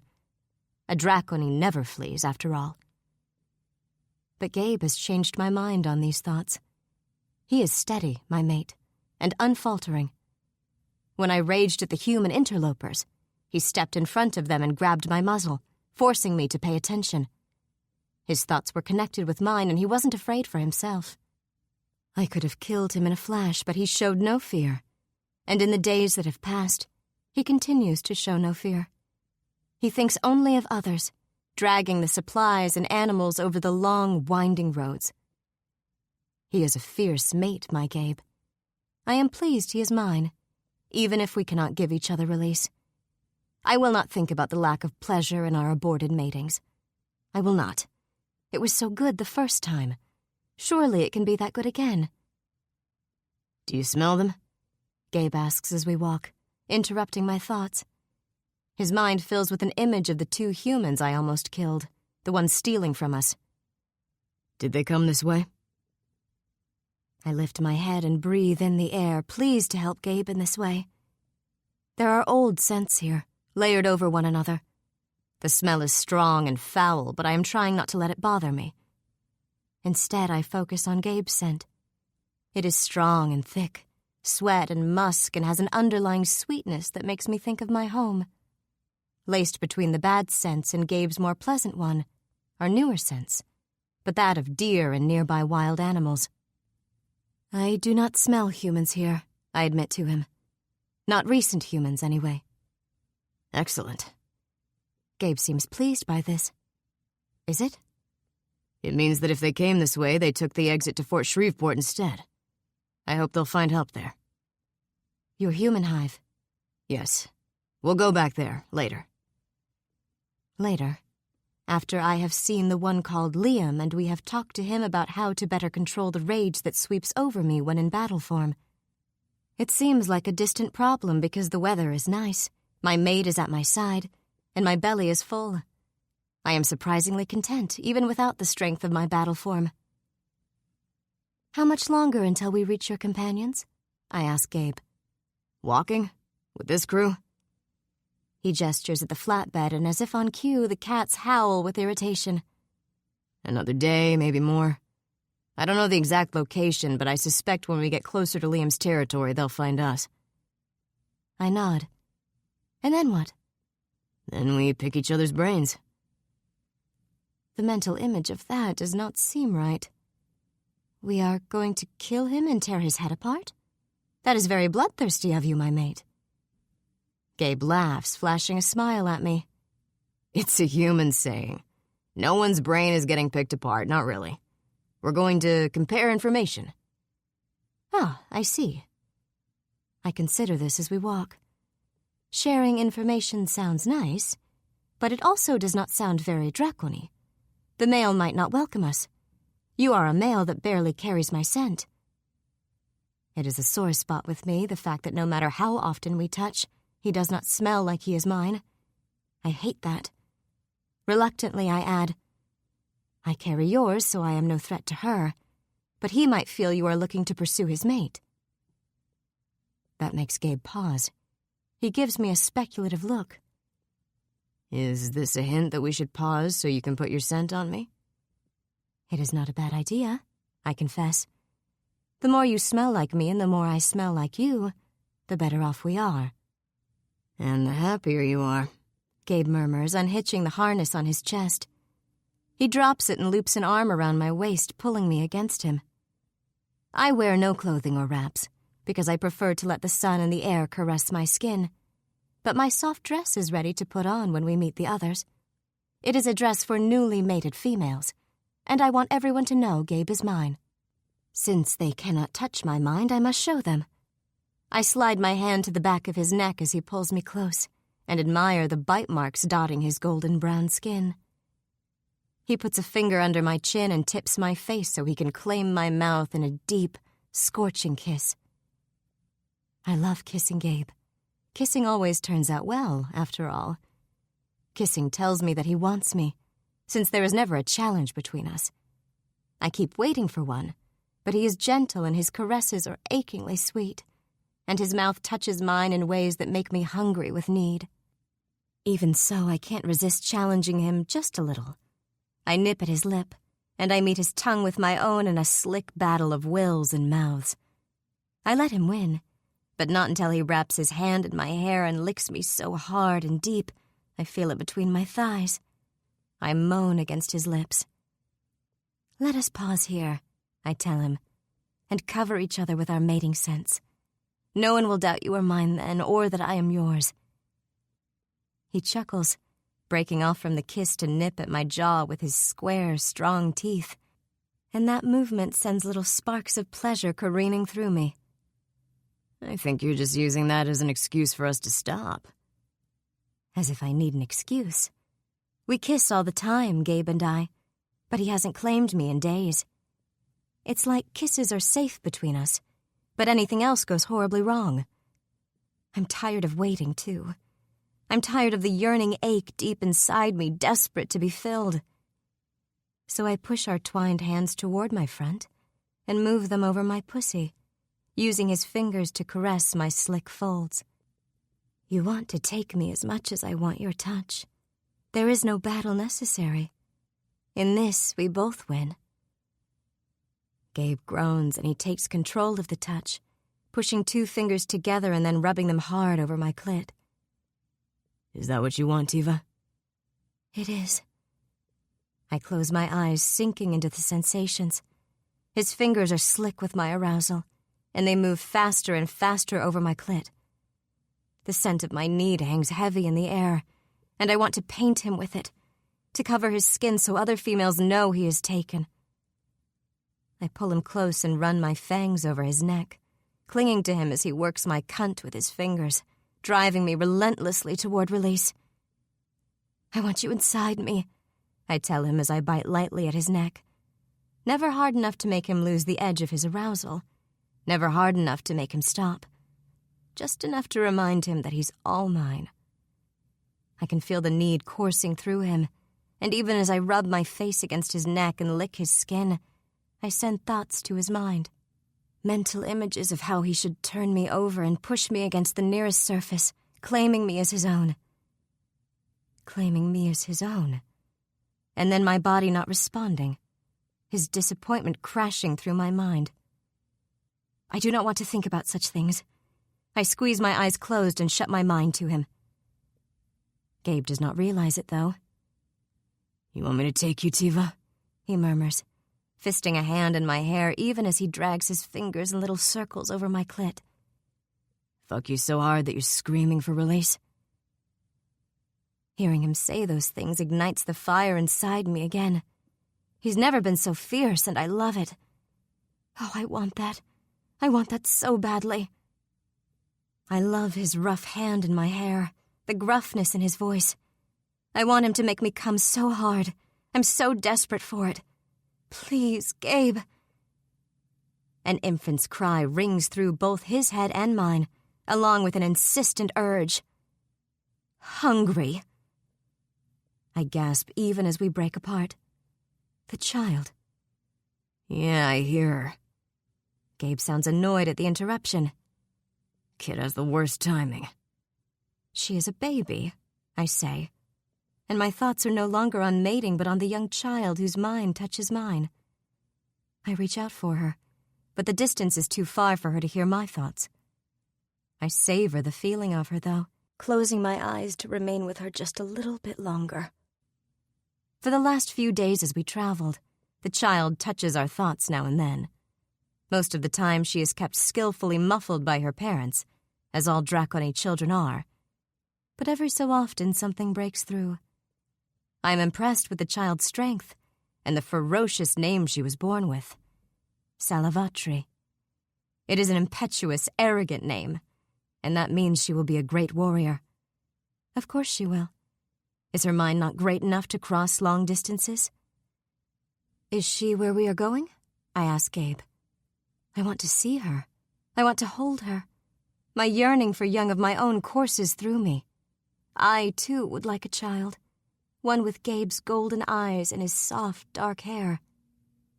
No, Gabe says gently, pressing a kiss to my forehead before sliding his fingers away from my pussy. The mating urge is gone, as quickly as the deep flush over my skin. Remember what I said yesterday? She is in Fort Dallas. From his thoughts, that is far away. But her mind is so strong. That is not normal for a child to be so loud over so long a distance. Maybe it's because of this world? Being born here affects her differently?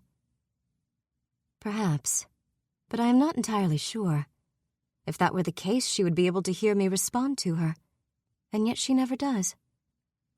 It is interesting because Gabe can hear her too. He is not Dracony, so his thoughts should only be shared with me. But he can feel her thoughts and her emotions, if not her actual voice. It's how I knew you needed me. Gabe reminds me, brushing my hair back from my face. I could feel your thoughts. Because you took blood from a Dracony? I try to remember the story. It worries me that I cannot remember a lot of what Gabe has told me. The concepts flit into my mind and flit right back out, as impossible to grasp as the wind itself. He must remind me of things over and over again. I worry that being in this world has damaged me completely, that my mind is broken impossibly, and that I will never have the things I dreamed of. A nest, territory to defend, and young ones in that nest. There's plenty of time for that, Tiva. Gabe reassures me. And your mind isn't broken. I don't think that rift left anyone whole. Not me, not you, not anyone. His thoughts fill with the horrible days after his world was thrown into chaos, of friends and co-workers being killed, of long days of starvation and thirst, of plague and endless fighting and the worry of having no safe place for the elders that depended on him. Gabe's thoughts are as heavy as my own. Instinctively, I reach for his hand and lace my fingers with his, mindful of my claws. Thank you. He glances over at me. For being patient with me. I know Dracony were not the only ones affected by the rift, but sometimes it is hard to see the other side. His mouth crooks in a half-smile. Ditto. This is my territory, female, comes a new voice. It is male, Dracony, and unforgiving. Turn around and leave now. I freeze, my senses on alert. Gabe pulls me against him even as the wind shifts and I smell another Dracony on the breeze. Male, mated. His scent is intertwined with the human's. Leave, the male demands again, his thoughts a heavy press against my own. I need no mate. You endanger mine. You are not welcome in my territory. My mate brings me here, I tell him defiantly. I do not want you. Tiva, baby, you're bristling, Gabe murmurs, pulling me down. I strain against his hands, my body tense. Is he talking to you? Is that Liam? His hand is tight around my arm as if he can hold me down, and I hiss an angry protest at him. Don't turn, Tiva, Gabe warns me. You promised. I am furious at him, but I did promise. Gabe's thoughts are solid and my own increasingly chaotic ones, as if he is reminding me that he is at my side, holding me tight, holding me to sanity. Yes, I did promise. I force back the rage and challenge rising in my thoughts and make my mind calmer. I focus on Gabe, on his handsome face and the strength of him. I am here with my mate, I state again. My Gabe comes here looking for Liam. He wants to speak with him. I can feel the Dracony's thoughts, and his own territorial anger recedes just a little. I am a Talim, but your human calls me Liam, and I know him well. We come towards you. I warn you, female, that if you so much as look at my mate wrong, it will be the last thing you do. The same shall be said for you, male. My Gabe is mine. Touch him not. Tiva? I turn toward Gabe and give him a wild-eyed look, then grab him by the neck and give him a hot, hard kiss. You are mine. He looks at me curiously. I know that. Did you talk with Liam? Is that Liam? He glances up at the skies where a dragon shape grows steadily larger as it approaches. Or do we need to take cover? It is your friend Liam, I agree, and rub my hand up and down his arm. I'm going to coat him in my scent as much as I can, just in case. Because I trust no one. It does not matter that this is my Gabe's friend. He is a stranger to me. 17. Gabe. Tiva bristles with tension as the dragon circles overhead. She remains in her human form, and that's the only reason I don't break for cover. If it was a threat to us, she'd have shifted already. I shield my eyes and glance up, seeing the glint of a harness against golden scales, and then the dragon swoops low and zooms past, his wings leaving a wild breeze over us that ruffles Tiva's hair and flings grit into my eyes. That fool, my mate mutters with irritation. She steps closer to me, protective, a scowl on her pretty face.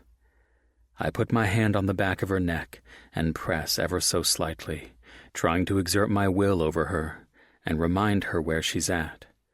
The tension in her deflates ever so slightly, and she looks up at me. You are certain he is a friend? I'm positive. I know him. His mate is a friend of mine as well. Tiva's eyes narrow at me. I lean in, immediately realizing that mentioning a mate was perhaps the wrong thing to do. She is not half as fierce as you. She blinks at me, her eyes going gold, and her gaze focuses on my mouth. She thinks of kisses, her thoughts heating for a moment, and then her lips curve into a smile. You are telling me that because you do not want me jealous. Damn right. Her mind fills with laughter, and a tiny, throaty chuckle escapes her, even as the dragon flies low overhead once more. You are very clever, my Gabe. Let me put my scent on you one more time, just in case. Like that's a hardship. I grin and move close, and Tiva slides her hands up and down my chest, her mouth on mine in a tempestuous kiss. She scratches down my chest once, just enough to draw blood, and then leans in and licks the drops of blood off of one scratch. Jesus, this woman. Your woman, she tells me, her tongue flicking over my skin. She grins again, showing sharp teeth, and then glances at our flatbed of packs. Should I wear my claiming gown? If you want, I do. I help her dress, ignoring the yowls of the cats as Liam lands a short distance away, his large golden wings spread wide, and Tiva's attention goes there. She bristles again, as if she hates his presence, but her thoughts remain calm enough, and she links her hand in mine. He is able to be in his battle form easily, she tells me thoughtfully, and he is not as wild as I was. I want to be able to do that again. She turns to look at me. Do you think it is possible, Gabe? I do, I tell her. You're smart and strong-willed. I think you can do anything. You just need a little time and practice. Her smile is beautiful and makes my heart ache. I hope I'm right. I want this so badly for her. She hasn't complained about being in human form, but I can tell she's impatient. She watches the skies with longing, tilting her face into each breeze. After flying, walking must seem like crawling. Of course she's impatient. Who wouldn't be? So yeah, I want my Tiva to have everything. Hey, yo! Calls a familiar voice. Is that you, Gabe? At my side, Tiva stiffens, and I can feel the jealousy in her head. I send her affectionate thoughts. When I heard Draconi were territorial, I didn't realize all that it meant, but I'm quickly learning. Tiva considers me part of her territory, and I have to accept that, both good and bad. "I'm here with my mate," I call out, and I can feel Tiva's pleasure in my response. A mate? Holy shit! This I've got to see for myself. A goggle-covered head pokes out from around the dragon's neck, and then she pats on his shoulder. Let me down, babe. She calls him infant names, too. I told you, I share with her. It's part of our culture. It's an affectionate term. Then you are allowed to use it. I chuckle, even as Liam lowers his shoulder and Andy slides to the ground. She jingles with harnesses and pulls a baseball cap off her head, then the goggles, revealing a sunburned face and 2 messy blonde braids. Hey there! Long time no see! Her gaze moves over Tiva and her flowing white dress, and then she politely looks back at me. Give us, 2 minutes, all right?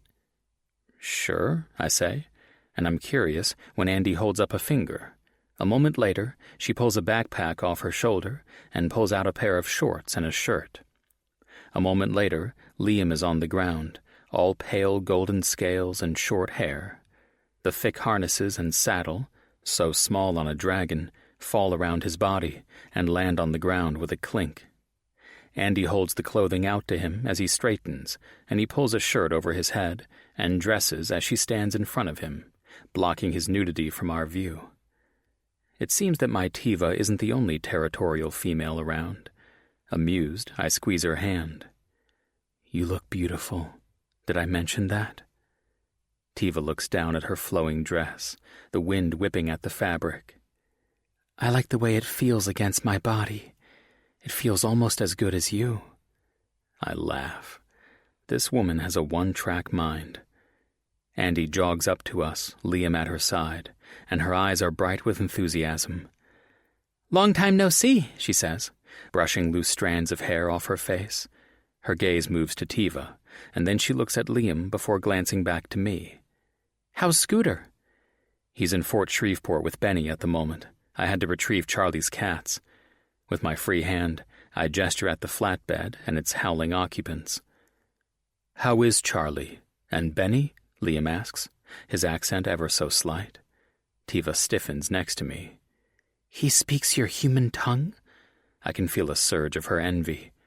I want to learn it too. I'll teach you, I promise. To the couple in front of us, I smile. Everyone at the fort is well enough, but I'm sure Benny would love a visit from his sister. Soon, I promise, Andy says, a wistful expression on her face. Her gaze flicks back to Tiva again, and then she sighs, dropping her hands to her sides. I'm just going to point out the 1,000-pound elephant in the room. Is this Tiva? Tiva, my mate replies, touching her chest. The words sound rusty in her mouth, but I'm so proud of her for saying them aloud. She wants to be included. Liam just looks at us. His gaze focuses on Tiva for a moment, and then he looks at me. Do you wish to join me and Andy at our nest? It will be easier to talk there. You can relax and spend a few days with us before you need to move on.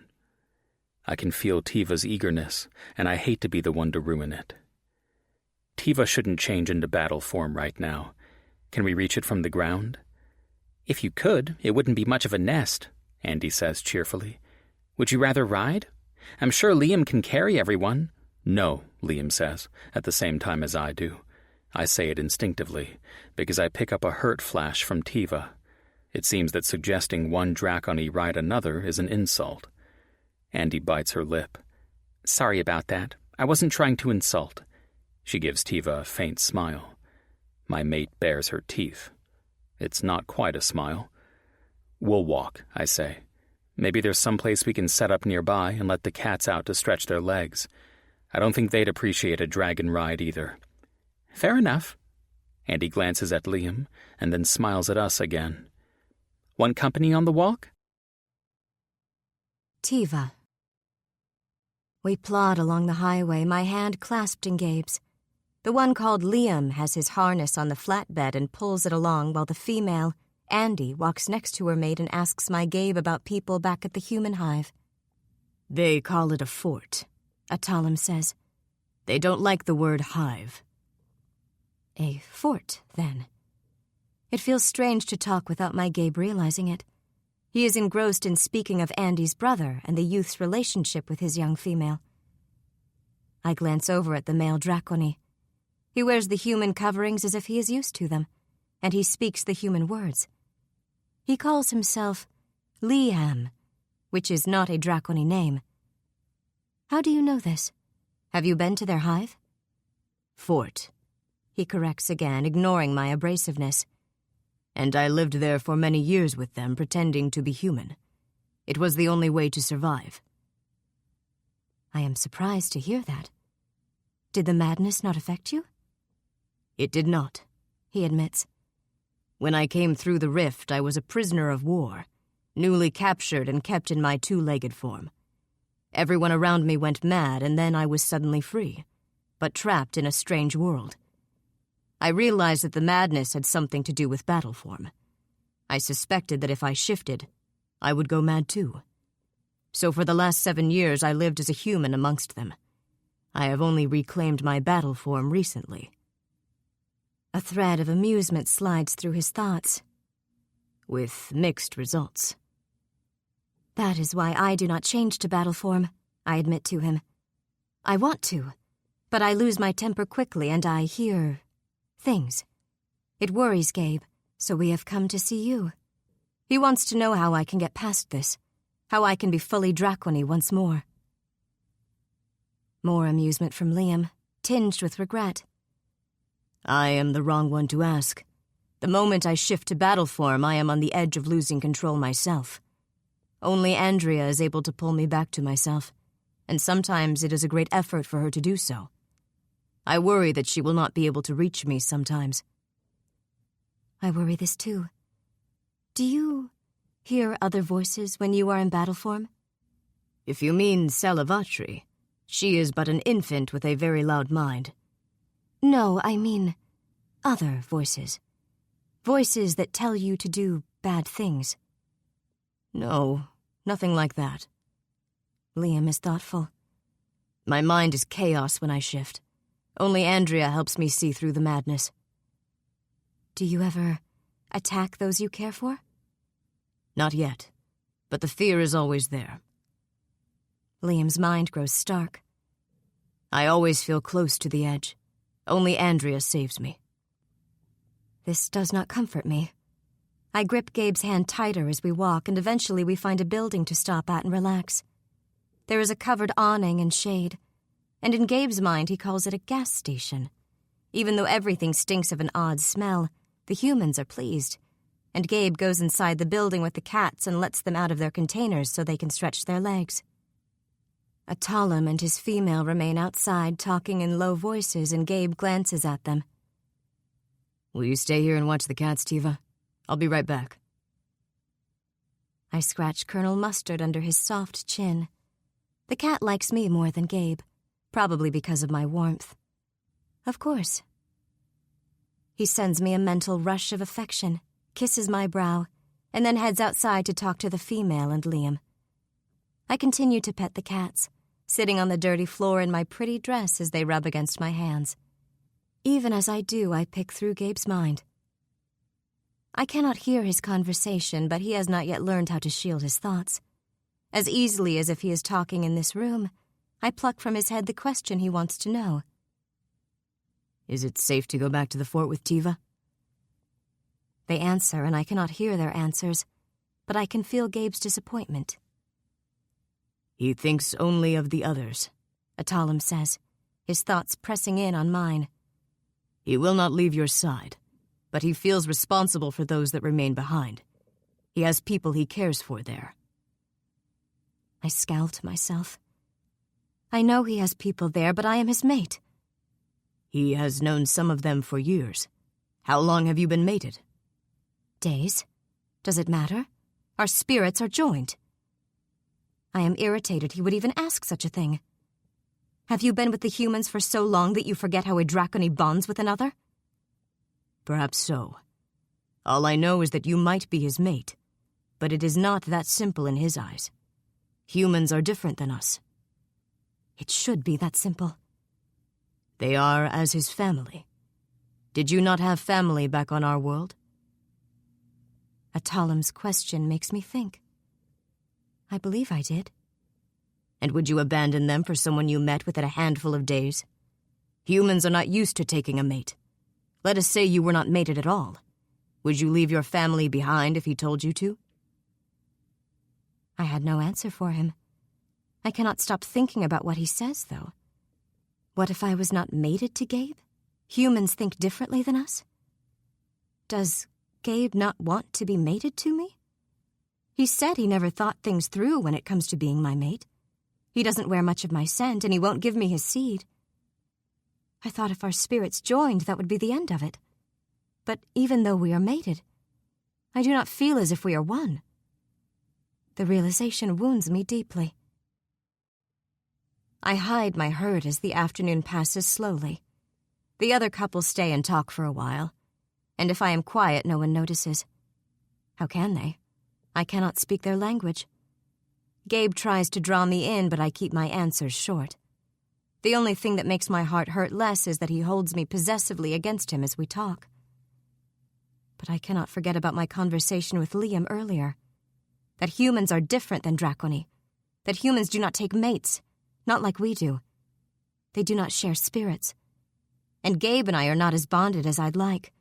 Our matings have proven that. Eventually, Liam and his female human leave, promising to return in the morning.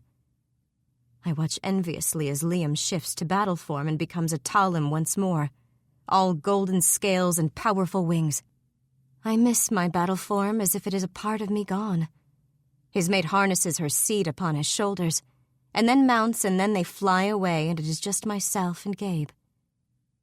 He studies my face as they leave. Something tells me you didn't like them. I do not know them. They'll be back in the morning. Maybe Liam will be able to help you. I nod, though I don't want to think about Atalam or anyone else right now. I just want to be left alone so I can enjoy tonight with my mate. He continues to study me, and I know he senses my mood is dark. I do not wish to talk about it, though, so I offer nothing except a yawn. He immediately gets the blankets and makes a bed on the floor for us. When he gets atop them and pats his side, I join him, curling up against his chest. I listen to his heart, wondering how it can sound so normal when my own is hurting. Maybe that is just another way that humans are different from Draconi. Gabe plays with a bit of my hair, wrapping it around his finger over and over again. If you're not comfortable here, we won't stay for long, Tiva, I promise. I want you to be happy. You will take me to your human hive, then? He hesitates, and I know his answer before he speaks. Perhaps not yet. We'll figure something out, though. Because I am dangerous, unsafe around his elders, his family. It makes me sad because I do not think he is wrong. Liam never heard voices, and I do. Does this mean I am crazier than he is? And if Liam struggles in his battle form while fully bonded to his female, will my struggle not be even greater? They were surprised to see you, I venture. He chuckles, his thumb brushing over my shoulder. I think they were surprised when I showed up with you and not Scooter. Scooter? My dog. He's normally always at my heels.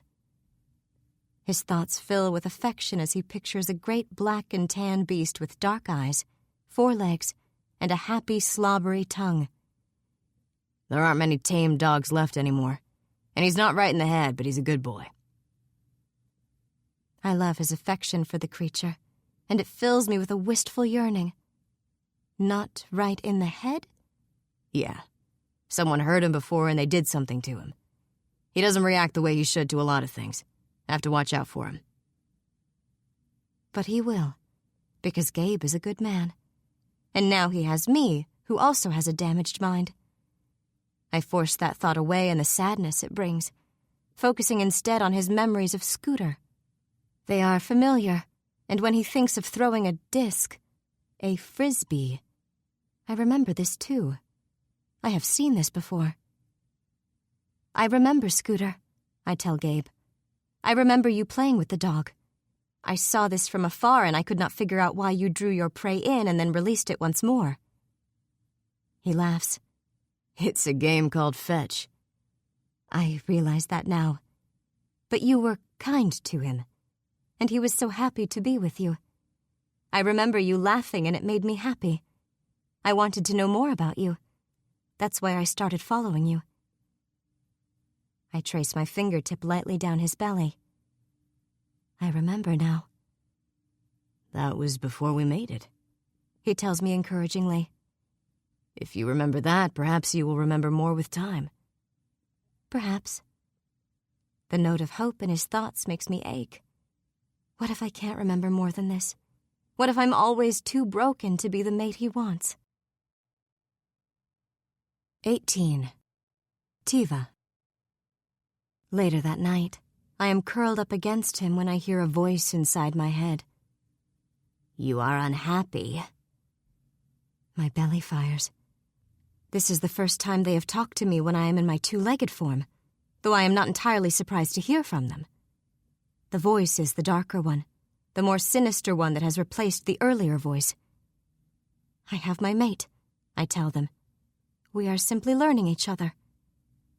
But you have doubts. It is obvious. I do not want to go to his human hive, I admit to them. I like Gabe, but I do not know that I will like more humans. He should want to be with me and only me, and he thinks of them too. It makes me jealous. I hate that my belly fires are right. Maybe. Do I not have that right? I should be first in his eyes, not fighting for his attention. Most humans are weak. My belly fires agree. Gabe is not, I defend hotly. He is strong and good. If you say so. My belly fires do not sound convinced. You know what you should do? What? You should go to Fort Dallas. Another human hive? But different. There are many Draconi there now, are there not? And a baby. You wanted to see the baby. My heart fills with longing. I do want to see the baby. More than that. You want answers, don't you? Answers to how you become the mate he needs. I suck in a breath and Gabe automatically turns toward me, pulling me against him. He tucks my head under his chin, his breathing even, as if he will protect me from bad dreams. It is achingly sweet, and it makes me hurt in my spirit. I want to be the mate he needs. How do you know the answers are there? There is a powerful one there that can be a mentor to you. A mentor? Yes, I need one. Liam, Atalum, said himself that he is struggling. A mentor would be wise, but Gabe will not want to go to another fort. He wishes to go to his hive. Suit yourself, then. My belly fires grow quiet. I am unsettled. Am I making the wrong decision, then? Should I go there? Or is this just another aspect of my broken mind leading me astray? I do not know what to think, and I hold tightly to Gabe, unable to sleep. In the morning, Gabe kisses me gently and studies my face. You didn't sleep well? I shrug. My mind was full of many thoughts. Anything I can help with? He looks so determined that I feel a fierce rush of pleasure. He wants me to be the right mate for him too, I realize. He will want me to be stronger, more capable. Perhaps my belly fires were right. I want to go to Fort Dallas, I tell him. I can feel Gabe's surprise and confusion. You know of Fort Dallas? I have not been there. But you want to go? He still doesn't understand, and then realization dawns on him a moment later. Because of the baby? I think of little Salivatri and my heart squeezes. I would like to see her. I want to hold her, to breathe in her baby scent, to calm her mind with mine. Not just the baby, I admit. I want a mentor, someone that can teach me how to stay in battle form without losing control. That's why we're here, so Liam can teach you. I shake my head. Liam is not under control himself. I need someone stronger, someone with more skill at balancing the two forms. He thinks for a moment, struggling through memories of conversations with Amy and dragon names she has told him in the past. Then Vaughn? Or Kyle? Isn't that the name of the big dragon in Fort Dallas? My heart stutters for a moment. Kyle. I know that name. I remember the face. Hard and arrogant. Yes, I tell Gabe enthusiastically. That is where I want to go. I want to see Kyle. I remember him now. You remember him? I break into a pleased smile. He is my brother. Gabe. Holy shit. Tiva says that she remembers one of the dragons near Fort Dallas and that he's her brother. For a woman that can't remember anything, to suddenly pluck this tidbit out of the air feels a bit strange. Yet I know my Tiva. I'm connected to her mind at all times. She's wild and a little unruly at times, but she's not a liar, not in the slightest. So maybe she is remembering more of her past. That's encouraging. Even so, it means another diversion from my duties to Fort Shreveport. I stroke the cats, even as I round them up into their cages, and they meow angrily at being cooped up once more. Liam and Andy are far more understanding, though. "Of course you have to go," Andy exclaims, glancing over at Tiva. My mate is not paying attention, her gaze distantly focused on the skies, as if already imagining herself in Fort Dallas. "We'll take everything to Fort Shreveport on your behalf," Andy continues.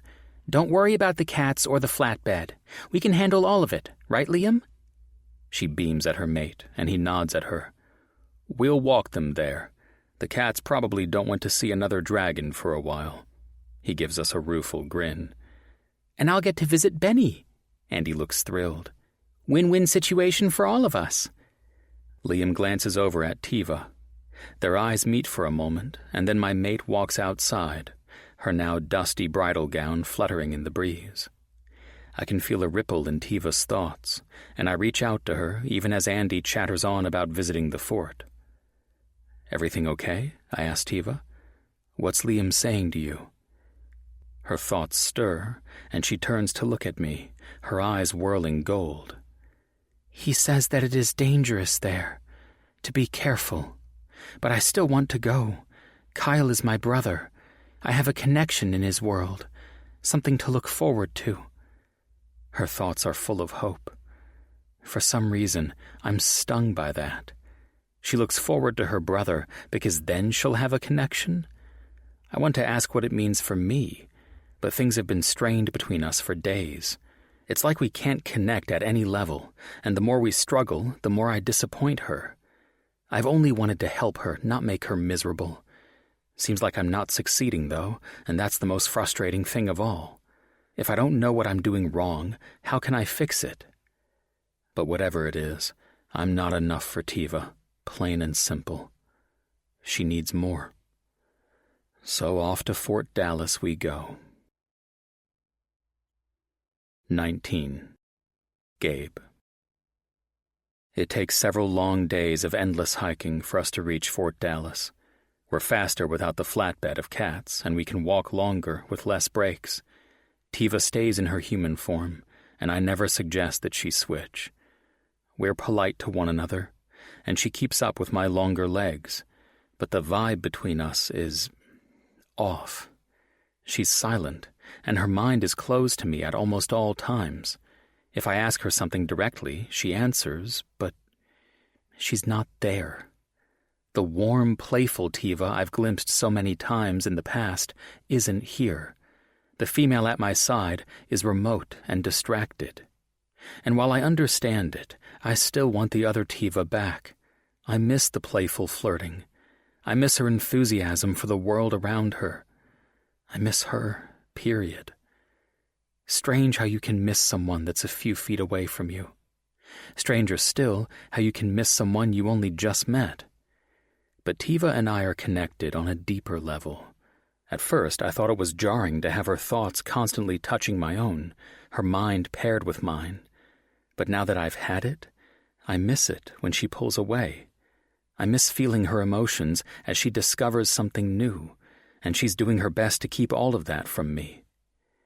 There's a ripple in Tiva's thoughts, and I pause in my steps, waiting for her to reach out to me. There's another ripple, almost like laughter. Almost like there's a conversation going on that I'm not privy to. And even though I can't hear Tiva's thoughts, I can still feel some of her emotions. There's a wave of uncertainty that rushes through her. Then she speaks. "Yes, I am headed there." "Tiva?" I ask.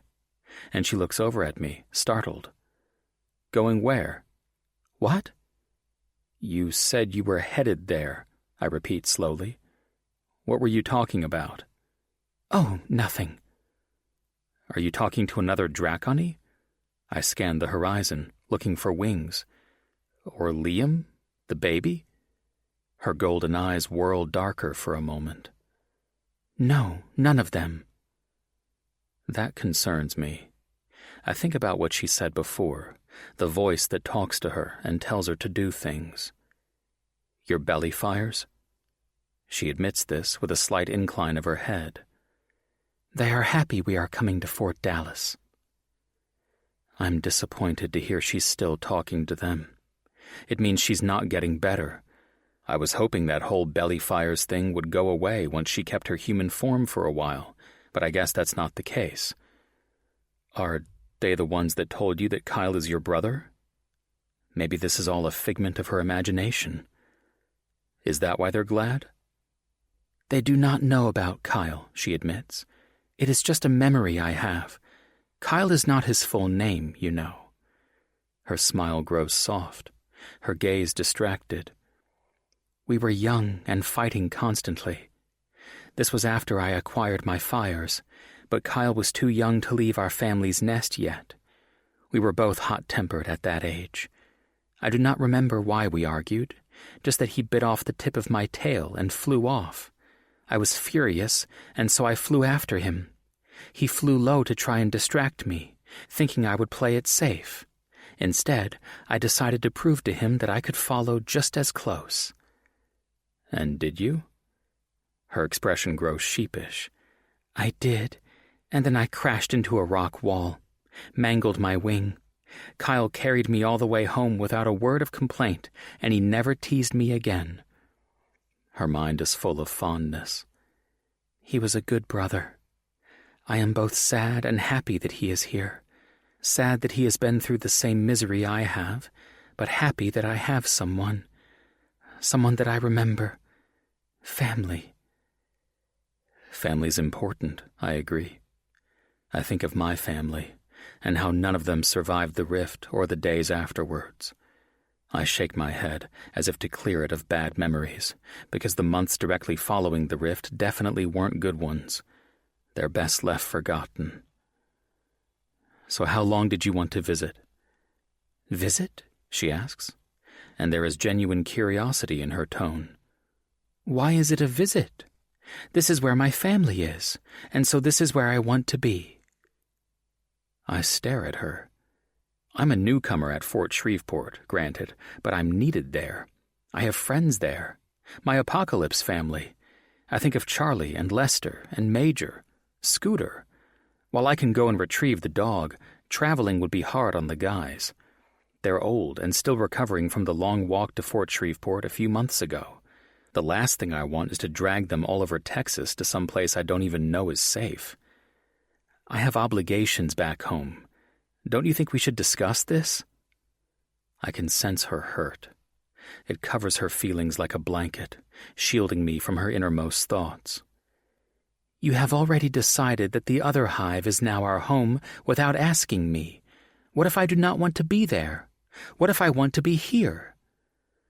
I rub the back of my neck, torn. She's not wrong. I always assumed we'd just go back to Fort Shreveport.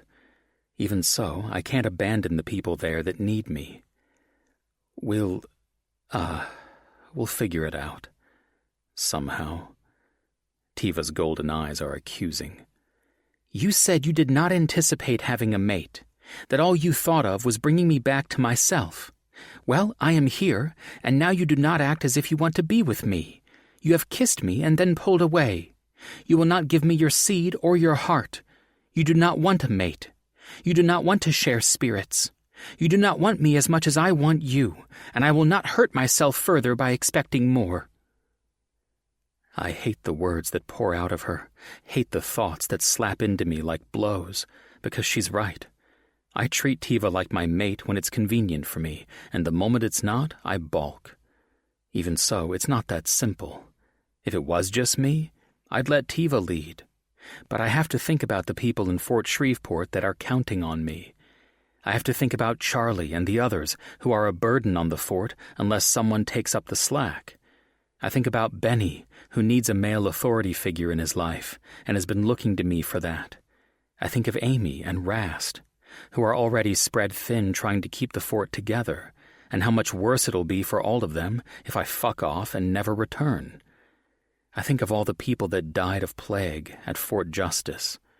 Would their fates have been any different if I'd stayed there after all? If I'd chosen them instead of Major and Charlie and Lester when the fort voted to kick them out? Did I trade 40 lives for those 3? I rub my mouth. I have no answers. It's not that simple, Tiva. I wish it was. It can be simple. What do your instincts tell you? To put my hand in hers and let her lead. To never let her fucking go. Ever. To lean into all this possessiveness I feel when it comes to her. But that's selfishness talking. If the apocalypse has taught me anything, it's that sometimes what I want doesn't matter, can't matter. I shake my head. I'm not Dracony. I can't run on instinct alone. And her answering smile is so sad. How did I manage to fuck this all up so badly when I only had the best of intentions? It's early morning when the tall skyscrapers of old Dallas come into view on the horizon, and nearly dusk when we take an exit off the highway that leads us toward the impossibly tall buildings. We turn down a litter and weed-strewn street that looks much like any other, and I continue to scan the skies, looking for dragons. They should be everywhere near a big city like this. Humans might turn them utterly mad, but they're drawn to the madness. The more people about, the more dragons. I turn to ask my partner if she thinks we're close, but Tiva stopped several steps behind me, her hand on her throat, her eyes closed in wonder. What is it? I ask, both aroused and a little alarmed at the expression on her face. Fuck, she's gorgeous. And the look of ecstasy on her face is doing all kinds of things to my dick. We are so close, Tiva says. Can you hear the baby? Can you not feel her? Her voice is full of wonder.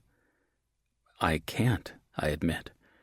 Ever since I mated to Tiva, my dragon sensing has pretty much locked onto her and only her.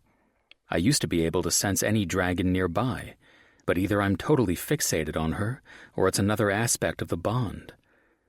So we're close to her, then? Very. She opens her eyes, and her warm gold gaze regards me. I want to hold her so badly. I want that for her, too. I extend a hand to her, and she takes it, and we head off into the maze of streets of old Dallas. Her grip in mine is slight, even though I know she's strong as hell. She's being careful not to hurt me with her claws, but for some reason, I wish she'd hold my hand just a little tighter, depend on me just a little bit more. How fucked up is that? I've always said I love an independent woman, and the moment I meet one, I can't seem to meet her halfway about anything. I'm screwing all of this up, it seems. You are doing the best you can. We both have to figure this out. Her hand gives mine a squeeze after all, and her claws lightly tap on the back of my hand. Stay close to me, Tiva says calmly, as we turn down another street. And do not show fear, Gabe. Show fear? What's she talking about? Tiva? What's going on? Your scent is strongest when ours mingle together, she says, as if that explains all. When my confusion continues to bleed over, she adds, Look up. The little hairs prickle on the back of my neck. Slowly, I look up. My mouth goes dry. Far above the nearest building, a massive dragon head peers down. Its eyes are more black than gold, but it makes no move to come after us. Something shifts in a building nearby, and then I see a flash of red. Another dragon, and then another, and another. The buildings here are covered with roosting, silent dragons, like waiting crows. It's the most eerie sensation, and my stomach knots with the need to bolt away and keep Tiva safe. "I will protect you," Tiva tells me. "You do not have to worry. They will not attack." I try to swallow, but my throat is dry. "You sure about that?" "This is not their territory," she tells me simply. "This is Kyle's territory. They come to see his child. No one will attack us while we are here, because we cannot challenge for this territory. Besides, they smell you are my mate, so you are safe as long as you are with me and my scent is on you." She tosses a little smile over her shoulder, and my chest tightens with how gorgeous she is. "Your mate is a fierce destroyer, remember? I will not let anyone bother you." I find myself smiling back at her. I haven't forgotten. It's just hard for me to remember. I'm used to being the protector myself. She tips her head back and looks at me. "Can we not both be protectors?" I chuckle because she's got me there. There's nothing in the rules that says we can't. I suppose we can. Tiva. We are so close. Now that we are in Kyle's territory, his scent is on every breeze, and it fills me with memories. There is no doubt in my mind, no matter how fractured and broken it is, that this is my brother's home. Each time his familiar scent touches my nose, I am filled with flashes of memory, of sunny, hot days in the desert homelands of our world, of my first hunts, my brother and my father guiding me, of following after him before I got my fires, and being furious when he would shift and fly away because he didn't want his little sister tagging along. The look of pride in his eyes when I finished my fire ceremony and became a fully fledged female. The sadness I felt when he willingly left our family behind, choosing to be conscripted into the Silurian army so our father would not have to battle to keep him free. Some are not full-fledged memories, but wisps of images or thoughts. Kyle's smile when he was amused, or his scowl when he was irritated.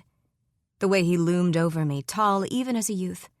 The faint scent of him, or how he was the same color as our father, but had our mother's eyes. A breeze brings his scent closer, so close that if I close my eyes, it is almost as if we are standing face to face. "Kyle," I reach out, seeking to connect with his mind. "Come no closer, female," comes the response. It is both my brother and somehow not. "No one is welcome to my nest unless I invite them." His thoughts clearly indicate that no such invitation has been granted. My own hot-tempered irritation surges. "Then invite me to your nest, brother. I have come a long way and traveled for a great distance with my mate. We want to see you and your child." "I do not know you," comes the crisp, searing answer. The response guts me. I suck in a breath, wounded. Gabe pulls me against him, his hand cupping my neck as he presses me against his chest and kisses my brow. I have not shared with him why I am distressed, but he can tell from the look on my face. My brother does not remember me. There is nothing but truth in the touch of his thoughts, and yet it pains me to hear it. He does not remember me.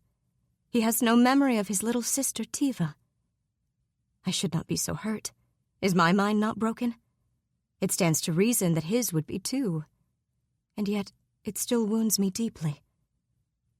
"I do not wish to cause harm," Kyle says, and I realize I have been leaking my hurt out to him. "But I simply do not know you." "I know you," I send back. Now that the initial shock has passed, determination replaces it. I make my thoughts forceful, confident. "You are my brother. I am your sister. Allow me to come and see you and your family. Perhaps seeing my face will bring the memories you need." There is a long pause, and I hold still, clutching to Gabe as I wait.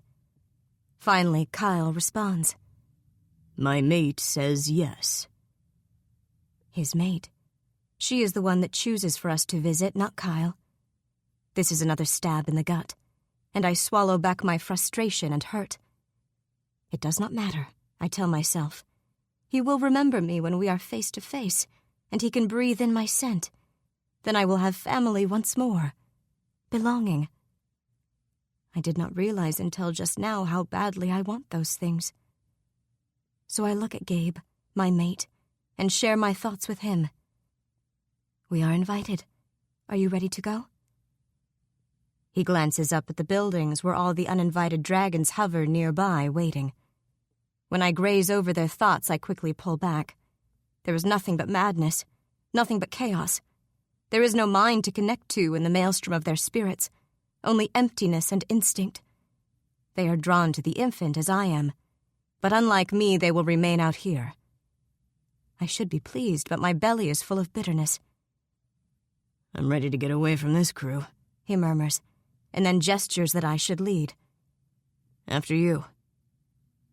I take his hand and lead the way. 20. Tiva. There is no way to get to Kyle's nest from the ground. The building once had stairs, and Gabe's mind tells me this even as it tells me they are impossible to climb, broken beyond repair. We approach the foot of the building, and there is a large basket at the base with a sign on it. "Visitors," the sign says. I pluck this information from Gabe's thoughts, and he is amused by it, and by the fact that this is a basket from something called a hot air balloon. "We climb into this," he tells me, holding my hand tightly and leading me forward. When we are inside, he shuts the door. Immediately a shadow falls overhead. A dragon descends, and the scent is immediately that of my brother. I raise my hand to my eyes, unable to see him clearly due to the angle of the setting sun. But even so, I ache with humiliation. I am being carried to his nest. The shame is unbearable. A dracony female should fly in, not be carried like a child. I endure this humiliation because I must, because my Gabe worries that if I shift to battle form, I will lose control all over again. I do not want that. I want my mind as healed as possible. I want to be strong and sane, so I grit my teeth and ignore the shame I feel. Or try to, anyhow. When we get to the top, I can feel Gabe's surprise at our surroundings. The nest is far more open than I anticipated, because the vague memories I have of my family's nest are of snug, cozy caverns and a sunny ledge to perch on. This is just another human hive with the roof torn off and pieces of human furniture scattered about. There seems to be a living area under the open sky, and a woman comes out from behind a door, shutting it behind her. She has bright red hair to rival mine, but her face is pale and scaleless. She holds a large covering-wrapped bundle in her arms, and I pick up the scent of the child. Salavatri, my brother's child. Joy and yearning fill me at the sight. There is not just Kyle here, but a child that is family. A child that I share blood with. A young, vibrant child with a strong mind and a proud name. And just the realization that such things are possible even in this awful world fills me with a strange sense of hope. The dragon lands on the roof above, his mind closed to me. He shifts forms and then jumps down to stand in front of us, between Gabe and me and his mate. He is all golden skin and hard muscles standing between us and the human female. Even so, I recognize the scent, and my heart sings with joy once more. My spirit has only cheered for a moment, though. The stranger in front of us wears my brother's face, but he is still a stranger. There is no recognition in his eyes as he gazes at me. He inhales my scent, his mind closed, and he is treating me as if I am an interloper, a threat to his mate. "Kyle," I send to him, my hands held out in greeting. "I cannot believe you are here. My brother, I am both elated and sad to see you." He sends out a mental wave of warning before I can step forward. "I do not know you," he states again. Are you sure it is not the dracony madness that makes you think I am your brother? I am sure. I have memories of you. I know your scent, your face. Can you truly look at me and remember nothing? His eyes whirl as he gazes at me. I open my mind to him, pushing memories to the forefront, of smells of our home, of growing up together. My memories are fragmented shards, but I give him everything I have.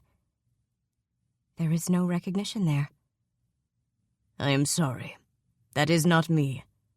It is you, I insist. You are our Kyle. Hearing his name startles him. The male Dracony's eyes go wide. I feel a flash of something go through his mind, too quick and violent to be muffled entirely. It is quickly gone once more, though. Our Kyle died in the rift, he says after a long moment. Kyle is the one left behind. I am not that person anymore. But if you remember your name, I insist. Surely if we put the pieces of our memories together... I remember it now that you have said it to me. That is all. My heart aches to hear that. I look at Gabe, but he watches me curiously, waiting. Surely he can feel the emotions coursing through both dragons right now, just like the female behind Kyle wears a concerned look as she gazes at her mate. Do you remember me at all? I cannot help but ask, even though I suspect I know the answer. There is a long, long pause. Kyle's eyes are whirling with a mixture of black and gold as he focuses on my face. Then finally he answers. No. I suck in a breath and close my eyes, turning my back to him. I feel so alone and abandoned, as if I have fallen through the rift all over again. Gabe's arms go around me and I let him tuck me under his chin, but I can still feel Kyle's gaze boring into my back, so empty of any memories we once might have had together. It is like losing my family a second time. If I have no family here, there is no reason to stay. Kativa. The thought seems to surprise Kyle almost as much as it does me. That is your full name, is it not? His confirmation overjoys me. Kyle is not as lost as he thinks. That is right. So you do remember me. I can feel his frustration as it bubbles to the surface. His face remains impassive, grim and hard. Even after this, there is no welcome there. Bits and pieces, perhaps. What will I do with this information now that I have it? I am not prepared for such a question. It shocks me at first, and then fills me with sadness. He might remember my name, but in his eyes nothing else has changed, and he does not want it to. I do not know, I admit. I hoped... And then I stop, because what did I hope? Did I hope he would have his memories back instantly? That his mind would be whole? That will not happen. I am broken. He is broken. This strange human world has bent us and reshaped us into new people. We might share blood, but we are no longer family. He is not to be my link to home, to our world and our people. He has no interest in such things. Kyle's mind touches mine again in an almost apology. Well, I do not love this world. I have a mate and a child here. I have made a new home, a new family. They are everything to me. Even if I were offered the chance to return to our homeland, I would not leave their side for a heartbeat, and I cannot risk their safety by trying to take them back with me. This is now my home, and this is who I am. I understand. And I do. I truly do. Would I not feel the same if Gabe looked at me the way Kyle's mate looks at him? If I had a child of my own in my arms? If I had a home? I would not want to leave those things behind either. Gabe strokes my hair, his body language stiff. What is he saying to you? He asks, his mind gently prodding mine. He's been quiet up until now, letting me speak uninterrupted with my brother. But now his thoughts are protective and full of budding anger. He thinks Kyle has offended me and wants to protect me. And that makes me ache for what we cannot have. I want this protective, fierce human as my mate, but he does not want me enough. It is all right, I tell Gabe and pull out of his arms. He feels a sense of loss when I do, but he lets me go. For a moment, I hate that he does. Why does he not fight harder to keep me in his arms? Do I not matter enough? Am I not worth fighting for? But I swallow my feelings and turn to look at Kyle and his mate once more. He has moved to the human female and put his hands on her shoulders, pulling her against him. I notice his claws as they curl against her clothing, 2 of them shorn short on the same hand. I notice the way she leans against him, her child in her arms. They are together, one unit, whole. For a moment I am intensely jealous. Gabe and I are not the same. We are not one unit. He might be protective of me, but we are not whole. Why can't we have that?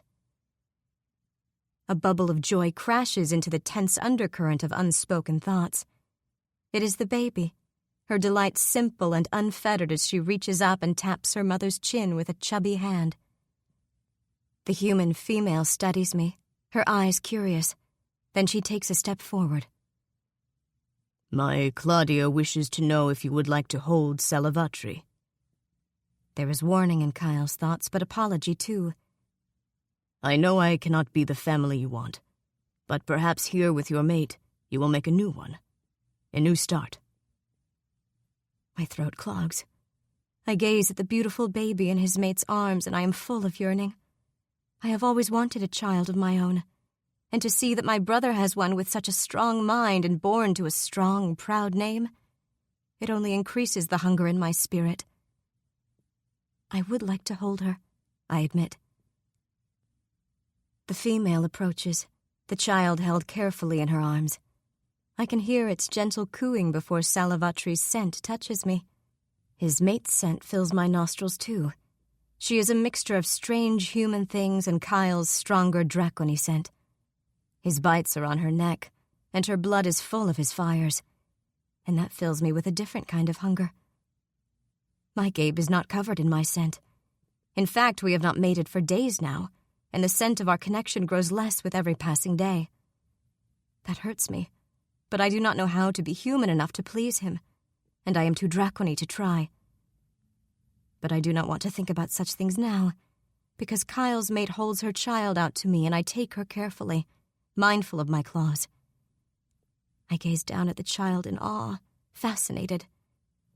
The baby is large and heavy, her scent a mixture of both dracony and human. The eyes that blink up at me whirl with color, but her skin is so pale a gold that she almost seems translucent. Her hair sticks up in wild tufts like a dracony's thick locks, the color a deep gold. She is not red-scaled like I am. Tiny budding horns peek out from her hairline, and I lift her to my face, breathing in her scent. I touch my mind to hers gently in greeting, and receive a slight touch back. It is more of an inquisitive poke, because Salavatri is too young to speak, but she is curious all the same. Her laughter burbles up in her throat, and her mind is full of joy as she notices the bright red fall of my hair. So I offer her a lock, and she grabs a happy fistful of it. I laugh, and my thoughts are full of joy as I hold her close. Tell your mate she is beyond beautiful, I say to Kyle as I gaze down at the baby. She is not weak at all. Why would she be weak? His thoughts immediately grow defensive. I meant no offense, just that humans are weaker than we are. Are they? I thought the same when I first came to myself again. But my Claudia is very strong. It is just that her strengths are different than mine. It does not mean she is weaker because she cannot beat me in a physical fight. We are strong in different ways. His thoughts fill with wry amusement. And your mate must not be weak if he defeated you. I press my mouth to Salavatri's sweet brow and turn to look at my Gabe. His hands are behind his back, clasped, his legs slightly apart. There is a tension in his body and a watchfulness in his pose. For a moment, I think he is afraid I will scare the child. But when I touch my mind to his, I realize I am wrong. He is mindful that I am not hurt by the others, that they do not harm me. because he will attack if they try. That fills me with a curious sort of wonder. No, I tell Kyle. I suppose there are many things I think about humans that are wrong. They are not weak. Not at all. Perhaps I am the arrogant wrong one. 21. Gabe. It's clear that this reunion didn't go the way Tiva planned. I can feel the misery rolling off of her as the afternoon passes awkwardly. Kyle, the big male dragon, switches back to his large golden battle form and flies off, leaving me with his mate, Claudia, and Tiva. "He's hunting some fresh meat for dinner," Claudia says awkwardly. "You're welcome to stay with us, considering he flew off without taking you back down. And it's been a while since I've had human company. It's a nice change." So Tiva and I hang around in the open-air apartment that Claudia and Kyle have set up as their home, waiting for the dragon to return. It's a pretty nice place by apocalypse standards. The roof has an enormous hole in it, so everything that's open air is all patio furniture and items that won't be destroyed by the weather. She has an open fire pit with chairs parked around it, a couple of barbecue grills set at the edge of her kitchen area, and a few doors lead off to the actual rooms of her apartment, where things like books and clothing are kept, as well as the bedding. It's not perfect, she tells me, but it's a compromise between her and Kyle, who prefers to have open air close at hand at all times. We chat and have coffee while the baby sleeps. Claudia is welcoming to Tiva, but it's clear my mate isn't interested in conversation. They can't understand one another, and Tiva averts her gaze, staring off at nothing in particular, so even hand gestures and facial expressions are useless. After a few awkward tries, Claudia gives up. I hold Tiva's hand because she seems so sad and isolated, but even when I try to talk to her, she ignores me too. She just holds my hand silently, so I drink coffee, and Claudia and I talk about all the things we miss from before. It's a long damn afternoon. Eventually, the big dragon returns with a dead deer, and the baby starts to cry at the same time. Claudia gives us an apologetic look, picks up the baby from her crib, and moves to a quiet chair to feed her. Tiva watches, her eyes whirling, as Kyle drops the deer in the middle of the living room and then roosts high over his mate, watching her. Claudia chuckles every now and then, lost in conversation with Kyle. I reach out to Tiva, but she just watches them intently, hungrily. All right, then. I get to my feet and butcher the deer. It's the least I can do. It feels like the very least, but it's something. We roast it up and eat, the awkward, occasional conversations almost painful. It's clear to me that Kyle isn't entirely sure what to do around Tiva, and she's hurting because of it. I want to shake the damn man for hurting my girl. Even so, he's not much like my Tiva. She has edges of wildness, but her ferocity is equaled by her sweetness. Kyle seems completely wild. There are times he looks as if he'll snap, destroying us all in a fell swoop. He makes me uneasy because I want to protect Tiva from her own damned brother. But Kyle doesn't look at her like a family member. He thinks of her as a stranger, so I stay on my guard. Claudia has a guest room she's set up in their apartment. She says it was originally Amy's room, but now that she's moved to Fort Shreveport, she keeps it comfortable for the inevitable guests that drop by. You wouldn't think visiting a couple of exiles is high on the list, but ever since Salivatri was born, she trails off with a shrug. We've been the most popular people around.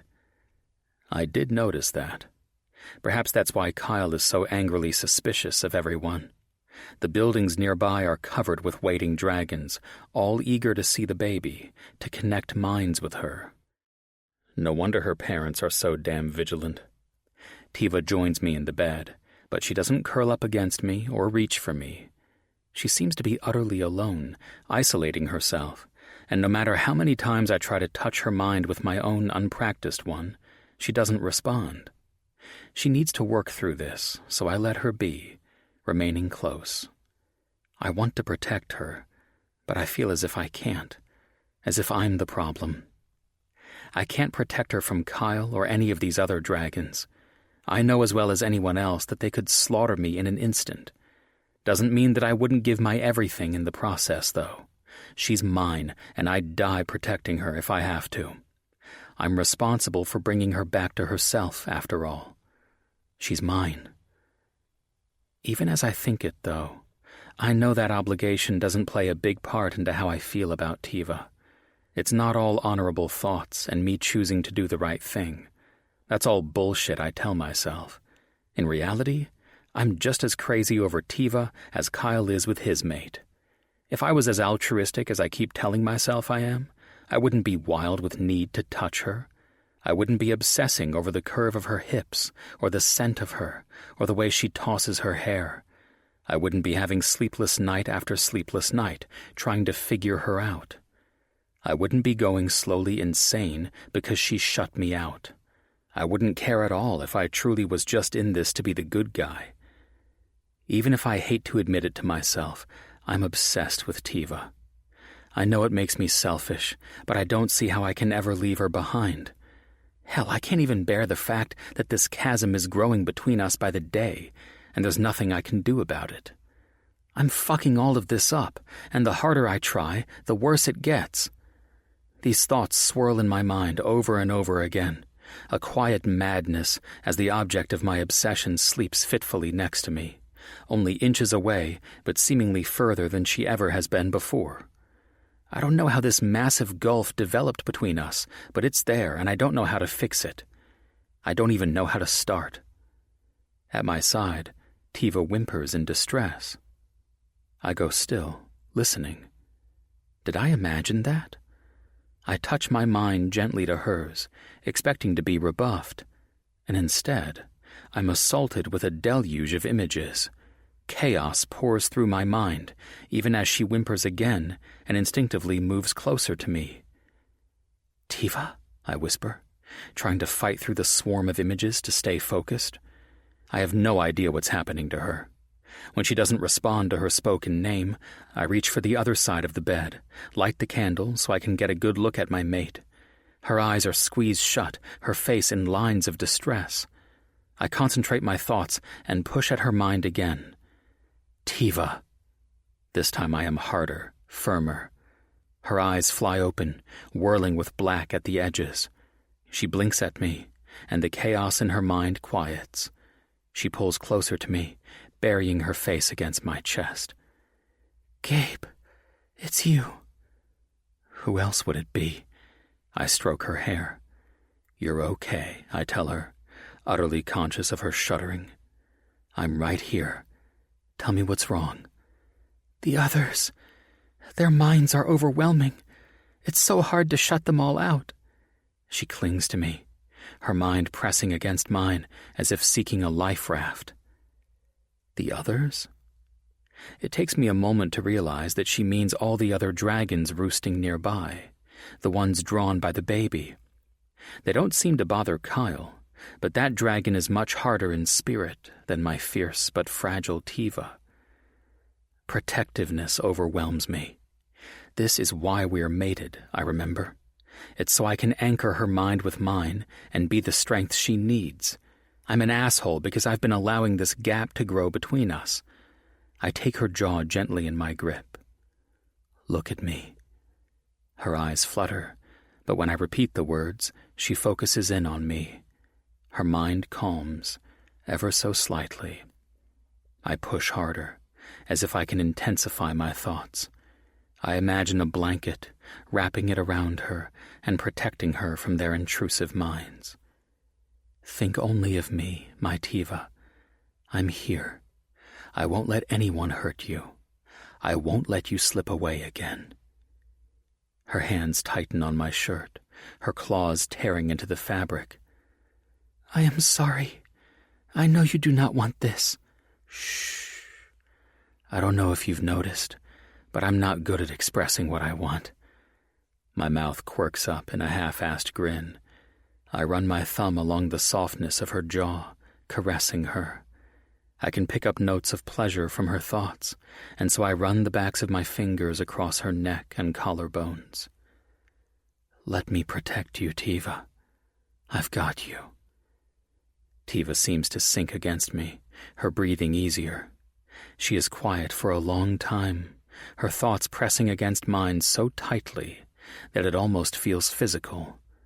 I hum a song, hoping the noise helps drown out the chaos in her head, and eventually she relaxes against me, the pain in her head a dim memory. Better? I ask, still stroking her neck. She nods, and her lashes sweep down, hiding her eyes from my gaze. Yes. She pulls away ever so slightly. You can let me go now. Why would I do that? I skim my fingers over her shoulder, down her arm. Truth is, I'm enjoying touching her far more than I should, and it reminds me that it's been far too long since I touched Tiva, really touched her. Hand-holding and a supportive touch at her waist isn't the same as caresses and kissing. My cock's a hard ache in my jeans, reminding me that no matter how torn up my mind is, my body wants her. Tiva turns away, the expression in her gaze sad. I thought coming here would be the answer. To? Everything, she admits. To you, to me, to... Her thoughts trail off and go cold, as if she's shutting me out from fear and embarrassment. I know what she's thinking. She doesn't even have to say it. You're looking for home, I tell her. You thought he would know the way back. Or if he didn't, that he'd be your home again. I run my thumb along her jaw. She doesn't cry, but I can feel the sadness inside her, aching. I get it. I looked for home for such a long time after the rift. Everywhere I went, I tried to make it my home again, to have a family once more, to find people that I could trust, someone to care about. And what did you find? Not what I thought I would, I admit. I couldn't trust anyone not to stab me in the back and steal from me. It was about survival, not maliciousness, but it still bothered me. And my idea of home had to change completely. What I thought of as home wasn't a thing anymore. There were no more nice houses or normal jobs or a neighborhood community. But I found people I cared for again, and people I trusted. And I realized that home isn't a specific place or idea. It's being with those you love and care for, and that you know will always look out for you. That is what I want. Her sadness becomes overwhelming. And yet I do not have it. Her thoughts strike me like blows. Don't you? I caress her jaw. You can't trust me? You don't think I'll always have your back, no matter what? Do you think I'm here visiting Kyle and his mate because they're so friendly? I snort. I'm here for you and only you, Tiva. But you do not want to be. There's accusation in her thoughts. You never wanted a mate. I never thought about what it would mean, I agree. That's my fault, but we're connected now, and that doesn't mean I regret it. Lies! I grab a fistful of her hair and tilt her head back, forcing her to look in my eyes. Truth. I might not be used to having a Draconi mate, and you might not be used to having a human one, but that doesn't mean we have to give up on each other. She tries to break eye contact, but the more she pulls away, the harder I tug. I feel a surge of excitement, and realize before her thoughts break into mine that she likes being held down. She likes being trapped and captured. She needs it. Of course. I'm such a fucking idiot. Tiva likes to be dominated. Just like being confrontational and pushing for control is in her nature, she only likes to submit when she's been tamed. And she needs to submit. Needs it like she needs food and air. She needs to submit to me, so our relationship can be properly balanced, like any Draconi relationship. I haven't been giving her what she needs. I feel like a damned idiot. Tiva expects me to take over and demand things from her, because it's in her nature to push me to a challenge and then force me to win her. And instead of pushing back when she tries to take control, I've been letting her have the lead. That's the mistake I've been making. That's why she's been moving further and further away from me, no matter how hard I try. So I lean in and bite her neck, hard, and I can feel the breath she sucks in, as well as the bolt of pleasure that races through her. Maybe I didn't know what I wanted when I started out, I tell her, but I know that I do want you. I know the thought of you walking away destroys me on the inside. I know that if another dragon or another man looks at you, I'm going to wring his goddamn neck for looking at what's mine. I nip at her throat again, and then lick the spot. I know I've missed your body. She lifts one hand and touches my face. Gabe. No talking, I tell her. Haven't we talked enough? Let's just ride on instinct for a bit. I move my mouth to hers and cover her lips with mine in a hard, ferocious kiss full of longing. Let's use our mouths for something else. I do not talk with my mouth, she tells me, even as her tongue slicks against mine. She's all heat, this gorgeous woman, and I groan with need when she undulates against me. I can always use it for other things. Her hand slides down my chest, tearing at my clothing. I want your skin against mine. I grab her hand and raise it over her head. Our eyes meet, and I give her a forceful thrust of my mind. I'm in charge, not you. She gasps, and arousal blasts through her senses. Gabe! I press her hand against the headboard of the bed. You keep this there. You don't move it. Understand? Tiva's eyes are wide, but they're so fucking gold. I know she's wet as hell without even having to touch her. I understand. You're mine, aren't you? I demand, even as I grab her other hand and press it against the headboard too. My mate. I conquered you and made you mine. You don't want a mate. The moment I let go of her wrist, I grab another fistful of her thick hair and force her to look into my eyes. A small part of me worries I'm being too rough with her, but there's nothing but sheer lust in her thoughts. Good. Don't tell me what I want, Tiva, I send to her. I know what I need. What do you need? Her thoughts are so full of yearning, so scorching hot, it feels as if she's breathing fire all over me. Well, first, I need this sweet pussy. I push my hand under the long skirts of her wedding dress. I know it's wet for me. It is. Tiva's thoughts are sweetly frantic. Wet for your cock. My cock is for later, I tell her. I move lower, sliding my body down hers, even as I push her dress up.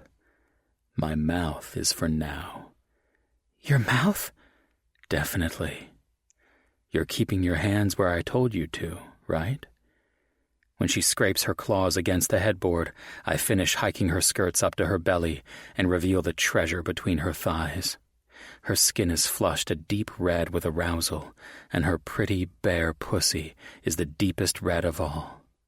I move forward and press my tongue against the slit, and the sweetness of her fills my mouth. God damn, but she tastes good.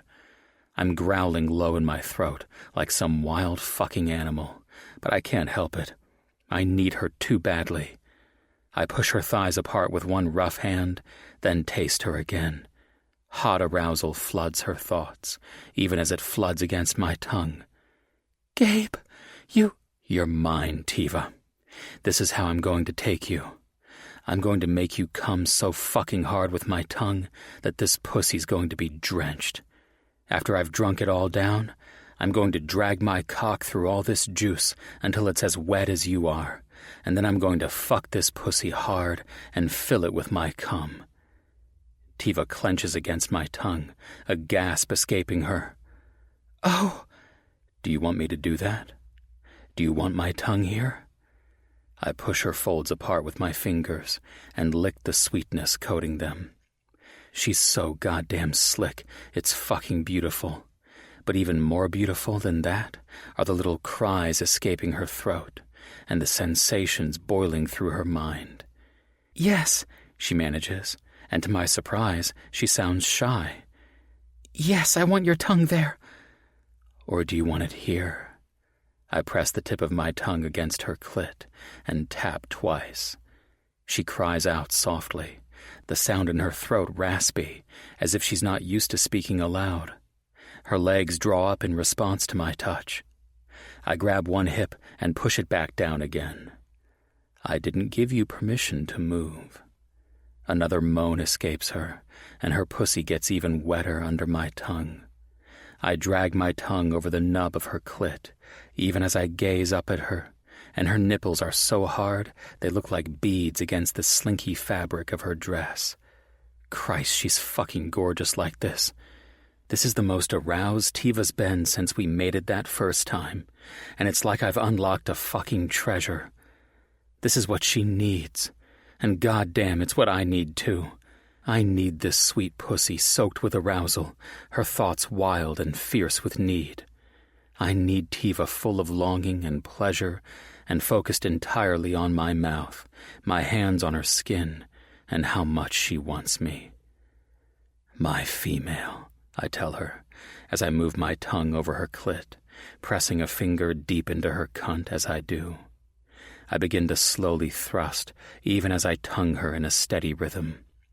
She rubs and arches against me, panting.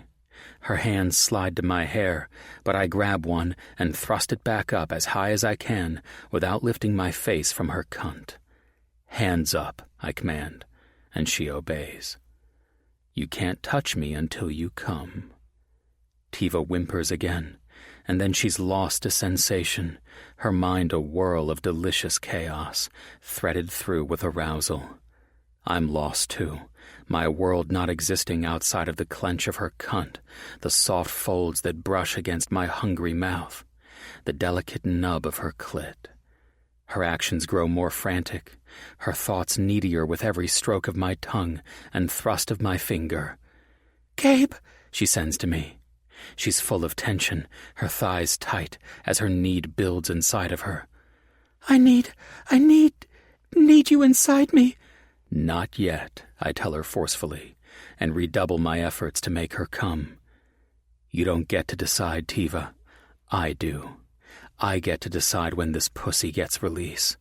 I'm the one that's in control. You understand?" She shudders, her eyes go wide, and when I look up, I've never seen them so gold. I keep a hard, firm hand on her thigh, even as I push 2 fingers into the aching well of her pussy. "Now you come for me." This peaceful moment is yours. Rest in it, breathe in it, and let it soothe you before the story resumes.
like a good girl.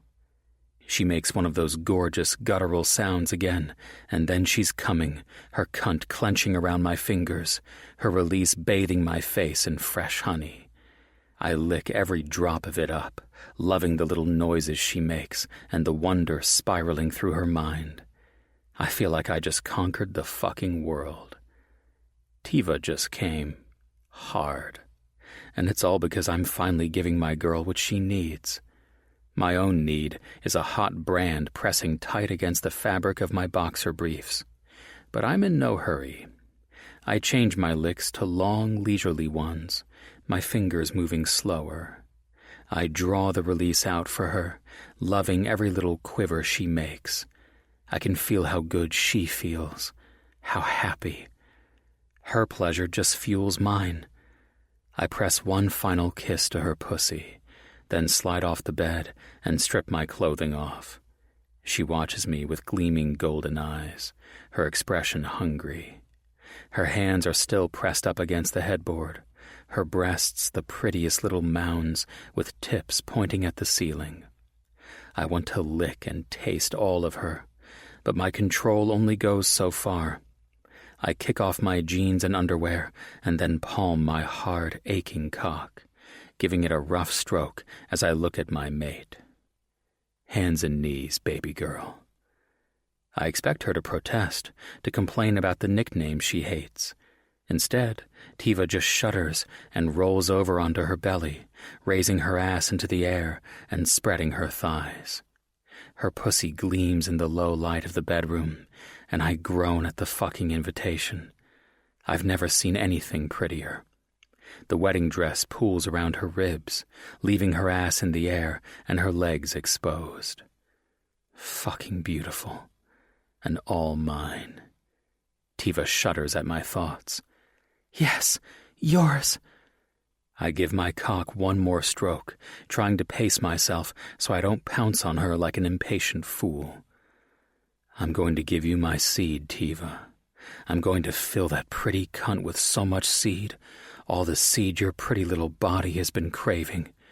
And you're going to take all of it, aren't you? Her claws dig into the sheets. Yes! I can feel her excitement, the rush of her thoughts, the need coursing through her. It's like I finally figured out how to unlock the puzzle that is Tiva. And now that I've got the keys to her kingdom, I'm going to wield them like a fucking bat. Put your hands on your pussy and spread it for me, Tiva, I command. She reaches between her thighs, gasping, and does as I ask. Her black claws gleam with her wetness, and she touches her clit. No, I say firmly with my mind. That's mine. You don't get to touch it. Tiva gives a little growl of frustration, but her pussy clenches visibly, and I know it's making her even wetter than before.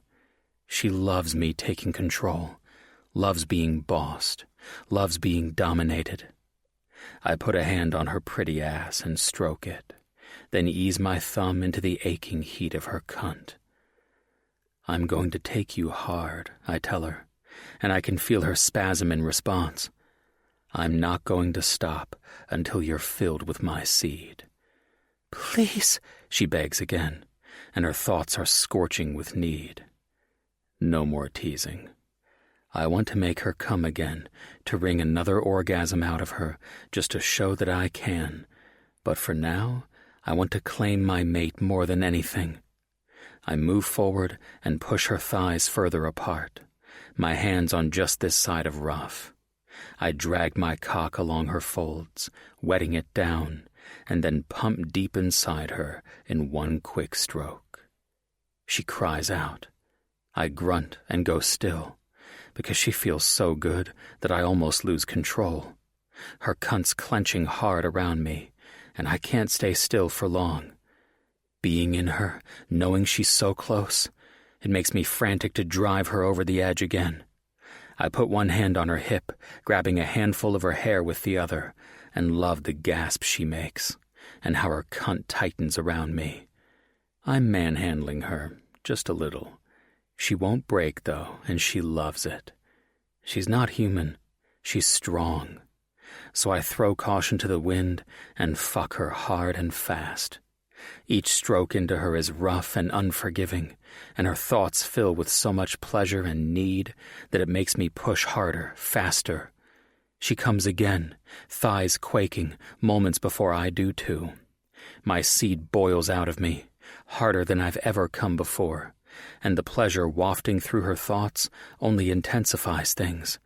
I come so hard and so much that my release slides down her thighs, wetting our joined bodies, and still I can't stop pumping into her. "Never stop," she tells me. I never want to. She's mine, and I'm hers, and that's the way it is. 22. Tiva. My belly fires wake me from a deep sleep. "Come to Fort Dallas," they tell me. "Leave your mate behind. Come to the walls, to the human hive. I will teach you everything you need to know. I will teach you how to get home." "Tiva?" Gabe's sleepy thoughts push through mine and he pulls me closer, tucking me against his chest. "Go back to sleep, baby girl." I push out the noise of my belly fires and curl against my mate, obeying him. 23. Tiva. I'm far more settled the next day. No, not settled. Happy. I wear my mate's scent all over me, and he is covered in mine as he sits next to me.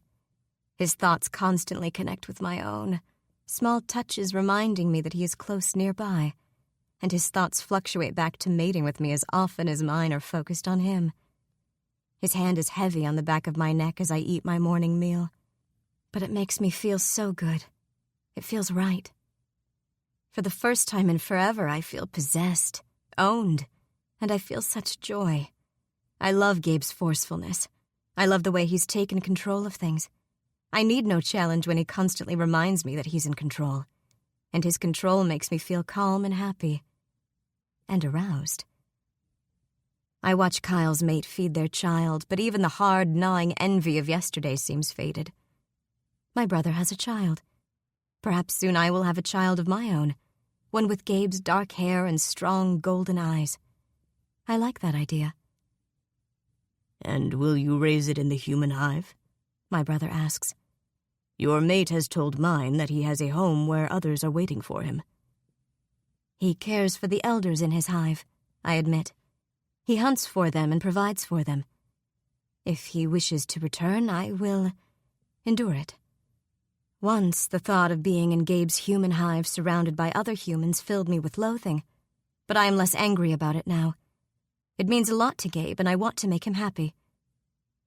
"Humans are fragile and need a lot of care," Kyle admits. "Sometimes my Claudia misses her hive, mostly her sister. Amy is at your mate's hive, you know. It is territory already claimed by another male dragon." Then we will find territory nearby. I refuse to change my mind about such things. I will trust in my mate and his people. Once I am comfortable in my battle form again, all will be well. "If your bond with your mate is strong, he will be enough to keep you from losing control. Claudia is able to bring me back when I am close to losing myself." Yes, my belly fires whisper. It is the darker voice again, the angrier one. I hate that it's in my head. "It is safe to change. Use your bond with your mate and spread your wings once more." I do not know. "Who are you talking to, baby girl?" Gabe's thoughts push forward into mine, overwhelming everything else. Our connection is strong, incredibly so, to the point that he drowns out Kyle's amused reaction. I don't mind, though. I like that strong, forceful connection between us. I even like his silly nickname for me. More than that, I like the way that he reaches for my hand at the table and rubs his thumb over the back of my hand. Today, for the first time, it feels like a true mating. My belly fires. I tell him. It is nothing. You made them go away. He is unhappy that they speak to me, I can tell. It permeates his thoughts and his body is stiff. What do they say to you? They say I should try my wings, I admit. That I should trust you to keep me anchored and that you will not let me lose myself. I can feel him relax. Do you want to try it? My eyes meet his across the table. Do you think it is safe? Your brother is here. Will he try to help if you lose control? I relay the idea to Kyle, who paces restlessly behind his mate, chewing on a bit of meat. He is not the type to sit and idly eat. There is too much energy pent up in him, his mind constantly going. He is exhausting to be around like this, but perhaps that explains why his mate is so very calm all the time. She's keeping him reined. Kyle scowls at me from across the table. She has plenty of fire in her veins. Do not worry for my Claudia. If she is calm, it is because of Salavatri, not because she is meek. I snort. I did not say she was meek. Now you are picking a fight. He blinks at me, and then his mouth curves into a faint smile. So I am. This feels familiar. That is because you are my older brother and you have always nagged me. Diva? Gabe presses. What did he say? Oh, I have become distracted. I focus my thoughts and concentrate on my brother. Do you think Gabe is right? Is it safe for me to try to switch to my battle form? There is one way to find out. Kyle's eyes whirl with a mix of colors. I will not let you harm my mate or my child if that is what you worry about. I think of my mate, I admit. If something should go wrong, promise me you will ensure that he is safely brought back to his hive. My Claudia would have it no other way. I take a deep breath and meet Gabe's eyes. They are pure gold, shining and reminding me that he is putting his trust in me. I do not want to let him down. You can do it, my belly fires say. Then you will be free. I will try it if you go with me, I say to Gabe, and send him an image of me holding him in my claws. He nods, all confidence. Let's give it a whirl. I remove my soft human dress and stand in the open area, where the roof of the building falls away and reveals nothing but bright blue sky. I gaze up at it, longing to be up there. But do I want it bad enough to lose myself once more? What if this does not work and I never see my Gabe again? Warm hands touch my neck, and then Gabe stands in front of me, his eyes meeting mine. That isn't going to happen, he murmurs. I'm in control, remember? I decide if you get to cut loose, and I won't let you. I nod, relieved. I'm yours. You're mine. It's that simple. You are mine, and I am yours, I repeat, letting those be the words that guide me. You are mine, I am yours. I won't lose you now that I have you. Really have you. And Gabe grins at me, taking my hands in his. He grips my wrists tight for a moment, reminding me of how he held me down as we mated last night, and again this morning. How he conquered me in our bed in his human way over and over again. And my body flushes with need and yearning. Save it for later, baby girl. We'll have fun once you've spread your wings. He leans forward and gives me a fierce kiss on the mouth, then steps back. Do your thing. There's nothing but confidence in his thoughts, and that bolsters me. I can do this. I can. I glance over at Kyle, but my brother's face is impassive, his thoughts closed to me. If he has doubts, he will not share them. I do not know if it truly is doubt, though, or if he is simply closing his mind so he is not drawn in if I do lose control. He has a mate and a child to think of, so I understand. I close my eyes and reach for my battle form. It's so easy. It feels as if it should be harder given how much I've yearned to shift forms in the last few days and held myself back. But it's as simple as breathing in a breath and back out once more. My body becomes powerful. My wings unfurl, and then I launch myself into the air with a push of my strong hind legs. Then I am airborne, my wings catching the wind, and I feel such intense pleasure that it echoes through me like fire. I am lost in the pleasure of my battle form, of the scents that seem crisper now, of the fire that churns in my belly, ready to release at any moment. Tiva? Gabe's call slices through the fog in my mind. The overwhelming pleasure of battle form recedes, just a little, and as it does, my mind clears. My mate waits below.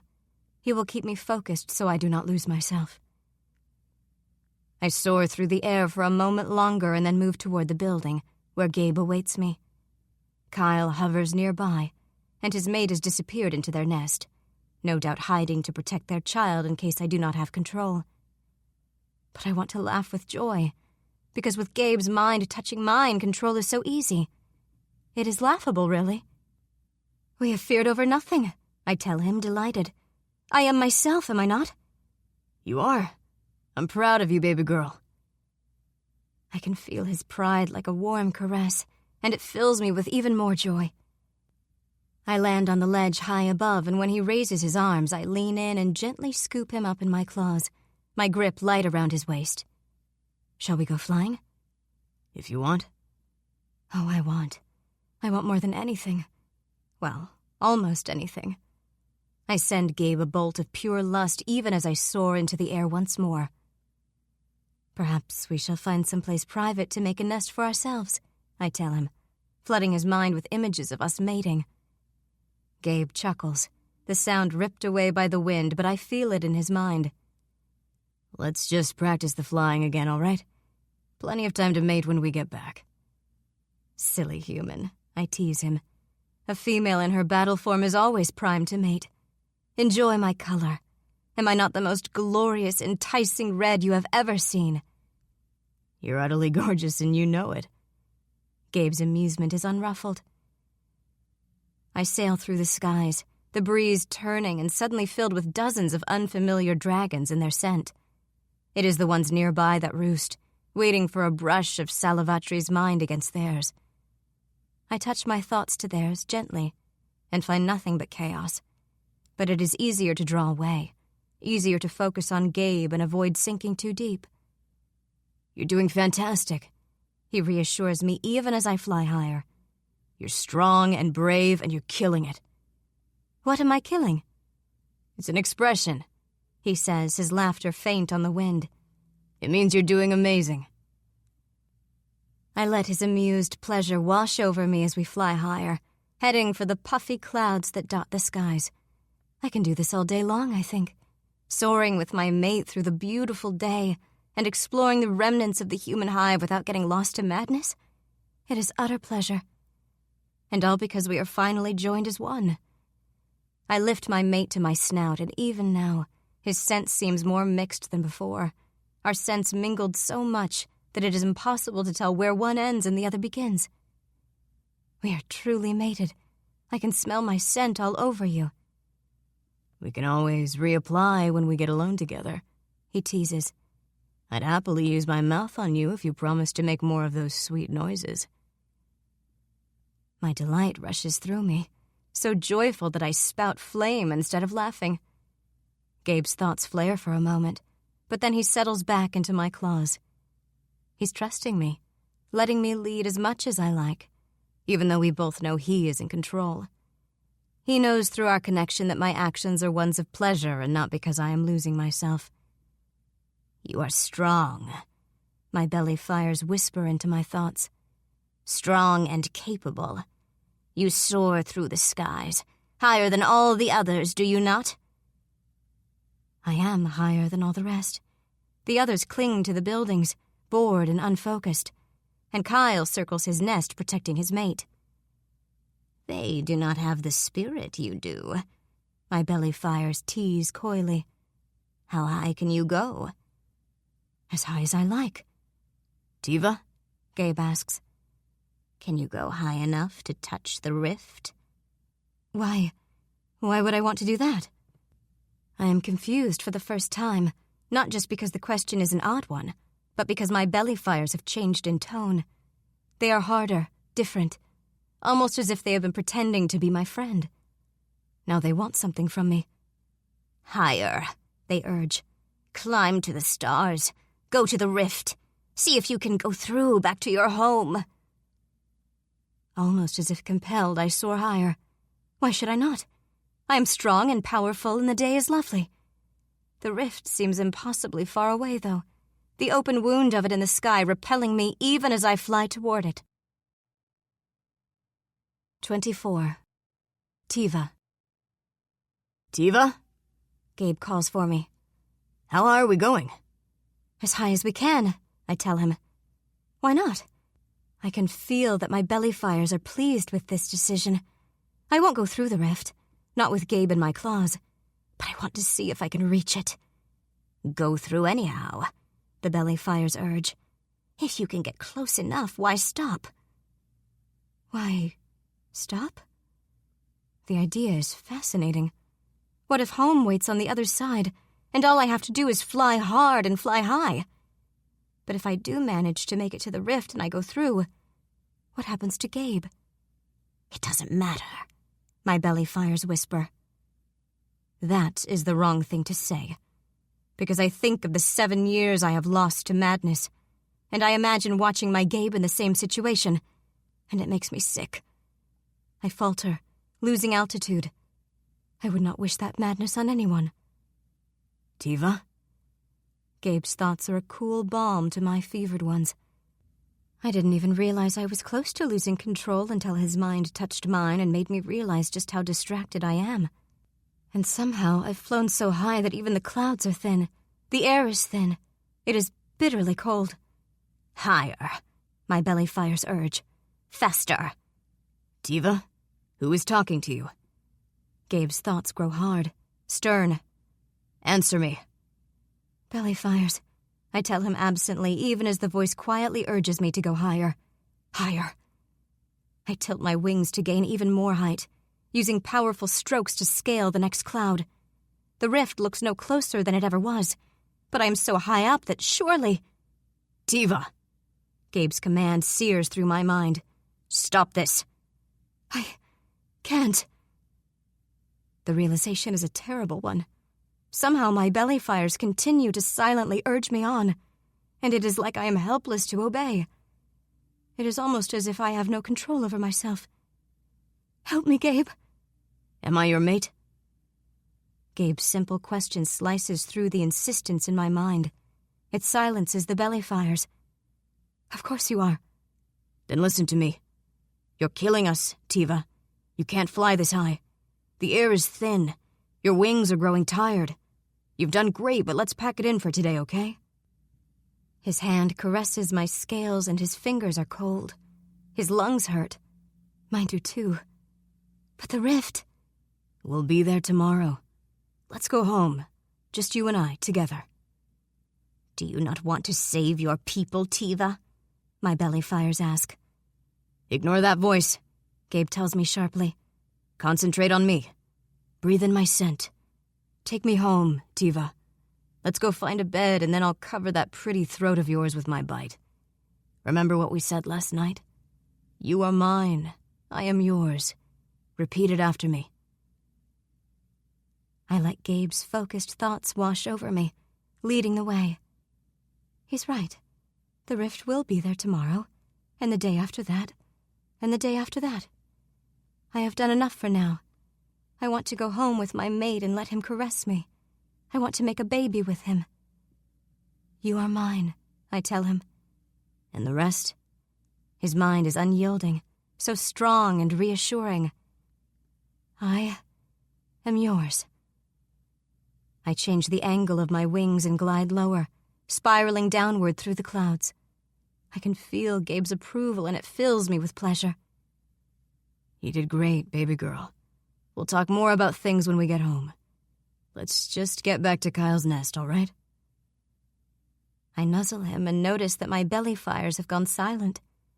I don't miss them. Sometimes I wish they would leave me alone entirely. The only voice I want in my head is Gabe's. Then focus on me and let me handle everything. I do. I focus on my Gabe, my handsome mate, as I take us carefully back down through the clouds and toward Kyle's home. I breathe in his scent, ignoring that of the other dragons nearby and how their thoughts press wildly against my own, as if seeking traction. I focus on Gabe and only Gabe, and I feel his relief when I land atop the building and carefully set him down on the floor below. Come with me, he says, voice firm. Change and come stand beside me because we need to talk. I shift forms, returning to my weaker two-legged one, and jump down to the floor. Even this does not seem as bothersome as before, simply because I approach my handsome mate. He looks me up and down, then cups my face and gazes into my eyes. Are you all right? I am puzzled by his question. Why would I not be? The voice you were talking to. You say it's your belly fires, but it wasn't you. It's a different voice entirely. Gabe shakes his head, disturbed.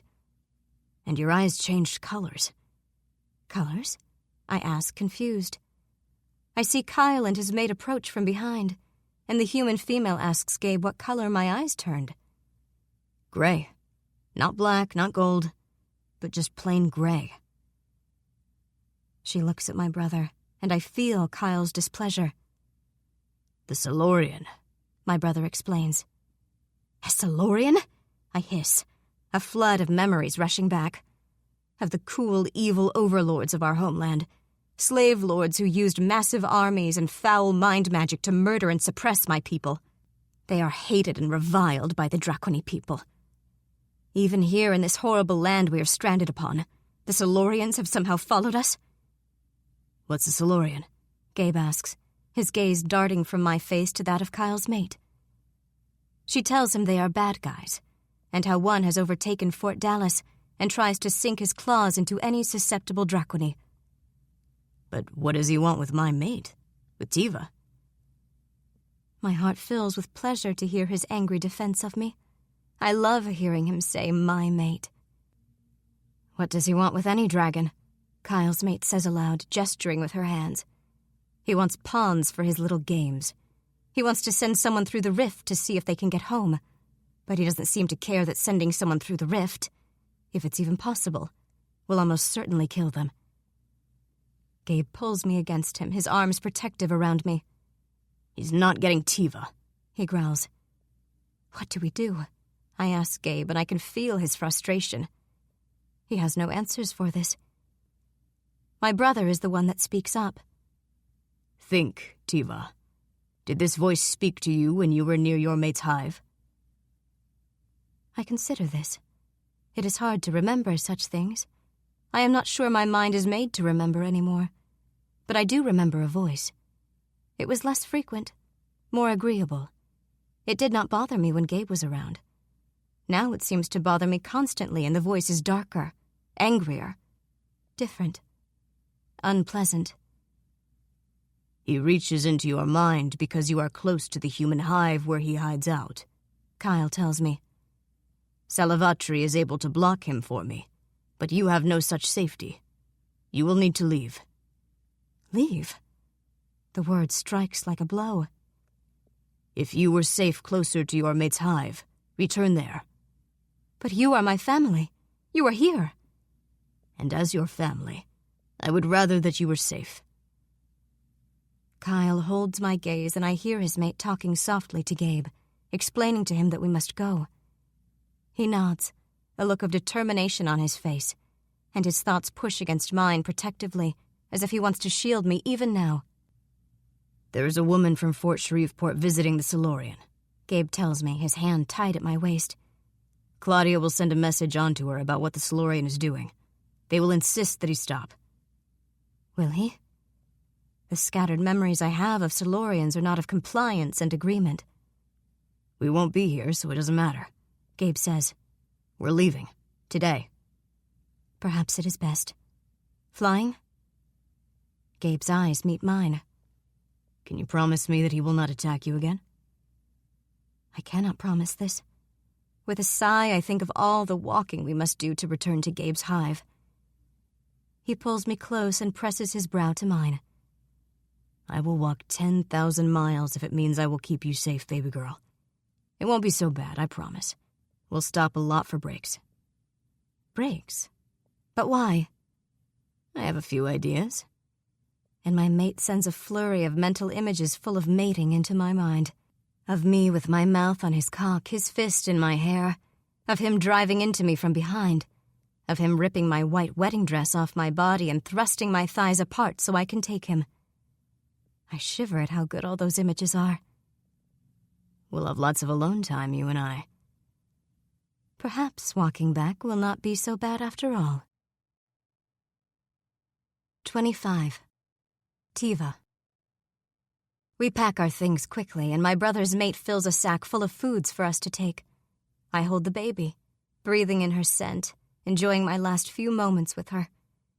I want to hold her forever, and it makes me sad that we must go. You act as if you will not see us again. Kyle sounds amused.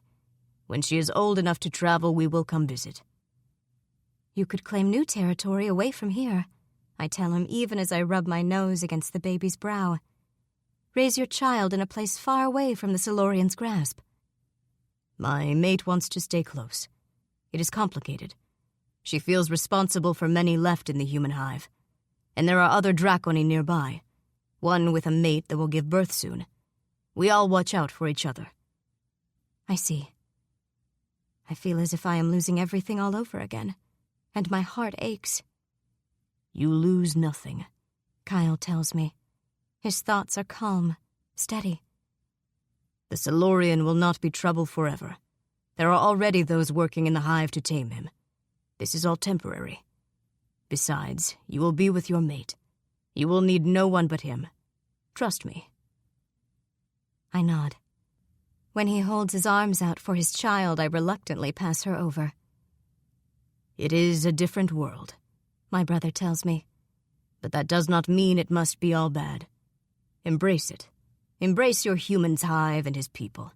Embrace your new life. You are mated now, and there will be a child at some point. Will you want to bring that child into a world you resent, or one that you greet with joy every morning? When did my annoying older brother become so wise? He holds Salavatri close. When I became a mate and a father, I realized I had to change. You will too. Wait and see. 26. 1 week later. Gabe. I squeeze Tiva's hand as she walks beside me. We're nearing Fort Shreveport after our long journey, and my mate has grown increasingly silent as we approached. How are you doing, baby girl? She arches a fierce brow at me, a smile curving her mouth in a way that is almost human and wholly playful. I am fine, eager to shift to my battle form again. We're almost home, I tell her. We've walked all the way back from the outskirts of Fort Dallas, following along the broken, cluttered remains of old Highway I-20. We both agreed that Tiva should wait to return to Fort Shreveport before shifting again, even though her mind has been silent of interlopers for days now. Kyle was wise to send us away. The farther we get from Fort Dallas, the less the strange voice bothers her. Any noise in your head? Nothing. She sounds a little amused, a little sad. I know this is hard for her. When she was lost to the madness, she said the belly fires were her only friend, the only one she could talk to. Now they are gone, and she feels the loss, however strange it might seem to me. I'm determined not to make her feel alone, though. I'm going to be with her every step of the way. I don't think the people at Fort Shreveport will be a problem, since they accepted both Rast and later Vaughn and Liam. Another dragon might make people unnerved, but only at the beginning, when they don't know Tiva. And if they don't want us there, then I leave with her. I can't sacrifice her happiness for the sense of obligation I feel toward others at the fort. We were fortless before, Charlie, Major, Lester, and I. We were just fine. Maybe with Charlie getting on in years, he'll have to stay behind with the cats, but that doesn't mean I can't support him from afar and bring him supplies. It's doable, no matter what. I do not want you to be forced to give up everything for me, Tiva says, eavesdropping on my thoughts. That is not fair to you. If they don't want you, they're the ones who are losing everything. I put a heavy hand on the back of her neck, in the way she likes. Over the past few days, I've learned a lot about Tiva, mostly through trial and error. Tiva loves caresses, But even more than that, she loves feeling my emotions. She still pushes at me, trying to take control of every situation, but I've learned that I need to push back, to firmly take control. I might be weaker physically, but Tiva adores it when I dominate her mentally, and so I do that as often as I can. I'm in control, I remind her, rubbing my thumb against the cords of her neck. I'll decide what's best for us. If they don't want us here, we aren't staying. It's that simple. I flood her thoughts with affection and love to pair with my firm words. She needs to remember that she's mine, and I'm not going anywhere without her. Her pleased thoughts touch my mind, and we go hand in hand toward the fort. I smell the other dragon, Tiva says, before we even turn to go down the final street toward the old school building. He smells me too, and is coming out to see us. Rast? Tell him I said hello, I offer, and tug her a little closer to me. Amy and Rast knew I was coming after you. She goes quiet for a moment, and then smiles over at me, her eyes whirling gold. He greets us. He says they have been looking forward to meeting us. His mind is very clear. So I've heard. I've never had a conversation with Rast, because he doesn't bother to speak aloud, but every time I've seen him, he seems more settled than the other Draconi I've met.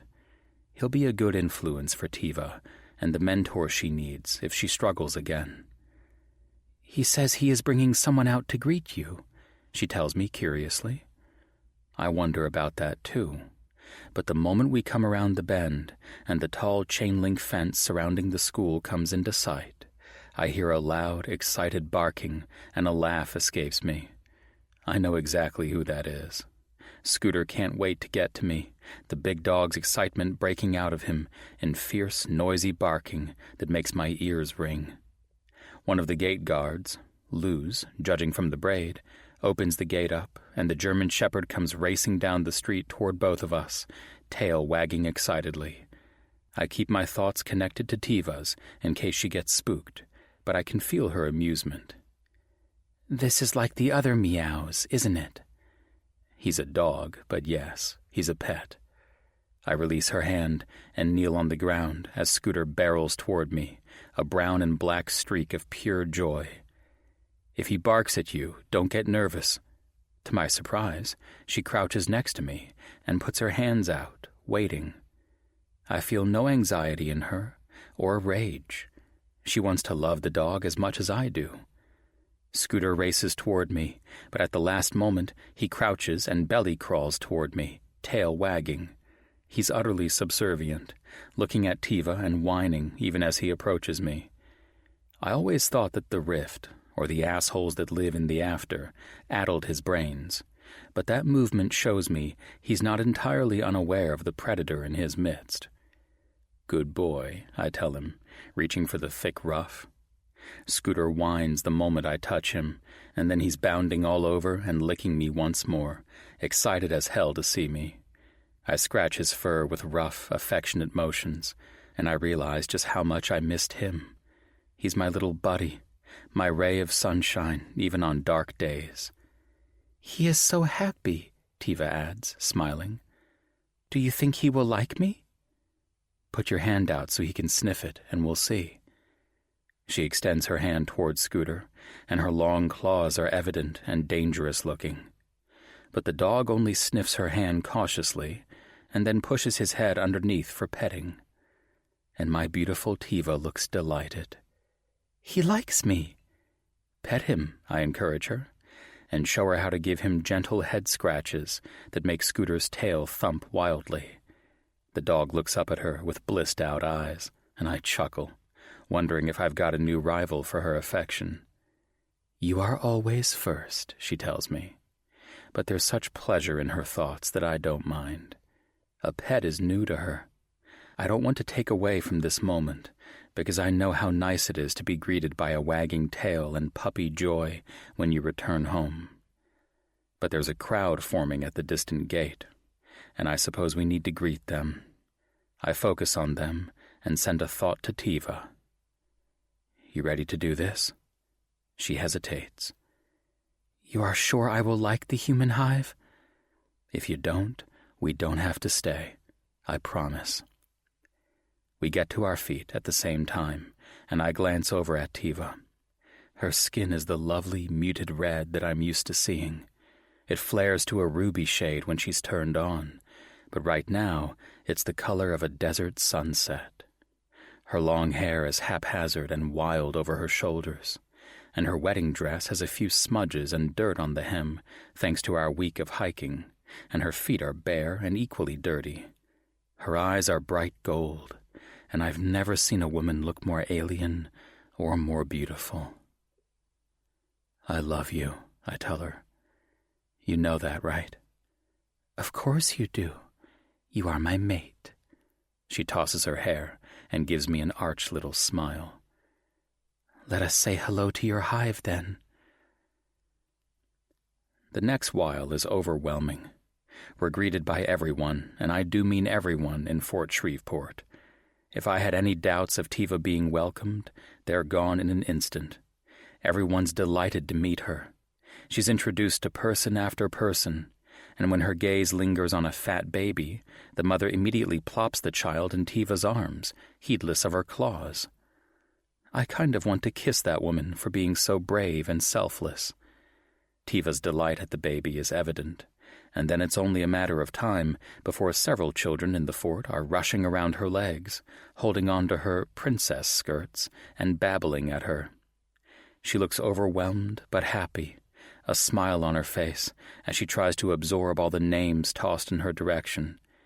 A 3-year-old holds her finger and walks at her side, completely unafraid. On her other side, Scooter keeps her company. Just like that, my girl is accepted. 2 of the children lead her forward, taking her hands, and she looks at me. Where are we going? They're taking you to show you something, I tell her, amused. Want me to chase them off? No! I want to see what they have to show me. They are so excited. There's such delight in her thoughts. They like me. Of course they do. You're awesome. She tosses a grin in my direction before letting the children lead her away. Oh, Ras says they are to show me chickens, and I am not to eat them. They are meows like Scooter? Yes and no. I try to mentally explain the concept of laying hens to her when a familiar figure wheels out of the school in his wheelchair, a large orange cat in his lap. It's Lester, and the thin man pushing the wheelchair is none other than Charlie. He still looks frail, but the fact that he's up and about, and Colonel Mustard is still around, makes my heart ache. I immediately head for them, and before I can even get there, Charlie is moving toward me, his arms out for a hug. I wrap my arms around the older man, painfully aware of how fragile he is. Charlie, son, you're back. Son. Fuck.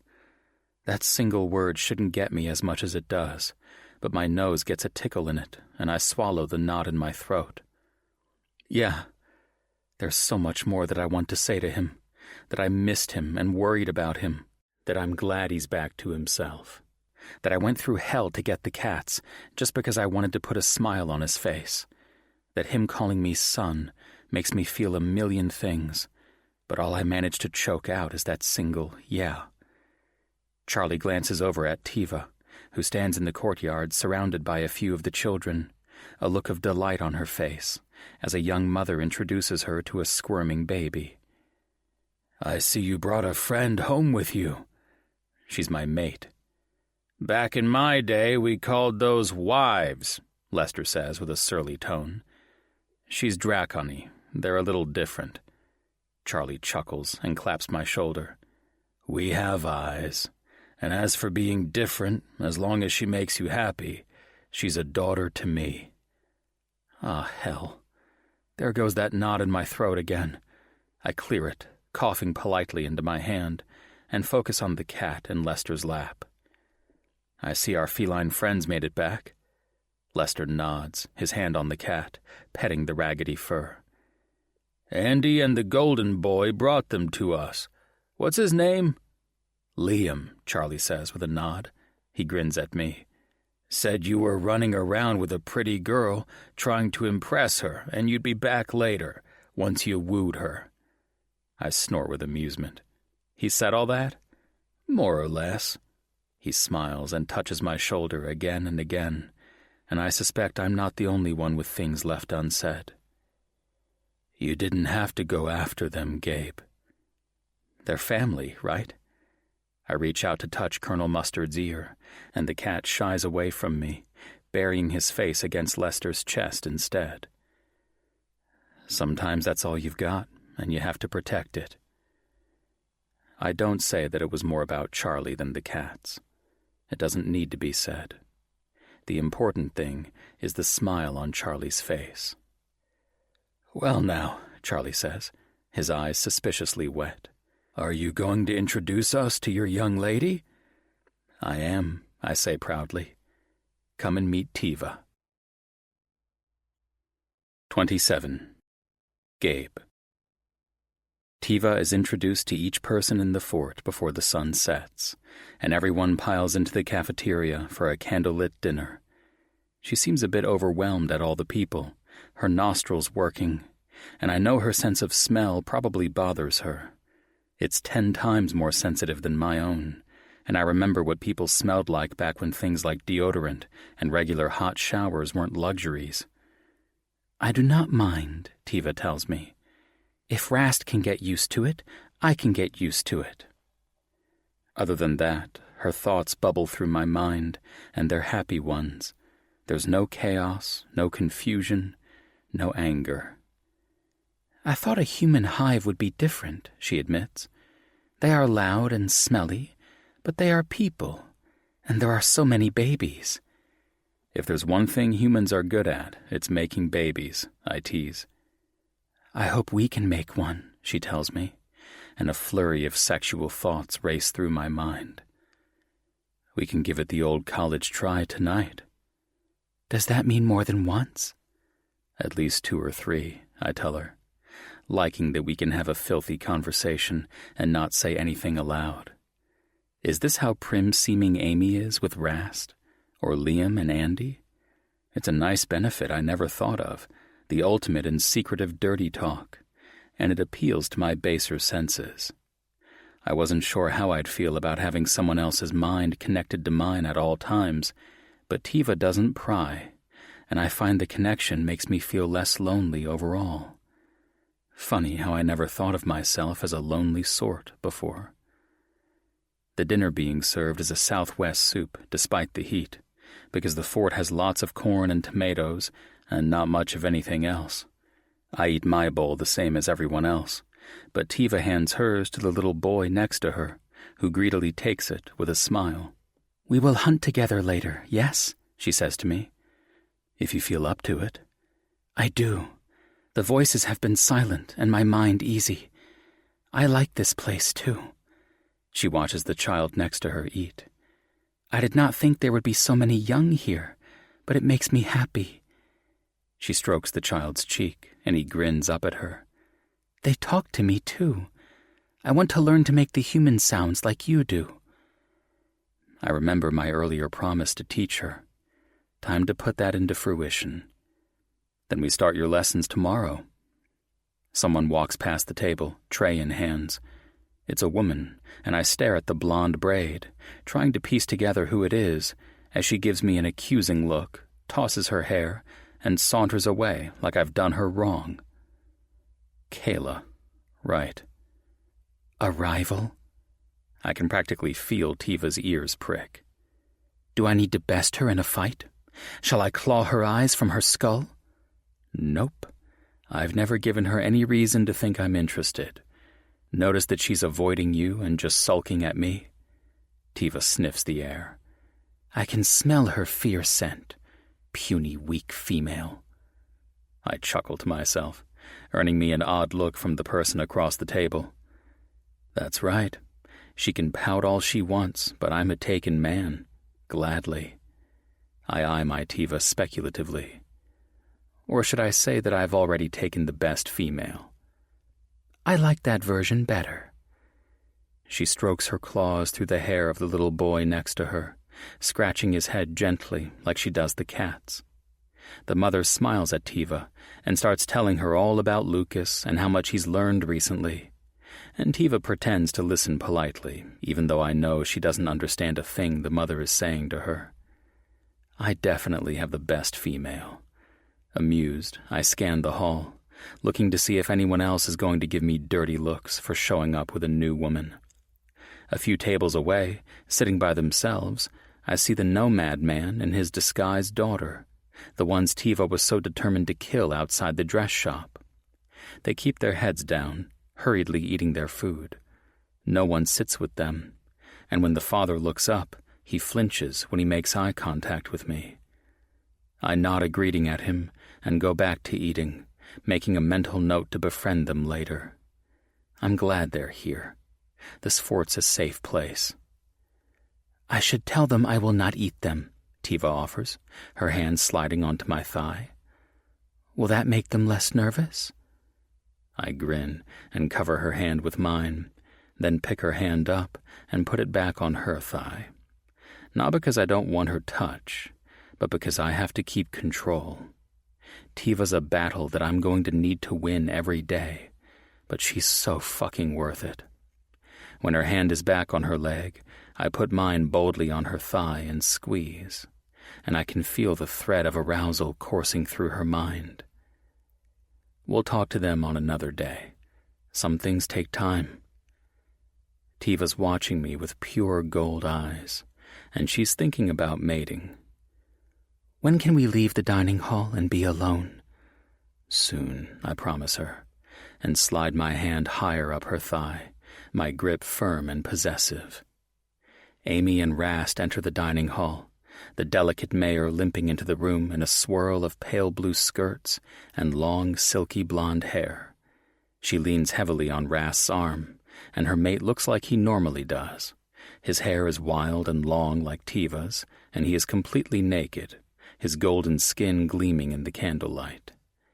It's always a little jarring to see him striding around, not because of his nudity, but because of the sheer size of him. He dwarfs his mate Amy, but he's so gentle with her that you can tell he'd cut off his own arm before ever hurting her. They walk slowly toward us, Rast making sure that Amy doesn't push herself faster than her bad leg will allow. Can we sit with you? Amy asks, smiling at Tiva. When I gesture that they can join us, they sit, and Amy beams at the both of us. I'm so glad you're back, and you've brought Tiva with you. Rast tells me there's a lot to catch us up on. I rub my jaw. That might be an understatement. I don't even know where to begin. I imagine there is. Amy's eyes light up. Rast says that you and Tiva visited my sister? How is she? How's the baby? Tell me everything. Something tells me that we're going to be here a while. I slide my hand higher on Tiva's thigh and squeeze. It'll be a little longer, but I'll make it worth it for Tiva later.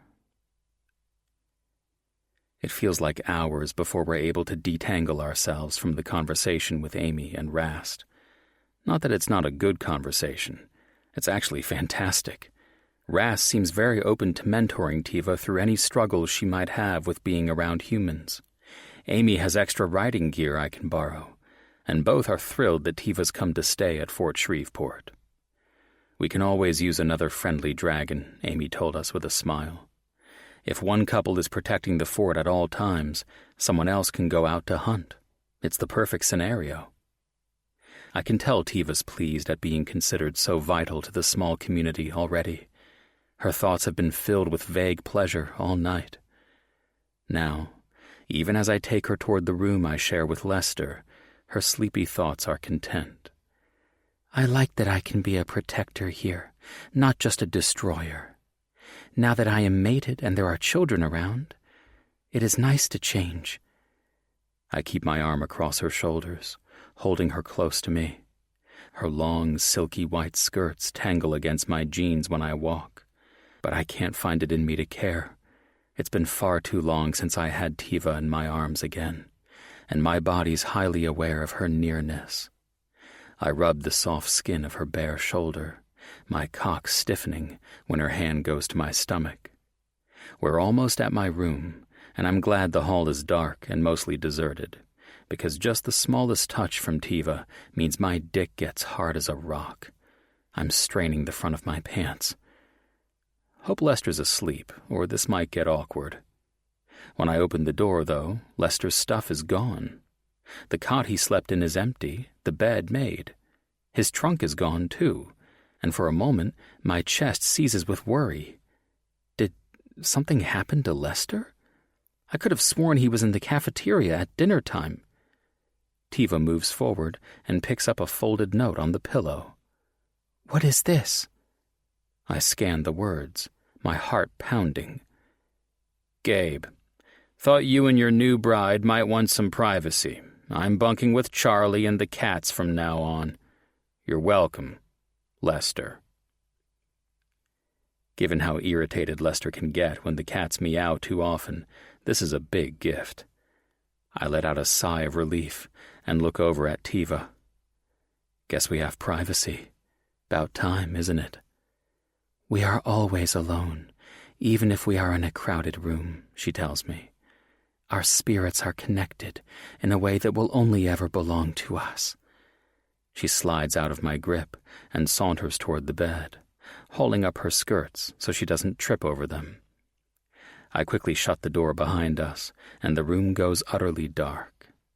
I want to look at my mate, though, so I light a candle on the bedside and set it back down, and when I do, I notice that Tiva lounges on the bed, and she's pulled her skirts up even further, to her waist. Her hand is on her pussy, and she touches herself lightly, a daring look on her face. She's testing me again, trying to take control, even though she doesn't really want it. It's instinctual for her, this push and pull dance.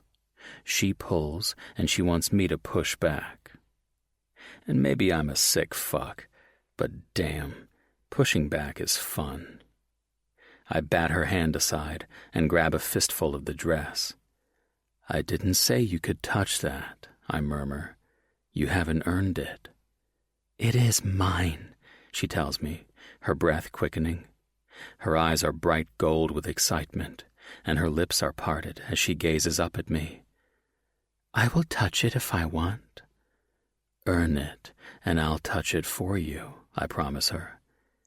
"Tell me." Her thoughts are soft and full of need. "I'll show you." When I release her dress, I send her a mental image of her on her knees in front of me, unbuckling my pants and taking out my cock, using her mouth and hands on me. "But your seed." "You want it inside you? Then you'd better show me just how bad you want it." Tiva immediately drops to her knees, her claws dragging at the denim of my jeans. I fist a handful of her hair tightly, trapping her in front of me. If this was another woman, I'd hate myself for how forceful I am. But this is Tiva, and I know she needs it. Our minds are connected, and there's not a shred of worry or doubt or even fear in her, just pure arousal. "Take me out," I command her. She shivers with desire and carefully, so carefully, works the zipper of my jeans down and then pulls the denim to my thighs. I'm wearing boxers, and she eases them down next, purring slightly when my cock is fully exposed. Our minds are connected, Tiva giving me everything, and I can feel the hot, aching clench of her cunt as she squeezes around nothing, her arousal rippling through her body. Her hot breath plays along my cock, and then she curls her fingers around the base of me and takes me into her mouth. This isn't the first blowjob she's given me in the last week, and she's oh so careful of those teeth and claws. It's definitely a trust exercise between us, but what a sweet fucking ride. Her tongue is hotter than anything I've ever felt, and because our minds are connected, she knows what I like and goes immediately for that. There's no casual exploration between us, just hunger and need and urgency. Her tongue works on the underside of my cock, teasing just under the crown in the place that makes my balls tighten, and she works me with tongue and lips, bringing me so close to the edge that I'm practically seeing stars. I can feel her pleasure at bringing me so close. There's a war going on inside her, and part of her wants to make me come in her mouth, even though it's taboo in her eyes. She wants to show me that she trusts me, too. I growl low in my throat, tugging on her hair as she sucks my cock harder. Off. Tiva sends a flurry of thoughts my way, all of them protesting as her tongue continues to work me. No, I tell her, and push away until she has no choice but to let me go. I get to decide where I come, not you. She makes a small noise of protest, but she's even wetter than before. So I send her a mental image of how I want her, on the bed, hands and knees. She immediately complies, and then I'm shoving her skirts up and thrusting deep into her in the next moment, the hot clench of her so fucking good that I nearly spill right then and there. "Yes," she encourages. "Do it." Not yet. I push my hand underneath the voluminous skirts of her dress and seek out her clit, teasing it even as I rock deeper into her. I want her to come, so hard and violent that it's going to put my own orgasm to shame. It's never calm between us, never gentle or relaxing, and I kind of fucking love it. I love that she's so fierce that she'll meet me with equal ferocity. "Come for me," I tell her, and she spasms tight around my shaft. "That's right, baby girl. You like it when I conquer you." "I do. Oh, I do." Her thoughts are full of me, and how much she loves me, how excited she is, how good her body feels. I lean over her, covering her with my weight, and when I find her neck, my fangs are hard against my tongue. That's another thing I've figured out recently. The fangs come out when I breathe in the scent of her skin. There's no venom anymore, but the bite arouses her just as much. I sink my teeth in, and she gives a low cry, shuddering, as her orgasm rips through her. Her pleasure fuels mine. I pump savagely into her, my teeth locked on her neck, and then I empty my cock into her sweet pussy. My perfect, savage, wild Tiva. All mine. 28. Days later. Tiva. The human hive is different than I imagined. But not so bad, is it? Rast interrupts. He is busy putting on a saddle so his mate can ride while he is in battle form. They will be going out scouting this day, looking for more meat for hungry mouths and supplies at distant places. I am amused at his interruption. No, not so bad. I sit in the courtyard on the steps of the entrance. In the distance, Gabe and one of the elder females are hunched over an item called a generator, and they are trying to get it working. My mate has stripped off the layers of clothing from his torso, and his skin gleams with sweat in the afternoon heat. I admit I enjoy watching his muscles move as he works, and I breathe in the musky scent of him, letting it overwhelm all the other conflicting scents of the hive. "You will be all right while we are gone?" Rast asks, his tone polite. Over the last few days he has kept in careful contact with me, offering quiet help when needed, and sharing observations of the humans and what he has learned. It is like having my brother at my side in a sense, and I am thankful for the support. I have not needed it, but I still appreciate it. The only chaos here is not in my mind, but in the people. Their scents are everywhere and they are noisy.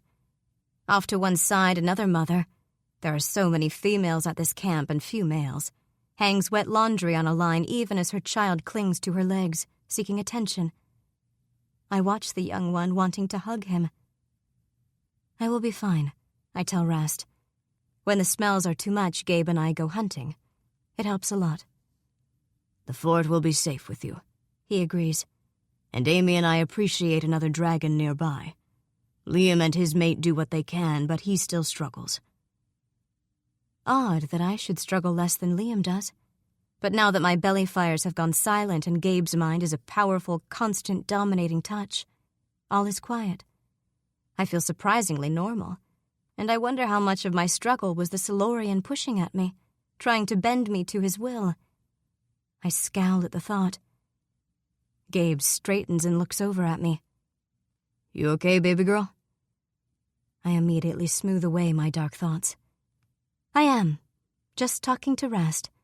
They are leaving for a few days, so you and I will be in charge of protecting the hive. I like the idea, because while I do not mind being in the human hive as much as I thought, I also do not have anything to do. Gabe is constantly busy, being pulled one way or another. The only way I help is when I hunt, and that is not nearly often enough. But I am good at protecting. Watching the fort will be a piece of cake, Gabe agrees, flashing a grin at me before turning back to his machine. I am not a fan of cake, I tell him absently, thinking of the sweet, spongy thing everyone was so delighted over last night after dinner. My mate distracts me as he moves, and I enjoy the way he stretches as he leans over. His backside is quite nice in his strange leggings. You can have all my cake. Now that I will absolutely take you up on, baby girl. And he gives his hips a shake as if aware of where my gaze is. My thoughts must be giving me away. I do not care, though. I like looking at him, and I know he likes me looking. A small hand touches my knee. I turn to the child, and he gives me a gap-toothed grin. Tiba, he declares, shouting my name. Tiva, I agree, picking him up and placing him in my lap. He pats my white dress and then babbles a stream of words I cannot follow. The mother looks up from her laundry and spots him in my arms, then lets out a quick flurry of sounds that I do not follow. I stare at her in confusion. She wants to know if you will watch her son while she works. Oh, I will. I need a purpose. No, you don't, Gabe tells me firmly. You can just be yourself. It is easy for him to say such things. He has had humans demanding his attention ever since we returned.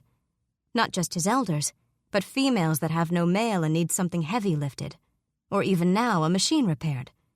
He is busy and he is happy. Me, I mostly watch him and wait to be useful. Do you want me to stop? Gabe asks, turning back to me.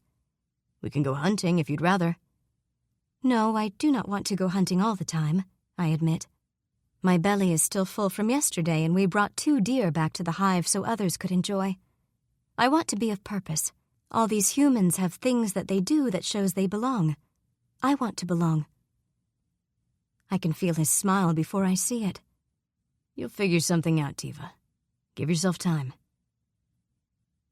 The woman keeps looking at me, oblivious to the fact that I am silently communicating with my mate. This is another thing humans are not good at.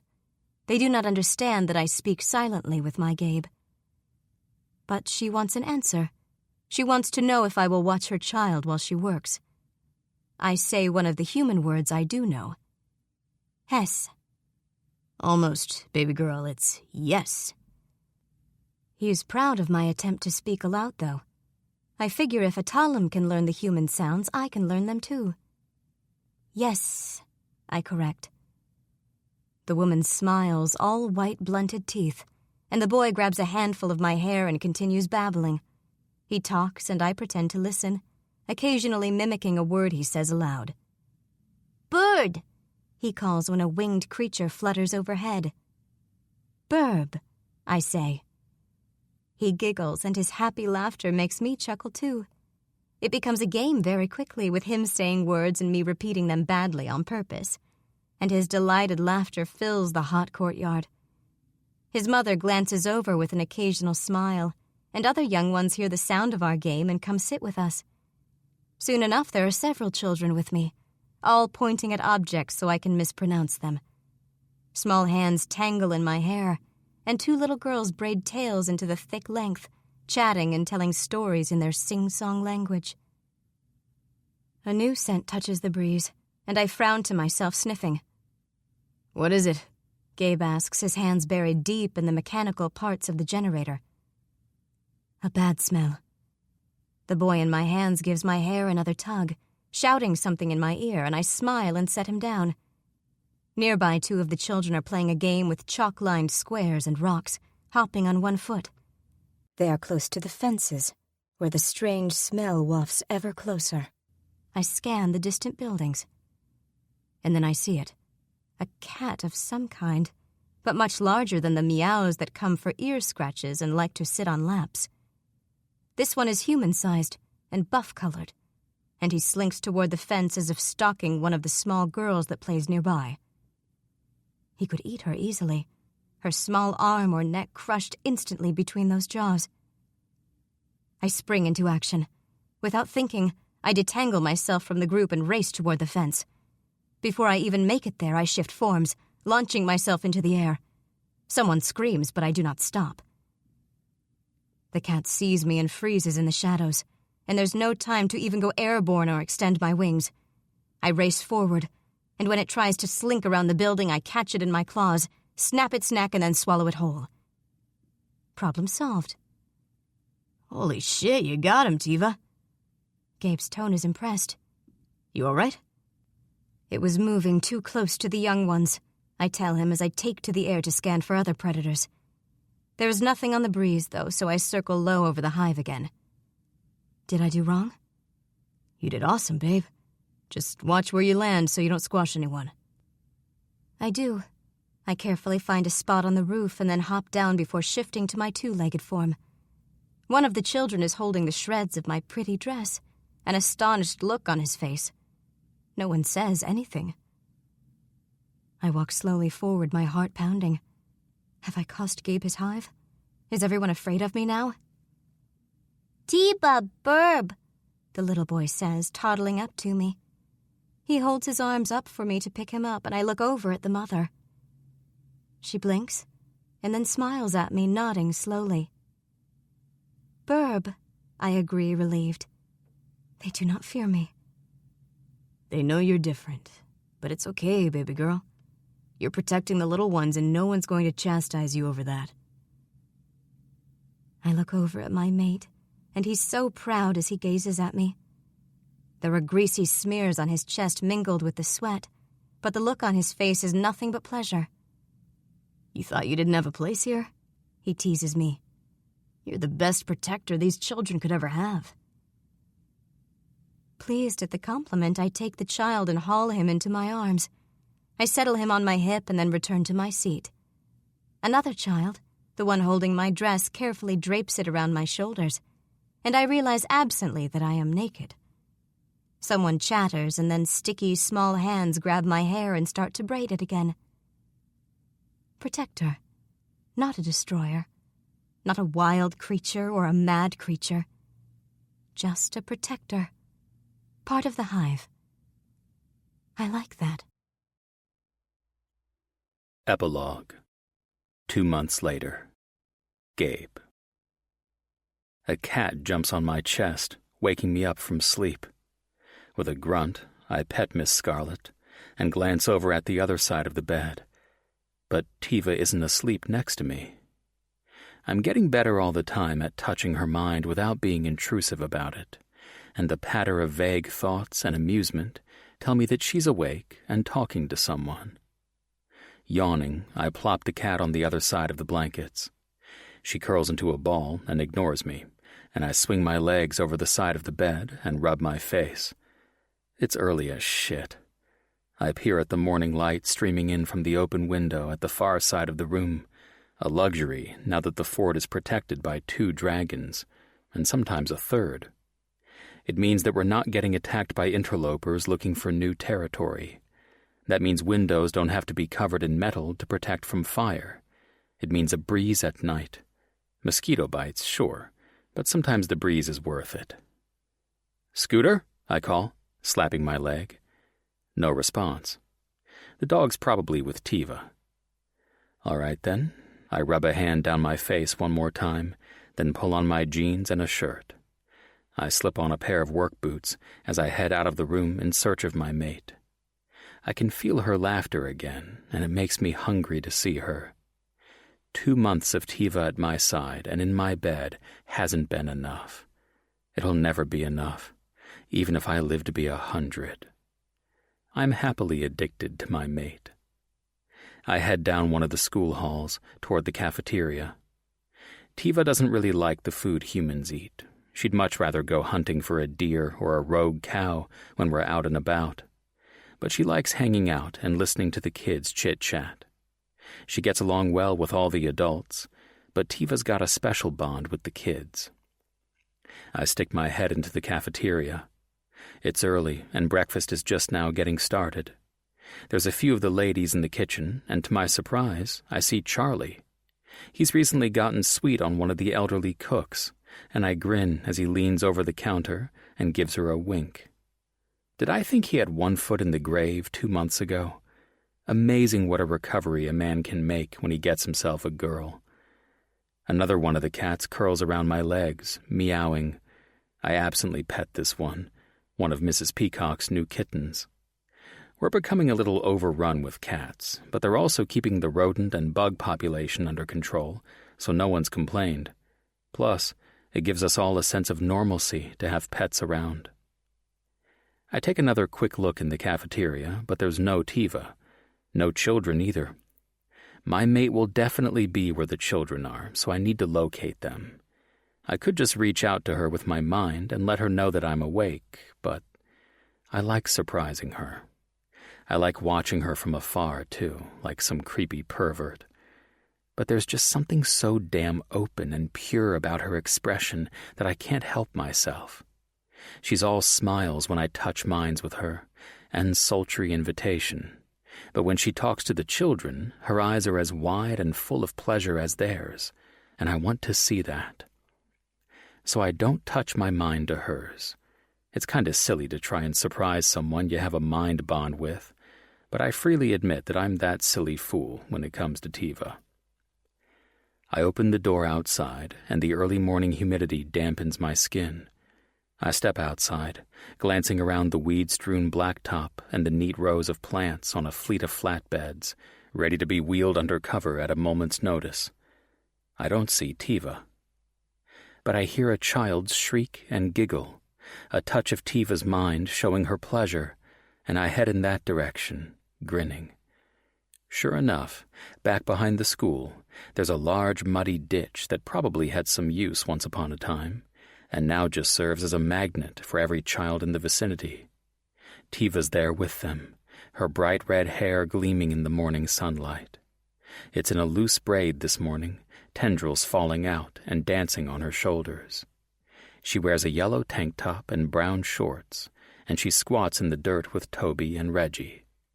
Both of the boys have pails, and as I watch, my pretty mate shoves her hands into the muddy dirt and raises them into the air, working her fingers through the mud. "There's one!" Toby shrieks. "Worm," Tiva says, her voice thickly accented. "Yes?"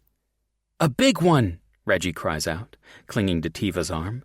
"You touch it!" Tiva leans over and scoops it up, then puts it in Toby's bucket. "More worm?" "I need more," Reggie says, holding his blue pail out. At the boy's side, Scooter wags his tail and tries to nose the pail, no doubt thinking it's food. "More worm," Tiva agrees, leaning over and digging into the mud up to her forearms. She pulls a huge mound of earth free and begins to dig through it while the children peer over it, looking for worms. I grin to myself, watching. Worms, right. We promised to take the kids fishing at a pond a short flight away, and so of course they're out bright and early getting some bait. "Worm!" Tiva cries, holding something dark up and a lot longer than a worm should be. "Aw, fuck. That's a snake." I send a panicked thought even as I surge forward, and Tiva turns to look at me at the same time that the snake latches onto her finger. The kids scream and scatter. "Gabe, you're awake!" She beams at me happily, her thoughts all sunshine and sweetness. "Baby girl, toss that thing away," I tell her, my heart hammering. "It could be venomous." "It is not. His teeth cannot even break the skin," she tells me, plucking the thing off her finger and holding it up. "It is not a worm, then? I did wrong."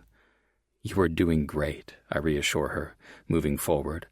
The snake has a long, thin head, and I breathe a sigh of relief. Thank fucking God it's just a grass snake. Maybe we release it somewhere that the kids won't get near it. Good idea.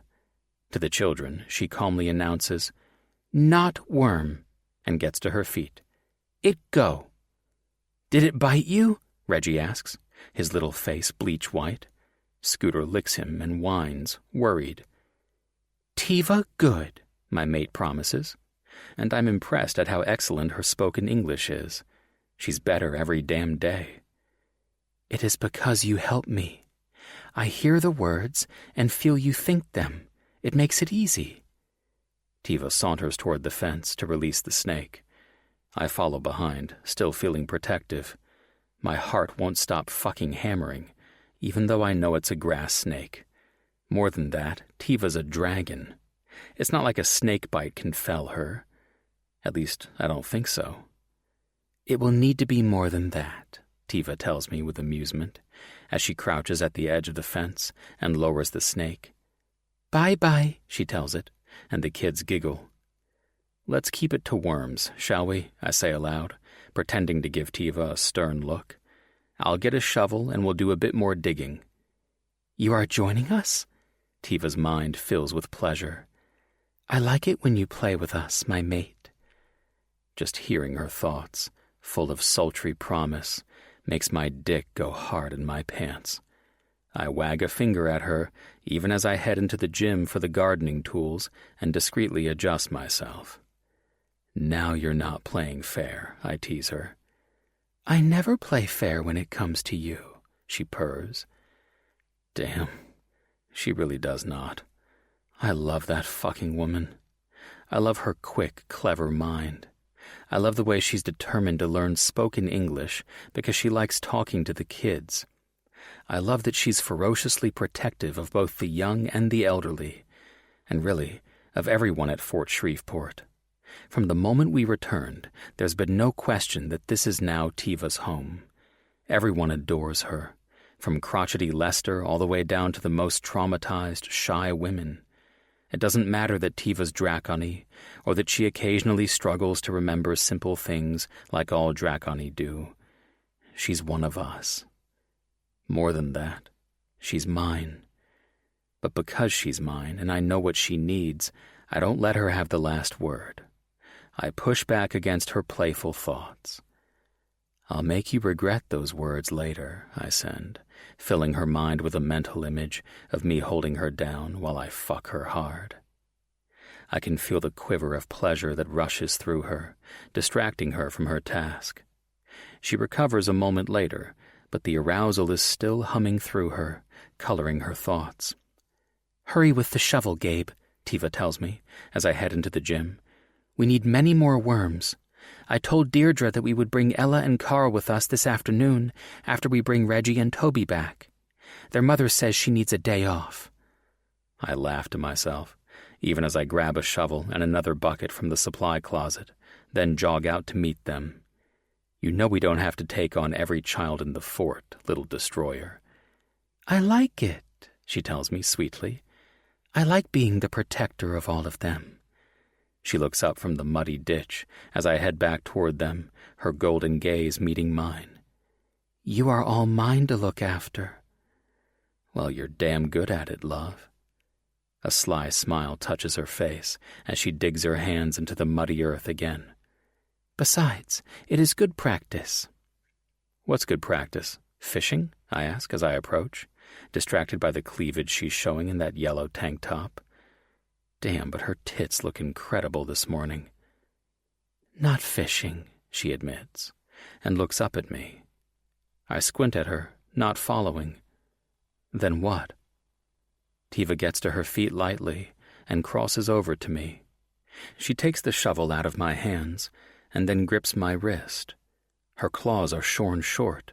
She doesn't want to risk hurting one of the children, and her fingers are muddy. Her touch is warm as she takes my hand and presses it against her belly. "Today is good practice for our child." I stare at her for a long moment. My brain's still on fishing, so it takes me a second to catch on to the fact that she's not talking about fishing at all, but being with the kids instead. Because... Did she just say child? No fucking way. Yes, that is what I said. Her lips twitch with amusement. Baby, she explains aloud, and then winks at me in a gesture she learned from Charlie. I can't breathe. I drop to my knees, overwhelmed, and then thumped my ass on the ground. Tiva giggles. Holy shit, I murmur. That's a bad word, Reggie hollers at me. Yes, Tiva purrs, and she's still got that delighted look on her face. Bad words. Bad, Gabe. I stare up at her, astonished. You're sure? Very sure. And she smiles. I throw my head back and laugh. Holy shit. I'm going to be a father. I'm still laughing as I reach over and grab Tiva, pulling her down into my lap, muddy arms and all. Tiva, baby, I murmur eventually, pressing kisses to her face. A baby for us. Part Gabe and part Tiva, and hopefully as strong in mind as Salavatri. Her eyes are gleaming with excitement, and I can feel her sheer joy. She'll be amazing, I tell my mate. Just like her mama. This concludes Fire in Her Eyes by Ruby Dixon. Narrated by Noel Bridges and Jeremy York. Copyright 2019 by Ruby Dixon. This unabridged audiobook is published by arrangement with Ruby Dixon, care of Root Literary, and was produced in the year 2019 by Tantor Media Incorporated, a division of Recorded Books, which holds the copyright thereto. Please visit Tantor.com for more information on our growing library of unabridged audiobooks.